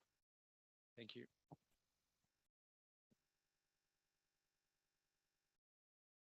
Now I'll take it. Thank you, Stephen. When I first asked one Chinese companies and about a similar question, and they were saying that the challenges they are facing is kind of like common for them, for all the Chinese companies around the globe, especially in the developing countries. And personally, I have this experience in Latin America working for a Chinese company, and I can see that like a lot of problems like labor management, environment concerns, all the kind of challenges we face, and also a lot of like political interventions. But it's kind of different because the Pacific countries, they have their own context, and even for different Pacific islands, they have different context. So what's happening in PNG may not really be what's happening in Fiji. But I think on overall term, I would say that it's similar. All right, and last question for Stephen House in the back. Can I just add a Oh, little? sorry, yeah. Thank you. So we're really interested in using this as a model across the rest of the Pacific as well, or even in PNG, looking at other foreign companies operating in Papua New Guinea, which might then spell out a trend for, it might be Malaysia, Indonesia, India, China, that are experiencing the same problem. So we're looking at this as a modular piece of research that we can build and add on as resources come in. So it could build up that bigger picture. But I think what we're seeing is like, I think there was an assumption that, there's, it's more, it could be more geostrategic, but they're there to make money. I mean, it's a business. And they're the largest trading partner for many Pacific Island countries. And how are they going to be making money is going to come in multiple forms. So this is one of those forms. So this is the first piece of what we hope is a much longer project in the region. Are you going to be able to share the database? Database, yes, but yeah, I'm willing to like share the results, and I do take a lot of information from Lois Institute, Pacific Aid Map, and Aid Data. Yeah, Great, thank you. yeah, it's all from public information. I'm grateful for your great project. Oh, there you go. The last question from the lady on the back. Yeah, good afternoon, everyone. I'm Amalini from School of Accounting, Finance, and Economics. My question is, I'm sorry if it might be a little bit outside the research area, but I'm interested because of following Professor Steve's presentation this morning. I'm curious to know, and I think I guess there was a question from the floor in terms of the liquidity excess. Like, the issue that, or the question that's been asked from the floor rather is, given the current exposures that we have, right, from the rippling effects from the COVID-19 and then the Ukrainian war, and given the situation that we have like currently in the Pacific, the liquidity excess, right? Commercial banks, shall I say, financial institutions are more risk averse. They are sort of, because the response following Professor Steve's presentation, the response is to increase the growth in our economy. And there are two approaches, from my understanding. We could take the approach from the fiscal policy perspective, and the other is from the monetary perspective. So for the monetary perspective, given that the commercial banks are more inclined towards, managing their risk. And I know when they manage their risk, they go into repricing their assets, which are the loans. And so we're looking at them not, giving out more loans, liquidity excess for the public. So I'm curious to know what's the approach taken by the TNG economy, because currently with, the current situation, we have the rippling effects. And so commercial banks are not, willing to lend. So I know there needs to be a, central bank intervention and also the government in terms of the reserve requirements. What's the approach like from PNG economy?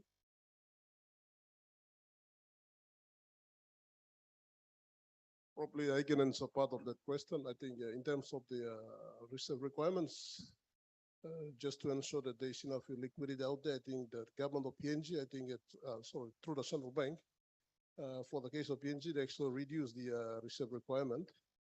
I think it's down to 7%, if I am correct. So from 10%, so in such a way that there is more enough money in the commercial banks, which commercial banks can use that to give it out to the borrowers. But then the commercial banks, they have their own rules. So that's something that it's private, and it's not easy to intervene because they have their own rules, they have their own regulations, they have their own process. So we can talk about, but then when it comes to decision making in terms of giving out loans, that's the banks decide on that. So, but government, from the perspective of government, I think that through the central bank, I think that's the first, approach they've taken, which I'm aware of. So, thank you. All right, well, here you go. That's the closure of our panel on PNG economics. A big round of applause, please, for our presenters. Thank you very much. And and so we're off to afternoon tea and back at 3:30. No, we're not back at 3:30 anymore. Hi, we just had a slight program change, so we'll be coming back from afternoon tea at 3:45. But don't get too comfortable. 3:45. See you then.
Sound check 1, 2.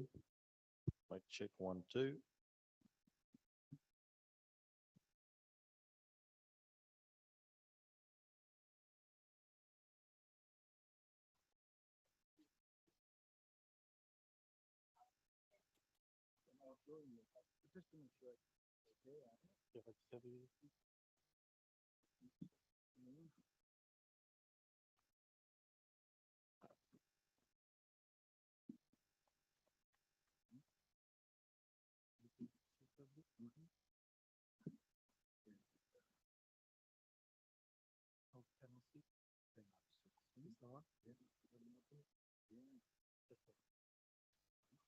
And when you put which button, okay, I'll put it on full screen. Yeah. And all you have to do is just control the top. This one, yeah? Just go on down, yeah? You want to go back? Oh, just those. Yeah. Because I saw the other girl, she was having problems. It goes up. Yeah. So down.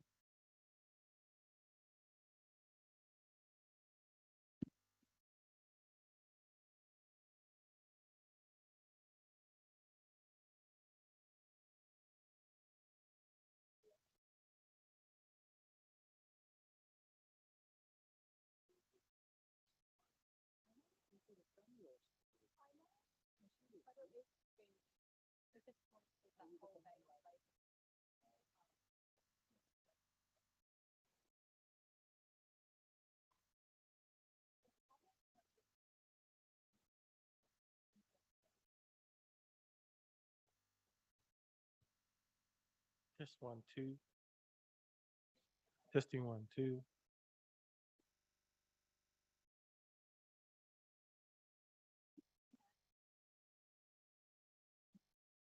Testing 1, 2. Check 1, 2.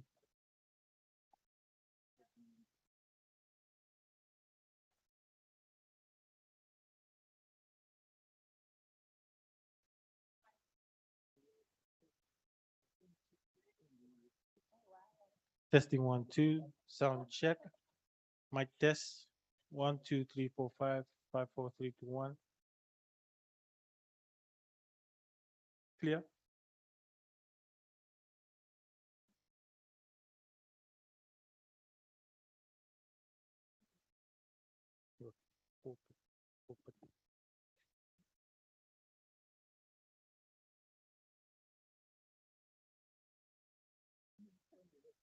Open.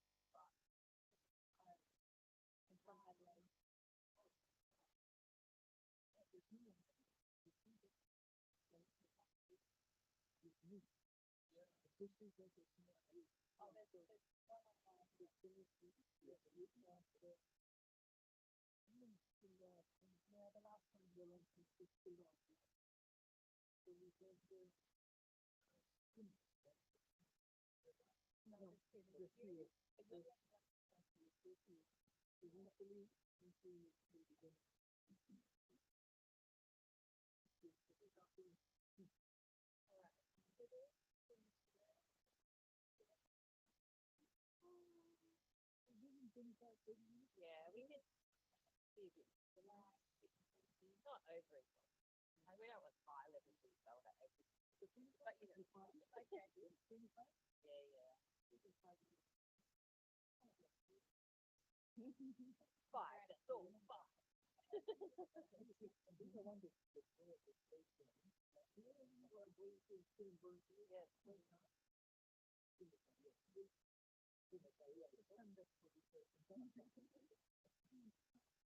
They can see you yawning on the live.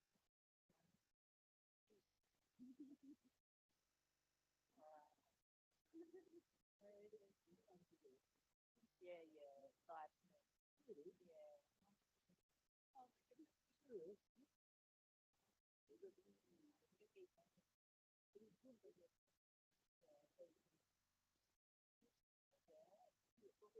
Don't think about that when you're presenting. Yeah, exactly. We know what you're like.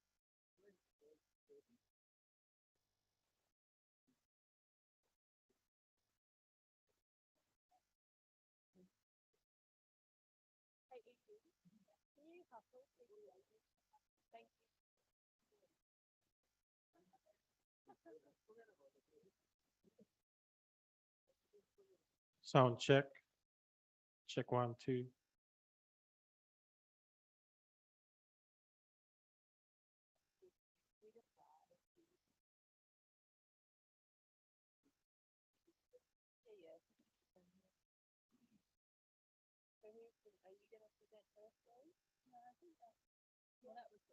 Yeah, okay.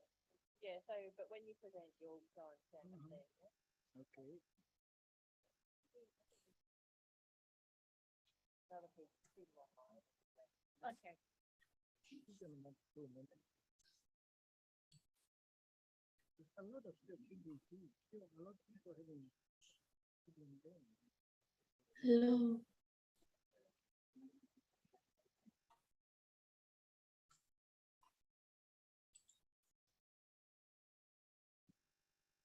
Hello and welcome to our final panel for this afternoon on social protection. We've had a slight change of presenters, so we've still got the first two, but we won't be hearing from Amelia about natural disasters, community and giving. So because of that, we've got a little bit more leeway with time, also with questions. So as you're listening, please jot down lots and lots of questions because we will have time to answer them. And we're going to be a little bit less mean about timing of presentations as well. So my name's Kirsty Petru. I'm here on behalf of the World Bank Social Protection and Jobs team. Really great to be chairing this panel on social protection today at the World Bank. We've seen a real increase in interest in social protection from governments in the region over the last few years. And we've got a few different case studies that we'll be hearing about today. So first up, we have Samisi, who's here in person, and then we'll hear from Henslin, who's joined online. Samisi Taumoe Pao will be presenting on a Tongan case study on skills development for the tourism and hospitality sector. He's here from the New Zealand Tourism Research Institute, and he also did this research with Anna Addison from the Auckland Institute of Studies, but she is not here today. So without further ado, Samisi, I'll hand it over to you.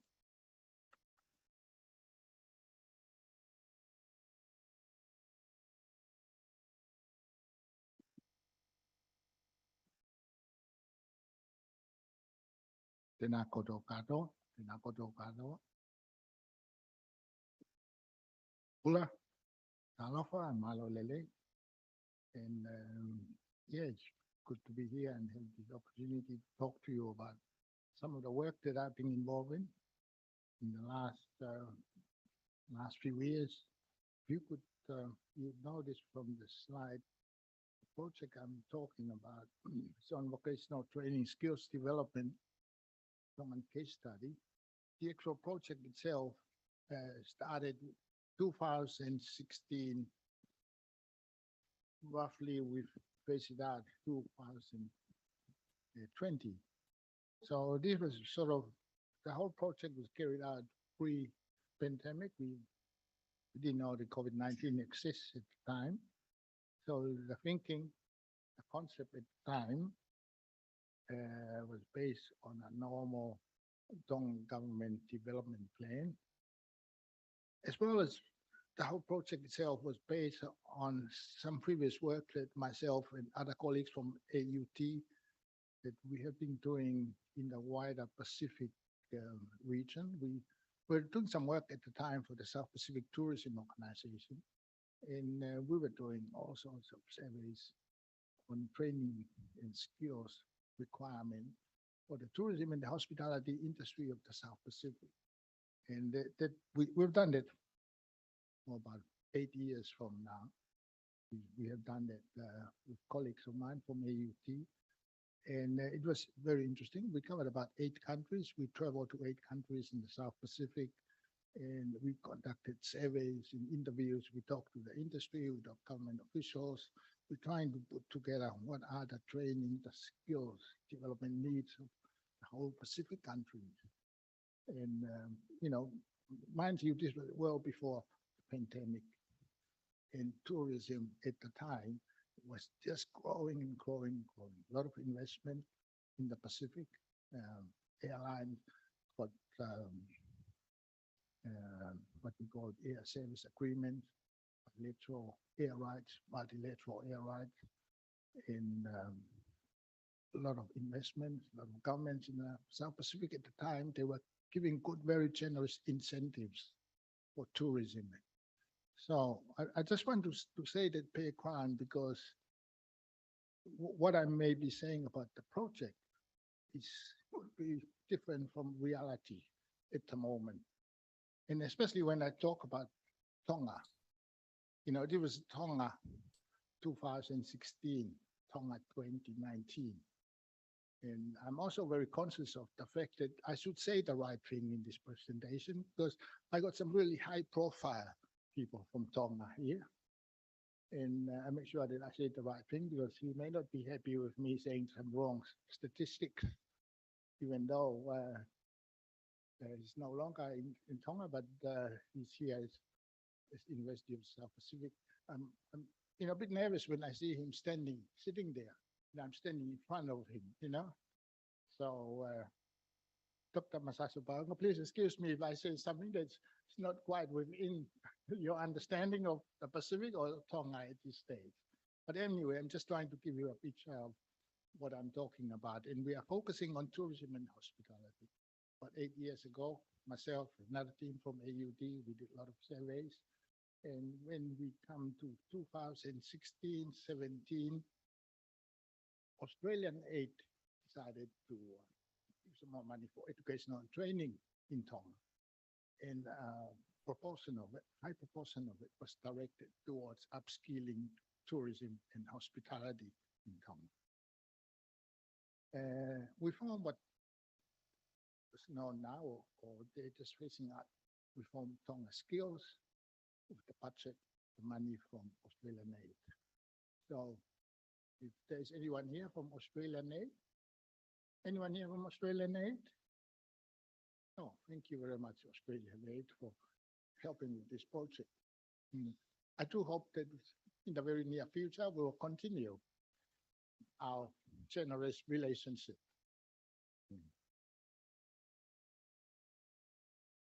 And Christy mentioned that I'm from the New Zealand Tourism Research Institute.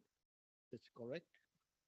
But also I am from the Auckland Institute of Studies as well. Auckland Institute of Studies, some of you not so familiar with it. It's the biggest private training establishment, educational in New Zealand. In New Zealand, we have, how many universities we have? We've got 7. We've got 7 universities in New Zealand. We can't have 8. Unitec tried to have 8. No, there's no way. So at the moment, we're stuck with 7 universities. And everyone else, we just have to remain as a PTE or a polytech in the state.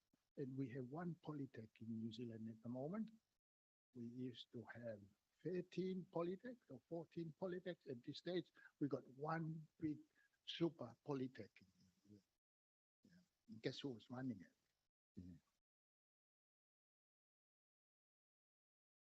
This is the case study. The reason why we call it a case study, because in our experience, in my experience working around the Pacific countries myself, this sort of project, it could be done anywhere else in a sort of small to medium-sized Pacific island. So we just call it a case study. I had 2 of my colleagues that we work together in at the Auckland Institute of Studies, in Dr. Nick Towner and Anna Edison, who unfortunately are not here. They would have loved to come to Fiji. And unfortunately, it's a work commitment make it not possible for them to come over here. And I'm so glad I'm here. It's much warmer in this place. And also, I just realized I should have stayed on for a few more days because I wasn't quite sure that there's a big event happening in Auckland in Sua this weekend. I just found that out when I got in here. I could have stayed for that Saturday afternoon event in Suva, but oh well, good luck for the Ikaletahi. Good luck for the Ikaletahi. I saw them training yesterday, so plenty warning there for the Fijian team.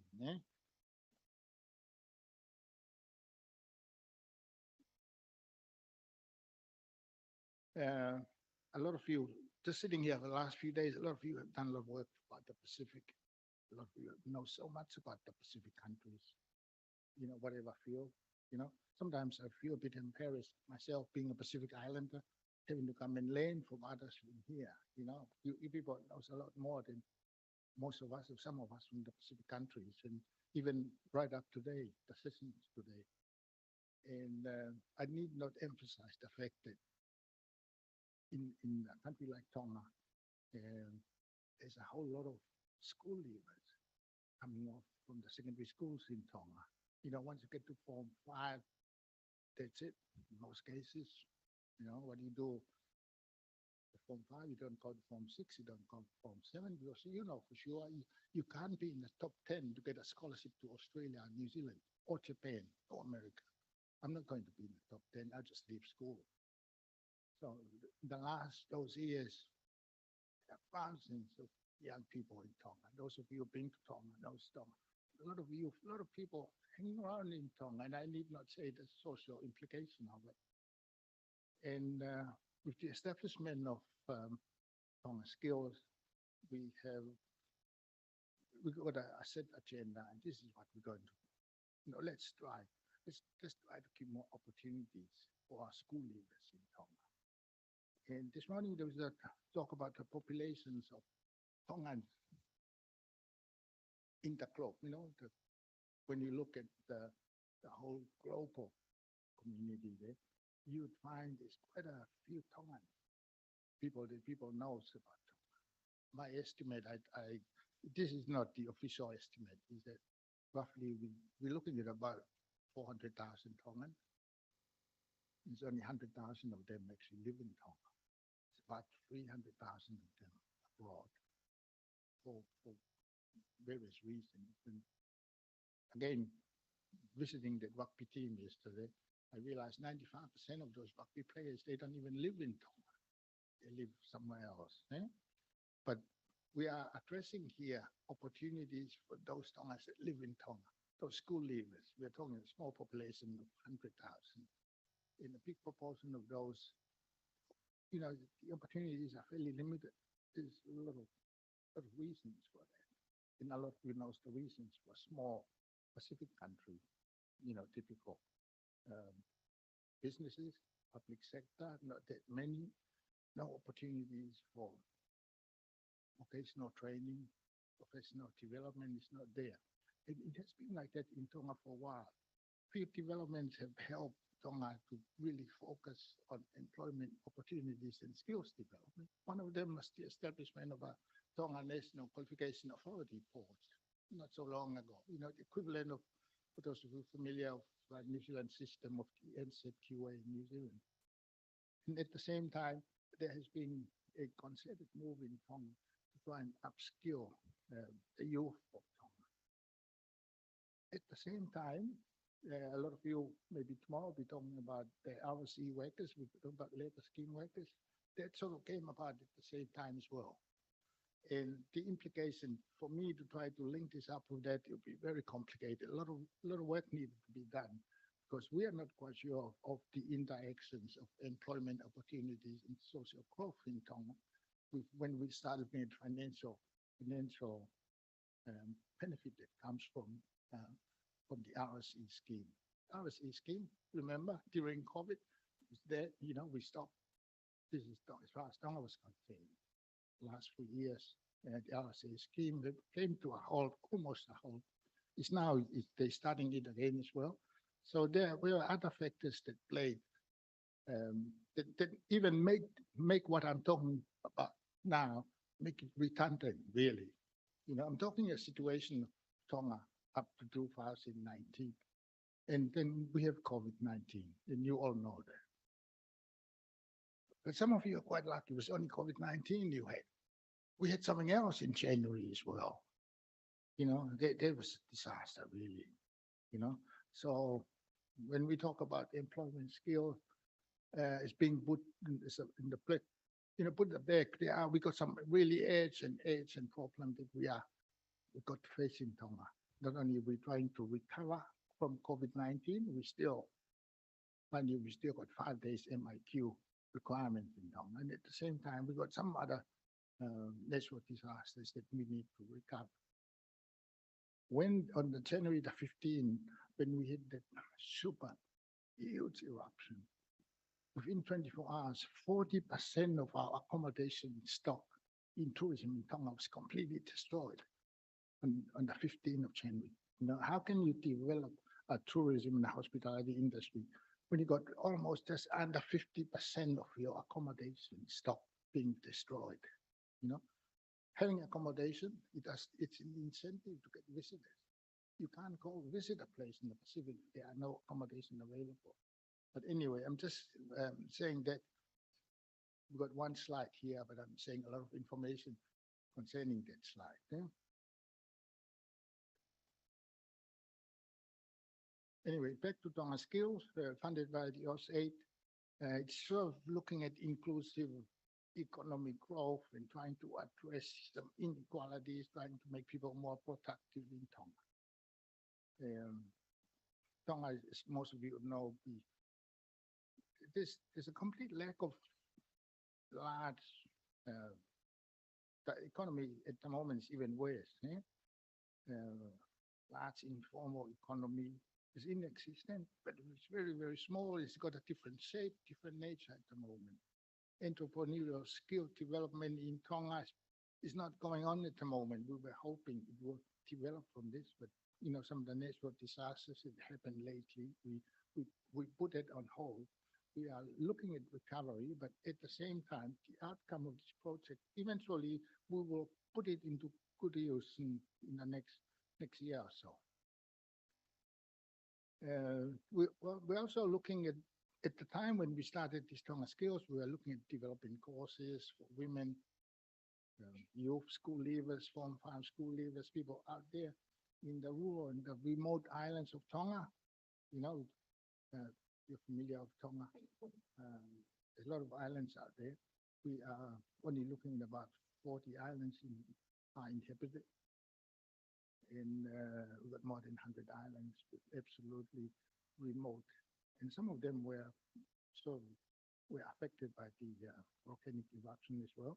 And also we had the disabilities, people with disabilities in Tonga being neglected in a way that we didn't develop enough skills, opportunities for them as well. So that was the whole objective of this project, look at them as well and try and work something out for them. We could buy training modules from the cell, but we feel that we need to have something really unique, something that would address the needs of the particular sector we're after. And the only way to do it is that we do it ourselves. We start from zero. We need to develop, we need to design relevant courses for the target market we're looking at.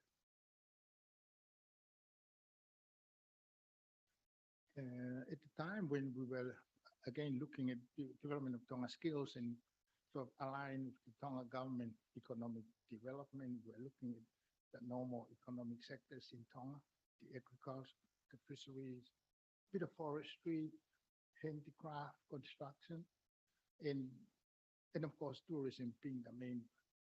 Tourism has been developing a bit slow in Tonga, but I felt if tourism was developing in the right direction at the time. This paper is an attempt to demonstrate this is the inclusive and Tongan phrase is ako kaukato, meaning inclusive of everyone else. Everyone else in the community benefit from these type of skills we are developing. Address contemporary youth unemployment, as I mentioned it, and looking more strategically at some areas in the growing industry and potential areas, of course, in the economic sector of Tonga. So these were the objectives, these were the aim of the particular Tonga Skills project that we were doing. And we had completed it. We have completed just when COVID started. Hopefully to offer opportunities for school leavers, help with the local economic development programs in various communities and islands in Tonga. Again, the Tonga Skills, the project we did, we got the blessings of the Tonga Ministry of Tourism, the industry itself. We spent a lot of time talking with them, trying to work out this is the right direction, this is the right courses we do, are this in the right level, the right credit level. And myself and my team from the Auckland Institute of Studies, we visit Tonga quite a lot, and we spend a lot of time in Tonga, just trying to work out that we got to align our ducks, we got to align this with government aspiration, with the community, the people of Tonga, and more importantly, the tourism industry as well. We were looking elsewhere from case studies from other countries within the neighboring countries as well. Primary purpose, bolster tourism growth, improve contribution to our national economy, and offer more opportunities for Tonga's youth and school leavers. We still have the Tongan youth and school leavers. We haven't given them enough opportunities.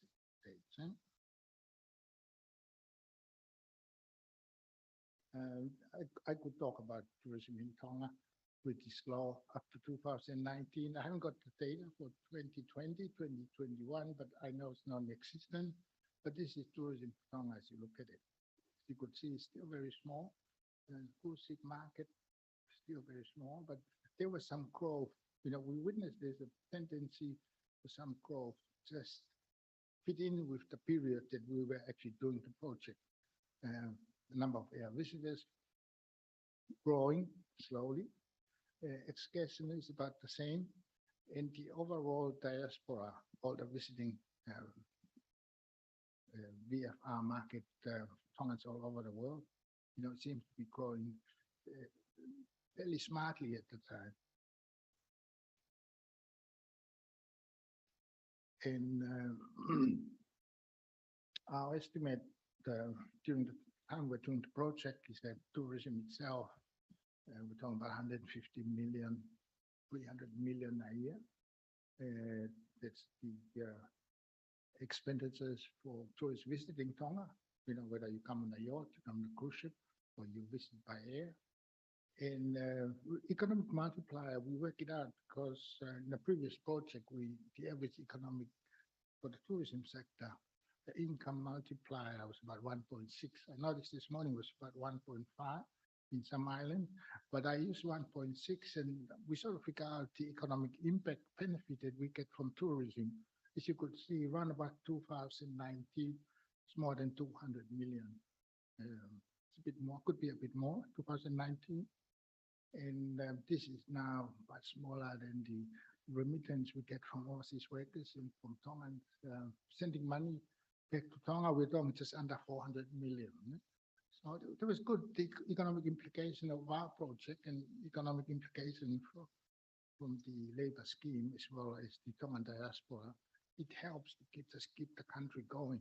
The country seems to be doing really well during those years, with tourism, with remittances, sort of with the workers themselves, and it seems to help keep the company afloat. Yeah, I got some figures here. When the arrivals 100,000, 25,000 excursionists. We got a lot of yacht visitors in Tonga as well, and some of you are familiar with the geography of Tonga up in the Northern Island.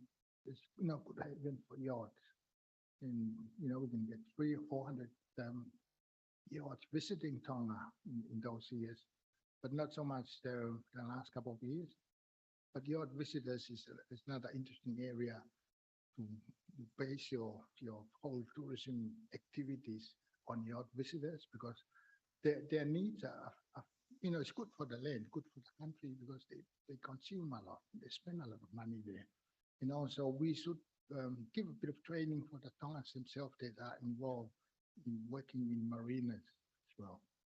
In terms of jobs, directly employed in Tonga, you're looking about 3,000 at the moment. I think we're looking about 800 working there because it's still recovery. Most of those resorts are not running, but it just gives an idea of the number of people employed in the tourism industry correctly. And it gives you also here the economic benefit we get from tourism. So back in 2019, there were enough justification for us to work out some of these training requirements, some of ways of upskilling some of our youth, some of the people that are out there in Tonga with no jobs. You'd notice from this slide, qualified trained workforce in tourism would have the opportunity to be employed in the region, including New Zealand and Australia. And this is ongoing at the moment. And I just learned that there are a lot of opportunities in terms of qualified and trained workforce, especially in the tourism and hospitality field, are now available from Australia and New Zealand. Because those countries as well, they need the workforce, they need trained workforce for their tourism and their hospitality industry as well. I thought I'd just start it because it's definitely it's a growing market. There's too much detail here, but this is the qualification framework for Tonga. First time ever that we work out a Tonga qualification framework for those of you familiar, level 2, level 3, level 4. These are sub-diplomas. When you got level 5, you're doing diplomas. You got level 6, you're doing higher diplomas. And when you're doing level 7, you're doing a degree programs in Tonga. You would find that this is very familiar to you because we have worked together with both the Australian and the New Zealand qualification. And this is how we sort of work out our qualification framework as well. For two reasons, really. We just want some recognition of the people that we train, people who have got Tonga qualification, good benchmarking of Australia and New Zealand. And the other main reason, of course, if you so happen to visit, you so happen to go to Australia and New Zealand, your qualification, they could easily work it out and you could just fit in with the Australian or the New Zealand qualification and you can just continue on your pathway to studies or you can get jobs opportunities in Australia and New Zealand as well. That's why for us to work out the Tonga National Qualification Framework was so important. It took quite a while for us to work it out. And we need endorsement from those two countries as well as within our industry, as well as within our Ministry of Education as well. But anyway, we've got a Tonga National Qualification Framework is up and running at this stage. But again, that was part of the project that we have helped to build up. Did I hear that? Really? I thought I was the only presenter this afternoon. Anyway, we're just going through some of the training areas. Tour guiding. This is Tongan tour guiding. This is not generic tour guiding qualification. World guide. World guide, not many countries in the Pacific that have world guide industry. This is the Tonga World Guide. Again, this is for the national qualification. Cookery, the whole idea is try to cut down on those leakages of overseas currency. Commercial cookery, again, looking at using local produce, making use of those.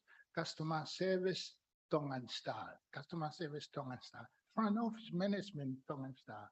And F&B service, again, this is Tongan style. Basically, just a quick rundown on all the national qualifications we have worked out in the courses, in the qualification as well. And how many of those? 7? Yeah, there were 7.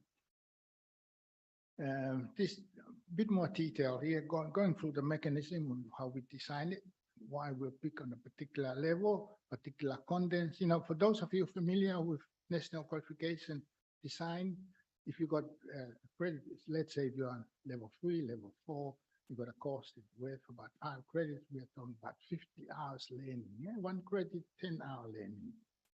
And this is how we've been doing it.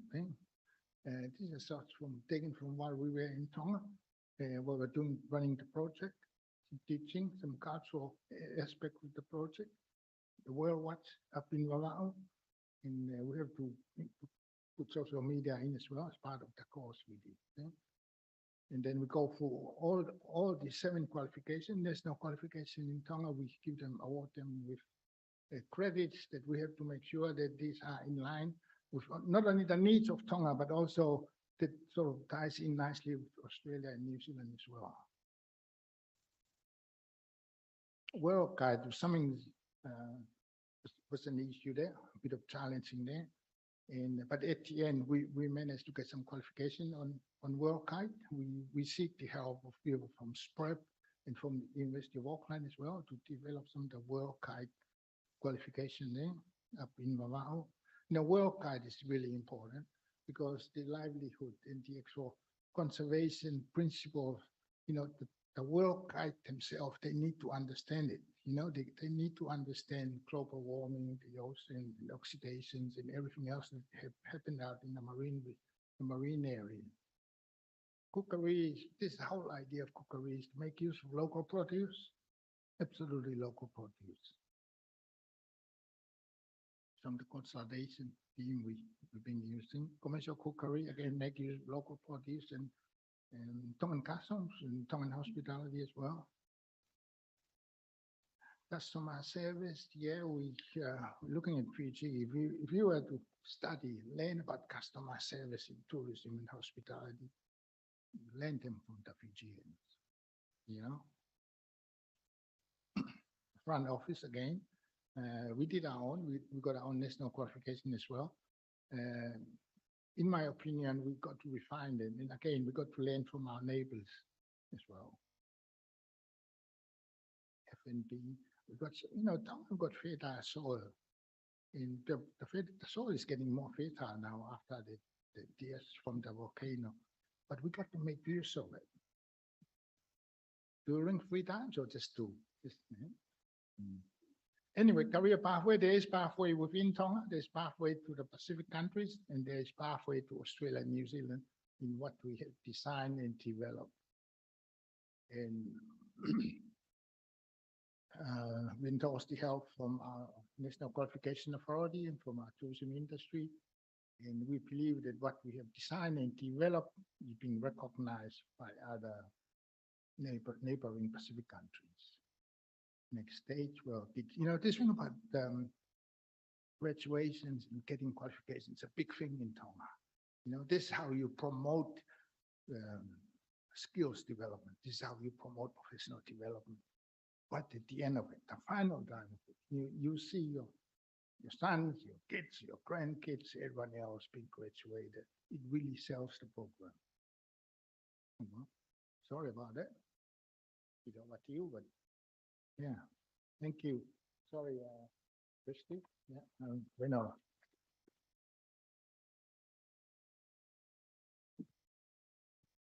Thank you. That was really interesting. If you have any questions, please just note them down. We'll have a combined question session at the end. Next, we'll hear from Henslin Puer Boseto from Ecological Solutions Foundation. She's joining us online.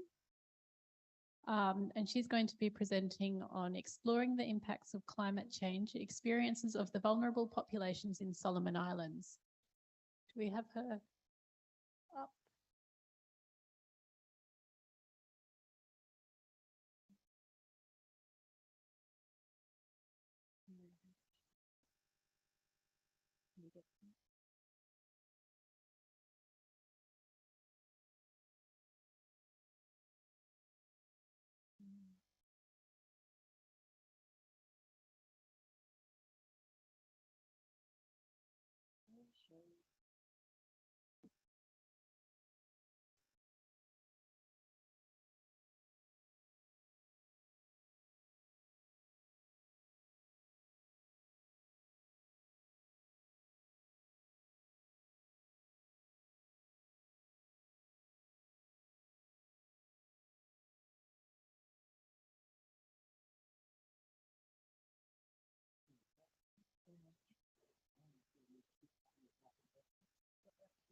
Okay, well, maybe, shall we take questions? Yep.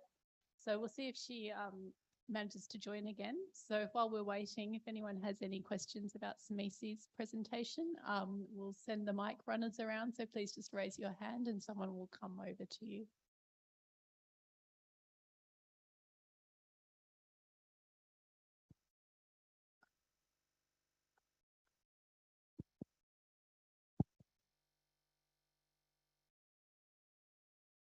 Hi, my name's oh, sorry, it's really loud. My name's Marisa. I'm a PhD student with James Cook University. And I just had a question in relation to the connection between some of the sectors. So yesterday there was a question about how the tourism sector could work with the agricultural sector. And I wondered if that's something that you're also looking at, given that some of the things you mentioned with cooking and beverages certificate, they're wanting to ensure that you're using local produce and creating local dishes.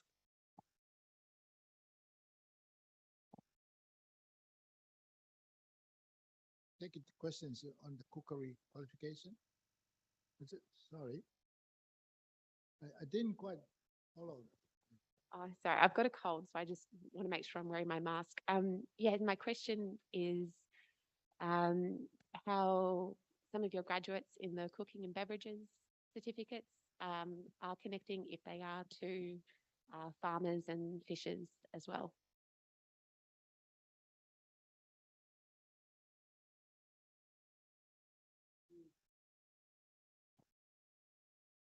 Just trying to answer the question as I understand. When you look at what F&B and those cookery courses that we have designed and developed, we had the industry need in mind, but at the same time, we were looking elsewhere for those similar qualifications like level 3, level 4. We look for Australia and New Zealand because we want those students from Tonga to be able to gain jobs and move over to Australia and New Zealand. At the same time, looking at what the Pacific countries are. But our emphasis was slightly different. It was not a generic F&B, not a generic cookery, because we were just looking from an agricultural perspective. We got a lot of fruits and vegetables and tomatoes we should want to use. Currently, we import a lot of food stuff from New Zealand. Actually, we don't 400 million. And a lot of them, we grow them locally. And the whole idea coming and saying, look, we need to make use of what we have locally. Our students, our hospitality, our tourism students, they should not rely on imported stuff from, for example, tomatoes and carrots, we grow them well in Tonga, yet we can import some of them. Watermelon, I think the best watermelons in the Pacific is from Tonga at the moment, is that correct? But we export them to New Zealand, but at the same time, we substitute watermelon with something else we buy from New Zealand. So what I'm trying to say, the X4 qualification we have is a national qualification. We're given it the right credit, the right level, and we feel very confident that students who have done the course in Tonga, they could easily go into anywhere. They could join in with the APPC qualification as well. Ours is in some cases slightly higher in Tonga, and they could go in for further study. They could go in for diploma level 5 out in Australia and New Zealand with our qualification. But more importantly for them to get particular skills. They were roaming around town looking for no skills, but we invite them to get the skills. And in some cases, government subsidized their studies. Am I answering your question here? Or? Yeah. Oh, thank you. So I'm just guessing what I pick up. Yeah.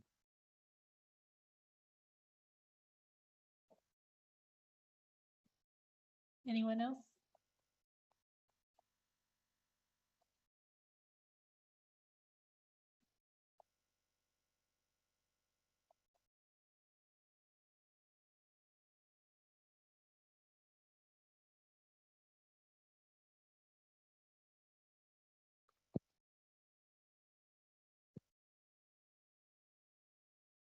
Thank you very much for your interesting presentation. I want to know your perspective on training people with the intention that they potentially move to Australia and New Zealand tourism sectors and the impact of the brain drain and also the investment in their education and then them leaving for the country and for the tourism sector.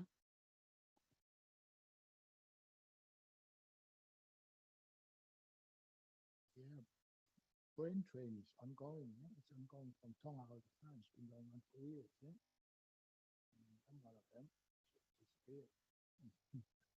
But we let it happen. We allow it happen.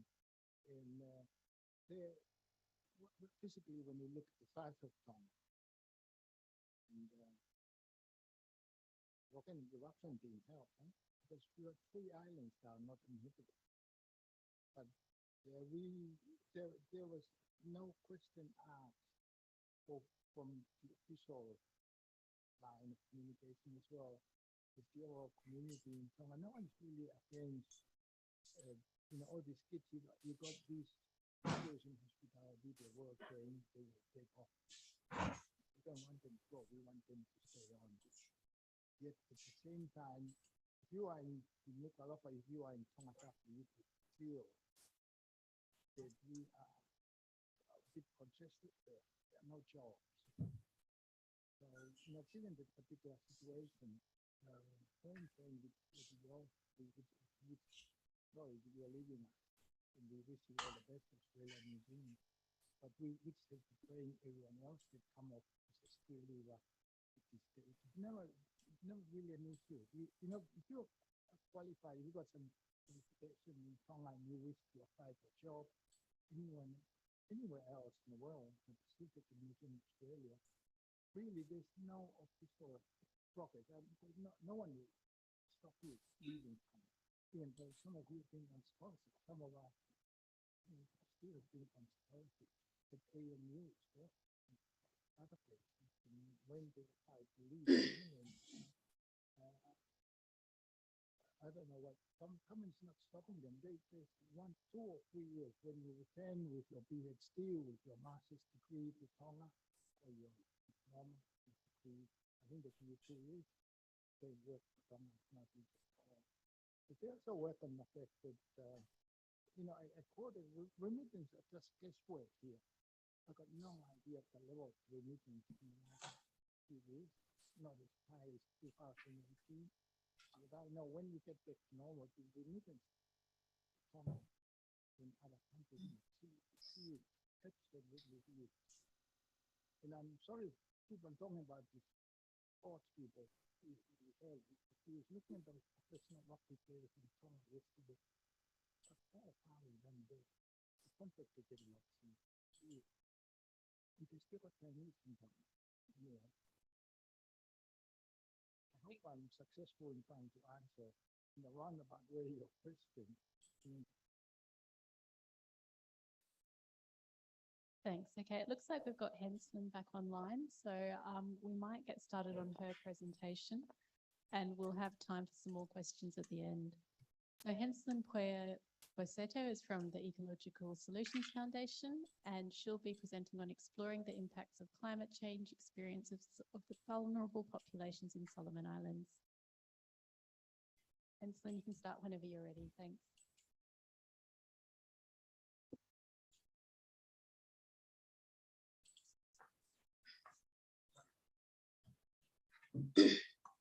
Good afternoon, everyone. My name is Henslin Puerseto, and I will be presenting on the topic, exploring the impacts of climate change experiences of the vulnerable populations in Solomon Islands, preliminary results. Before I begin, I want to ask a few important questions. Who are the most exposed to any climate hazards? Are their voices heard? Are there policies that address them specifically in terms of climate change?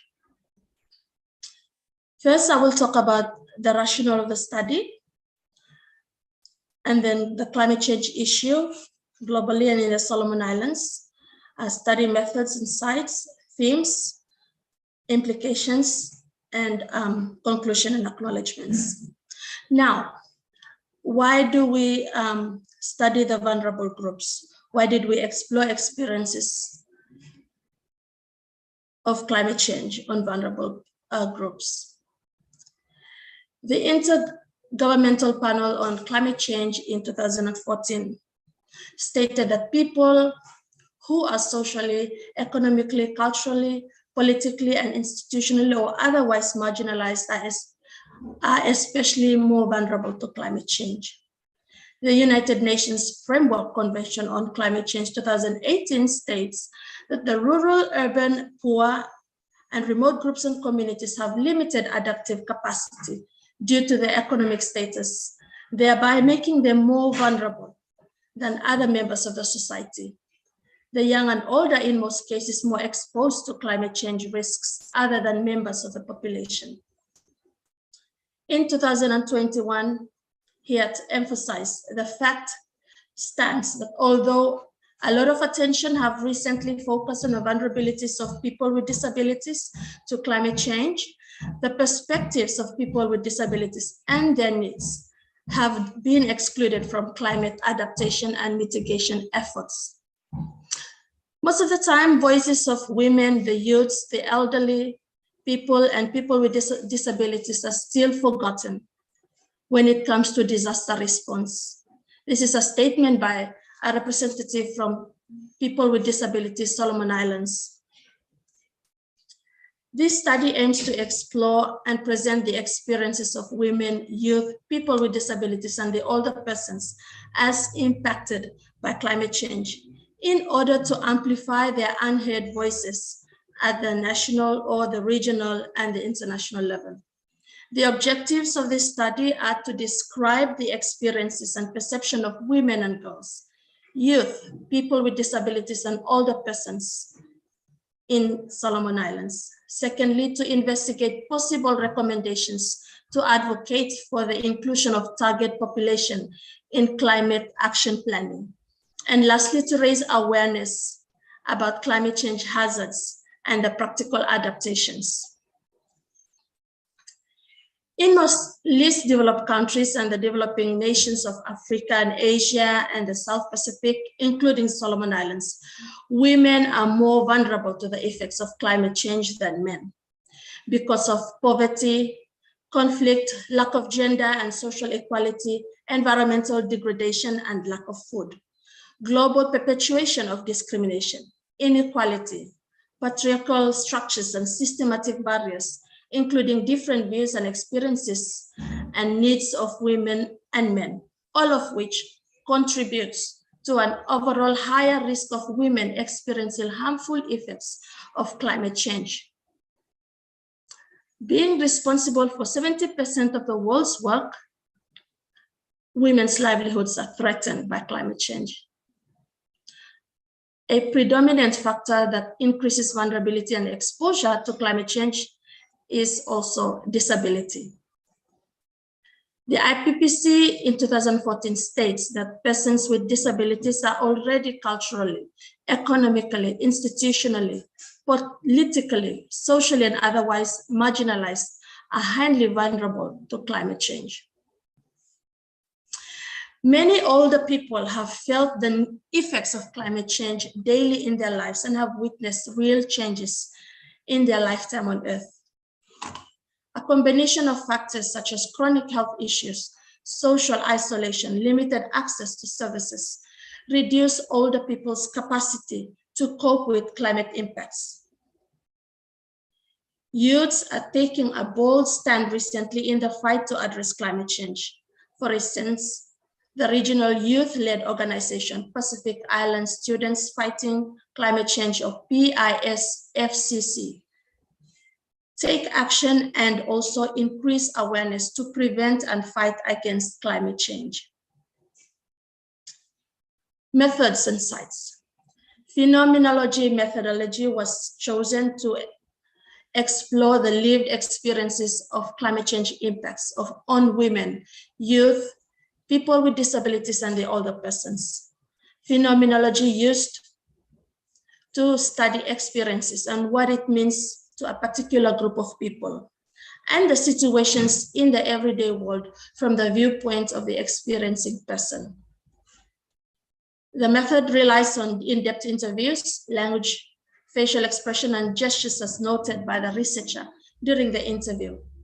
Purposive sampling method is selected for this project, which selects information-rich cases for in-depth study on the experiences and perceptions of the participants, and as well as snowballing strategy. The 4 sites where this study is conducted are Makira Island, Malaupaina Island, Ulawa Island, and Gizo. A total of 42 participants were interviewed. The preliminary results resulted in 3 main themes. 1, awareness and knowledge of climate change and the changes in climatic patterns. The preliminary findings showed a general lack of specific knowledge on the literal definition of climate change by a majority of people. However, when asked if they have noticed any changes in climate, majority of respondents said yes, and proceeded to explain the different changes they have experienced in their lifetime, such as increasing tides, which have now gone beyond where it used to be and has changed their coastlines, and saltwater intrusion, which affects water access and quality, food security and livelihoods, putting extra pressure on the target population, especially women and carers of people with disabilities and older persons, to work extra harder to ensure that their families are fed. Second theme on the impacts on agriculture, food security, water access and quality, migration, relocation, disease and coastal landscape. The unpredictable and unstable weather patterns, such as increased rainfall, causes flooding and landslides. Food gardens have been flooded and crops have low yield, are stunted, and get rotten quickly than normal. The changes in rainfall patterns interrupt farmers in their planning and harvesting times. Flooding dirties water for livelihood, such as drinking, washing, cooking, etc., and often are exacerbated further by logging. Droughts have contributed to limited access to clean water, and women and carers have had to walk long distances to fetch water for family use. Some health issues were identified due to continuous rain, which causes dirty water to get dirty, resulting in cases such as pneumonia, common cold, malaria, dengue, diarrhea, and skin diseases. Also, proper sanitation access remains a challenge for all, especially for people with disabilities and older persons. Fishermen reported traveling long distances to new fishing grounds compared to before. Also, there is low yield in fish catch due to climate change or overharvesting. Traditional fishing practices are sadly diminishing as well. In addition, some have moved to higher ground to rebuild their new homes. Coconut plantations, which are used to earn money, have also been washed out by sea level rise. And the third theme was adaptation measures incorporates traditional knowledge and personal experiences, encouraging innovation and creativity. Disaster preparedness include fetching and storing water for droughts and rainy season. Rainy season, which dirties the water supply. Participants also mentioned simple home preparations, such as preparing extra matches and batteries handy for their torches, fetching and storing firewood for rainy seasons. Farmers have resorted to planting mostly disaster-resistant crops like swamp taro or kakake in the Solomon region, bananas or plantains, excuse me, and cassava, while others reported that they have to plant extra gardens for unexpected times. Also, farmers have changed their planting cycle, saying now they have to put something in the ground on every visit to their gardens instead of only planting at the specific times like before. Others mention applying of new and different planting techniques, which have been proven to have high yields by others. Additionally, storing of fruit crops, such as yam or pumpkin, that can be stored for a longer period of times are practiced and are replaced each time the food is cooked. The same concept is also applied for firewood.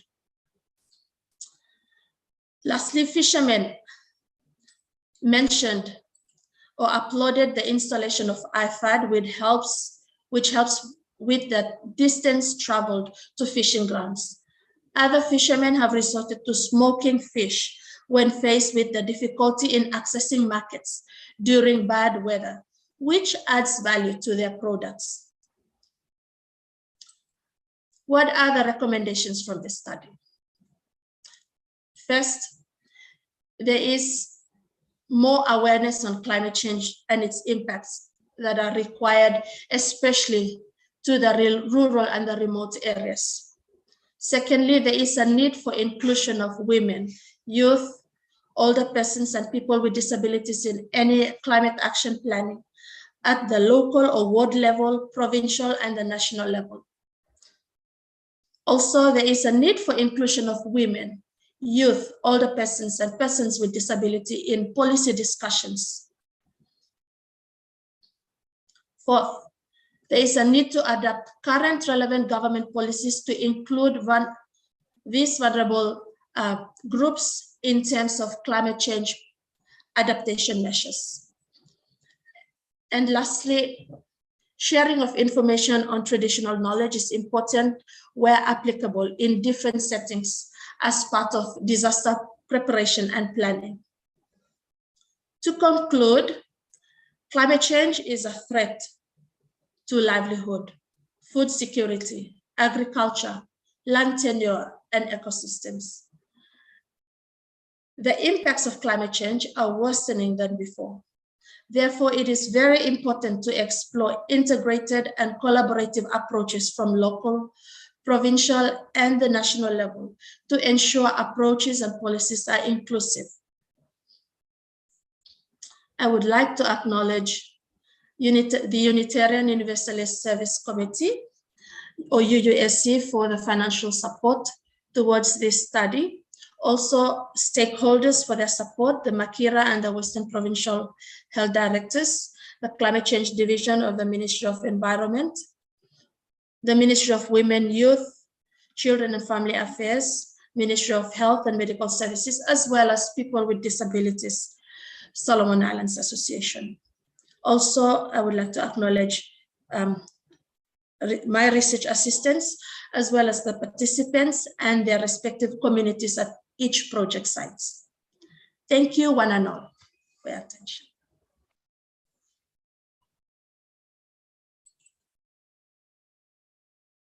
Thank you. So we've got about 15 minutes left for any questions. If anyone had a question for Henslin, or if you had a question for Samisi that you weren't able to ask before, please just put your hand up and one of the mic runners will come to you.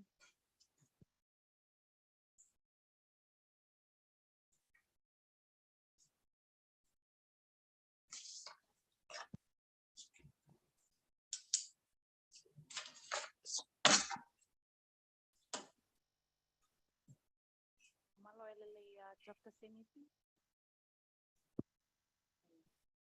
Malolele, Dr. Senisi, I'm just I'm a short-term consultant for the Asia Foundation, but my comments is just merely just my personal comments, and I think a couple of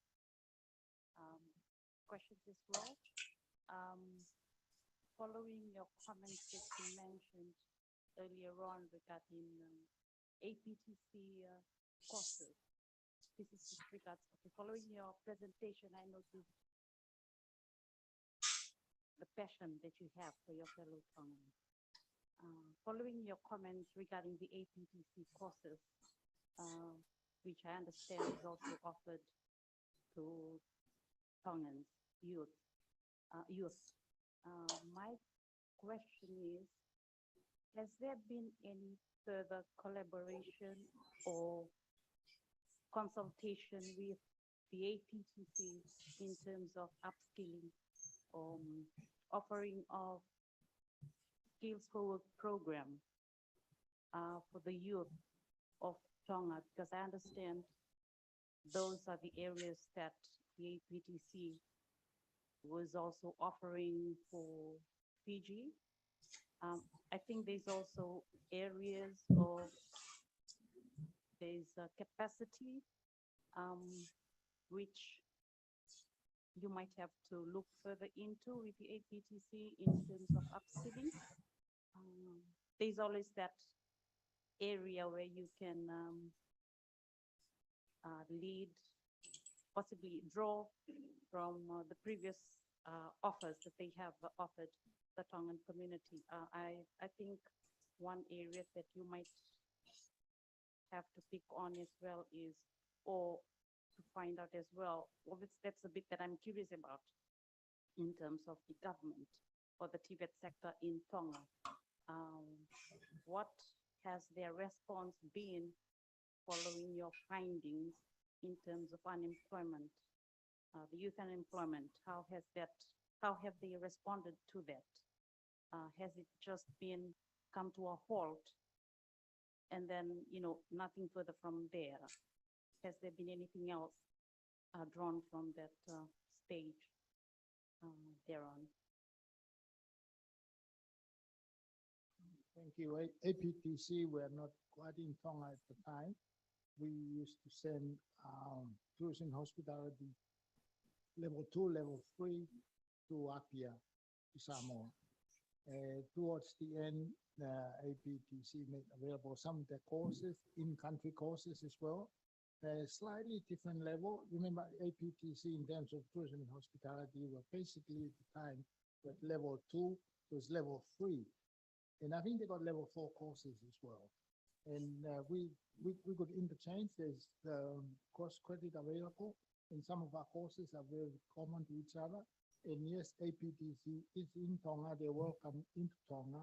And some of our school leavers either use our pathway, our Tonga National Pathway, or the APTC pathway to help them get through to our diploma and our degree programs at the Tonga Institute of Higher Education in Tonga. I think the answer is yes, APTC is in Tonga at the moment, still very small.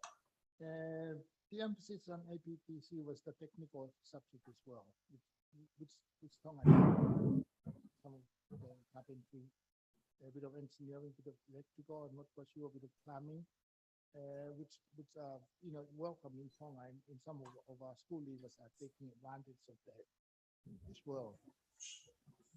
And yeah, does it help?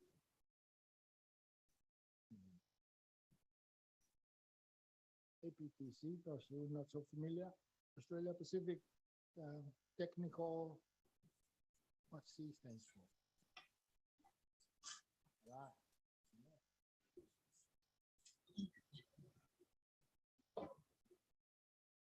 Do we have any other questions from the audience?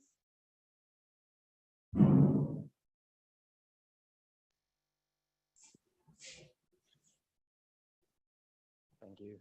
Matt Withers from the ANU. I've got a question for Henslin. First of all, thank you for sharing your findings on this very broad range study of climate impact. That was a really interesting presentation. And I'm sorry to ask you a bland methodological question, but one thing I noticed you mentioned was that one of the methods you were using was research observation of participants' responses in terms of their sort of facial responses and bodily gestures in response to questions. I was just curious as to how you used that data in your findings and how you tried to incorporate those responses in your analysis of the results. Thank you. Thank you. Are you referring to the language and the facial expression and gesture? So I just wanted to clarify your question. Yeah, that's it. Sure. So the methodology not only uses in in-depth interview, but also the language spoken is taken into account. So when interviewing, it is best to speak in the local dialect or in the common to ensure that the lived experience is really captured. Also, things like facial expressions and gestures like that can indicate the impact of the experience. So maybe when they're expressing that the impacts has really affected them, they would express it with just a facial expression, expressing that goes along with the words, just to signify that that is a significant statement. So those are taken into account when doing the data analysis. Does that answer your question? Yes, thanks very much. Yeah, that was interesting. Thank you. Thank you. Question up the back there. Hello, Leslie, one talk. This is David from School of Business Management here at Lautala campus. I think this is a comment. I was listening to your presentation, and when it comes to your objective, it seems to me that you emphasize more on the impact of climate change to women, children, and disabled people. However, when I listen to your findings, there seems to be some kind of mismatch between your objective and your findings, because your findings seems to discuss a general impact of climate change to the general population rather than women or children specifically. So maybe if that can be sort of clarified or specifically addressed to women, children, and disabled, because when you mention women, children, and disabled, some of us were listening attentively. We want to know how that affects this group of people. But the finding was just a general finding for the general population, including men and boys, so to speak. Thank you, David.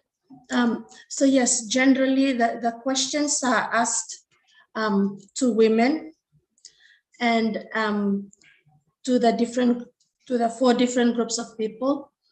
And if you will hear that I've mentioned in some of the impacts, I have mentioned that, the things such as flooding and other, increase of rainfall, which causes flooding,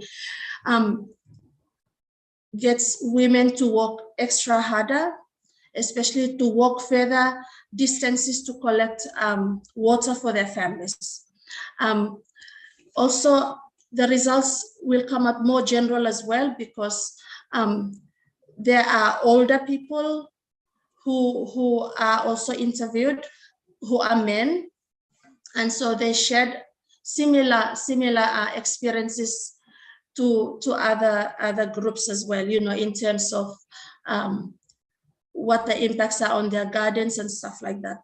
But yes, generally and also with the, with the fishermen, men who are old, who have had experiences with fishing, have shared their experiences. But there are specific things such as those caring for people with disabilities, which I've mentioned, have had to take on extra burdens to care for their loved ones in terms of fetching for food, in their gardens. When the gardens are affected, they have had to go long distances when the rivers are flooded and the water supply are dirty and murky. So these are some of the very specific outcomes or findings that are very specific for those people. And I would also like to highlight as well These are just the preliminary results. We are still working on to get more results coming out, but we would like to just present what the prelim results are at the moment. So thank you for your question. We will get that into consideration for further work on the study so that we will really bring out all the other impacts on specifically on people with disabilities and women, the youth, and older persons. Thank you. Does that answer your question? Your comment. And yes, I'm not sure if you can hear. We've got 5 minutes left, so time for maybe 2 more quick questions or 1 longer question up the back there.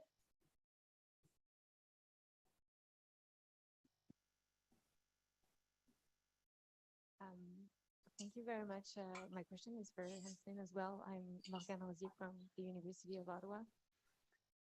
I was wondering, because you're considering all marginalized groups, if you thought about looking into the consequences of climate change for people belonging to the LGBTIQ+ community, and if this was a question that other research was addressing in the Solomon Islands, or if you thought about including this group in your study. Sorry, can you repeat the question? I didn't hear properly. So I was just wondering if you had considered also studying the impacts of climate change on the LGBTIQ+ community. So Sorry, what was that word? On people with different gender identities or People with different genders. exactly, Okay. or a sexual orientation. Is it a variable that you're considering, or are there any research on that in the Solomon Islands with relation to consequences of climate change as well? Okay. Thank you for that question. For this study, we have not included people with different genders, but it will be also very interesting to find out. And so far, I have not found any other researches done, especially in the Solomon Islands, concerning the point that you raised.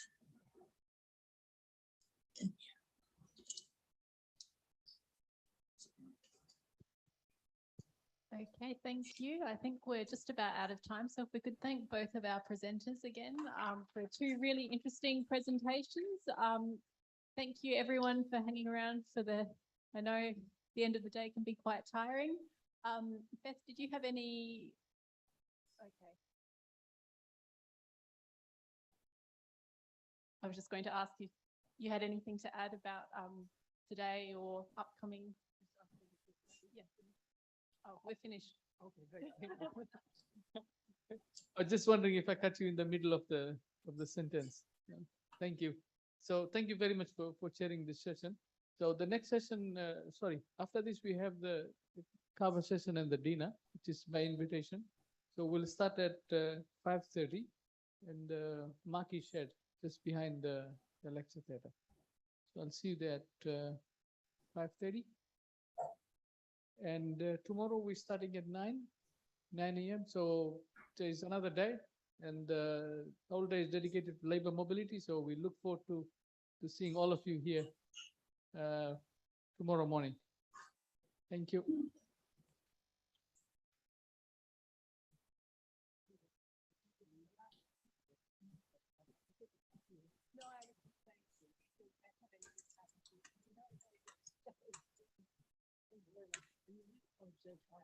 Yeah.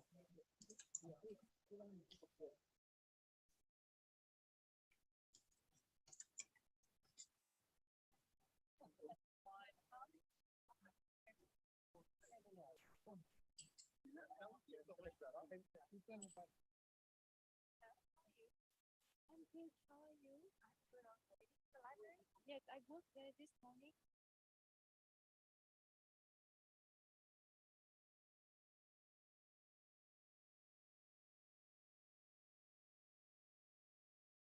That was probably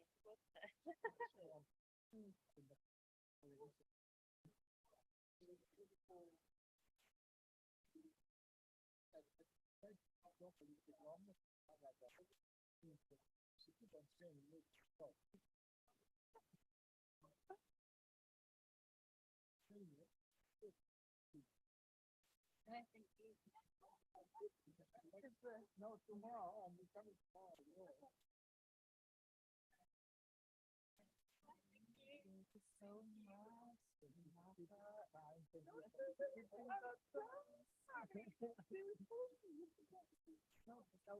I was thinking, a little bit longer.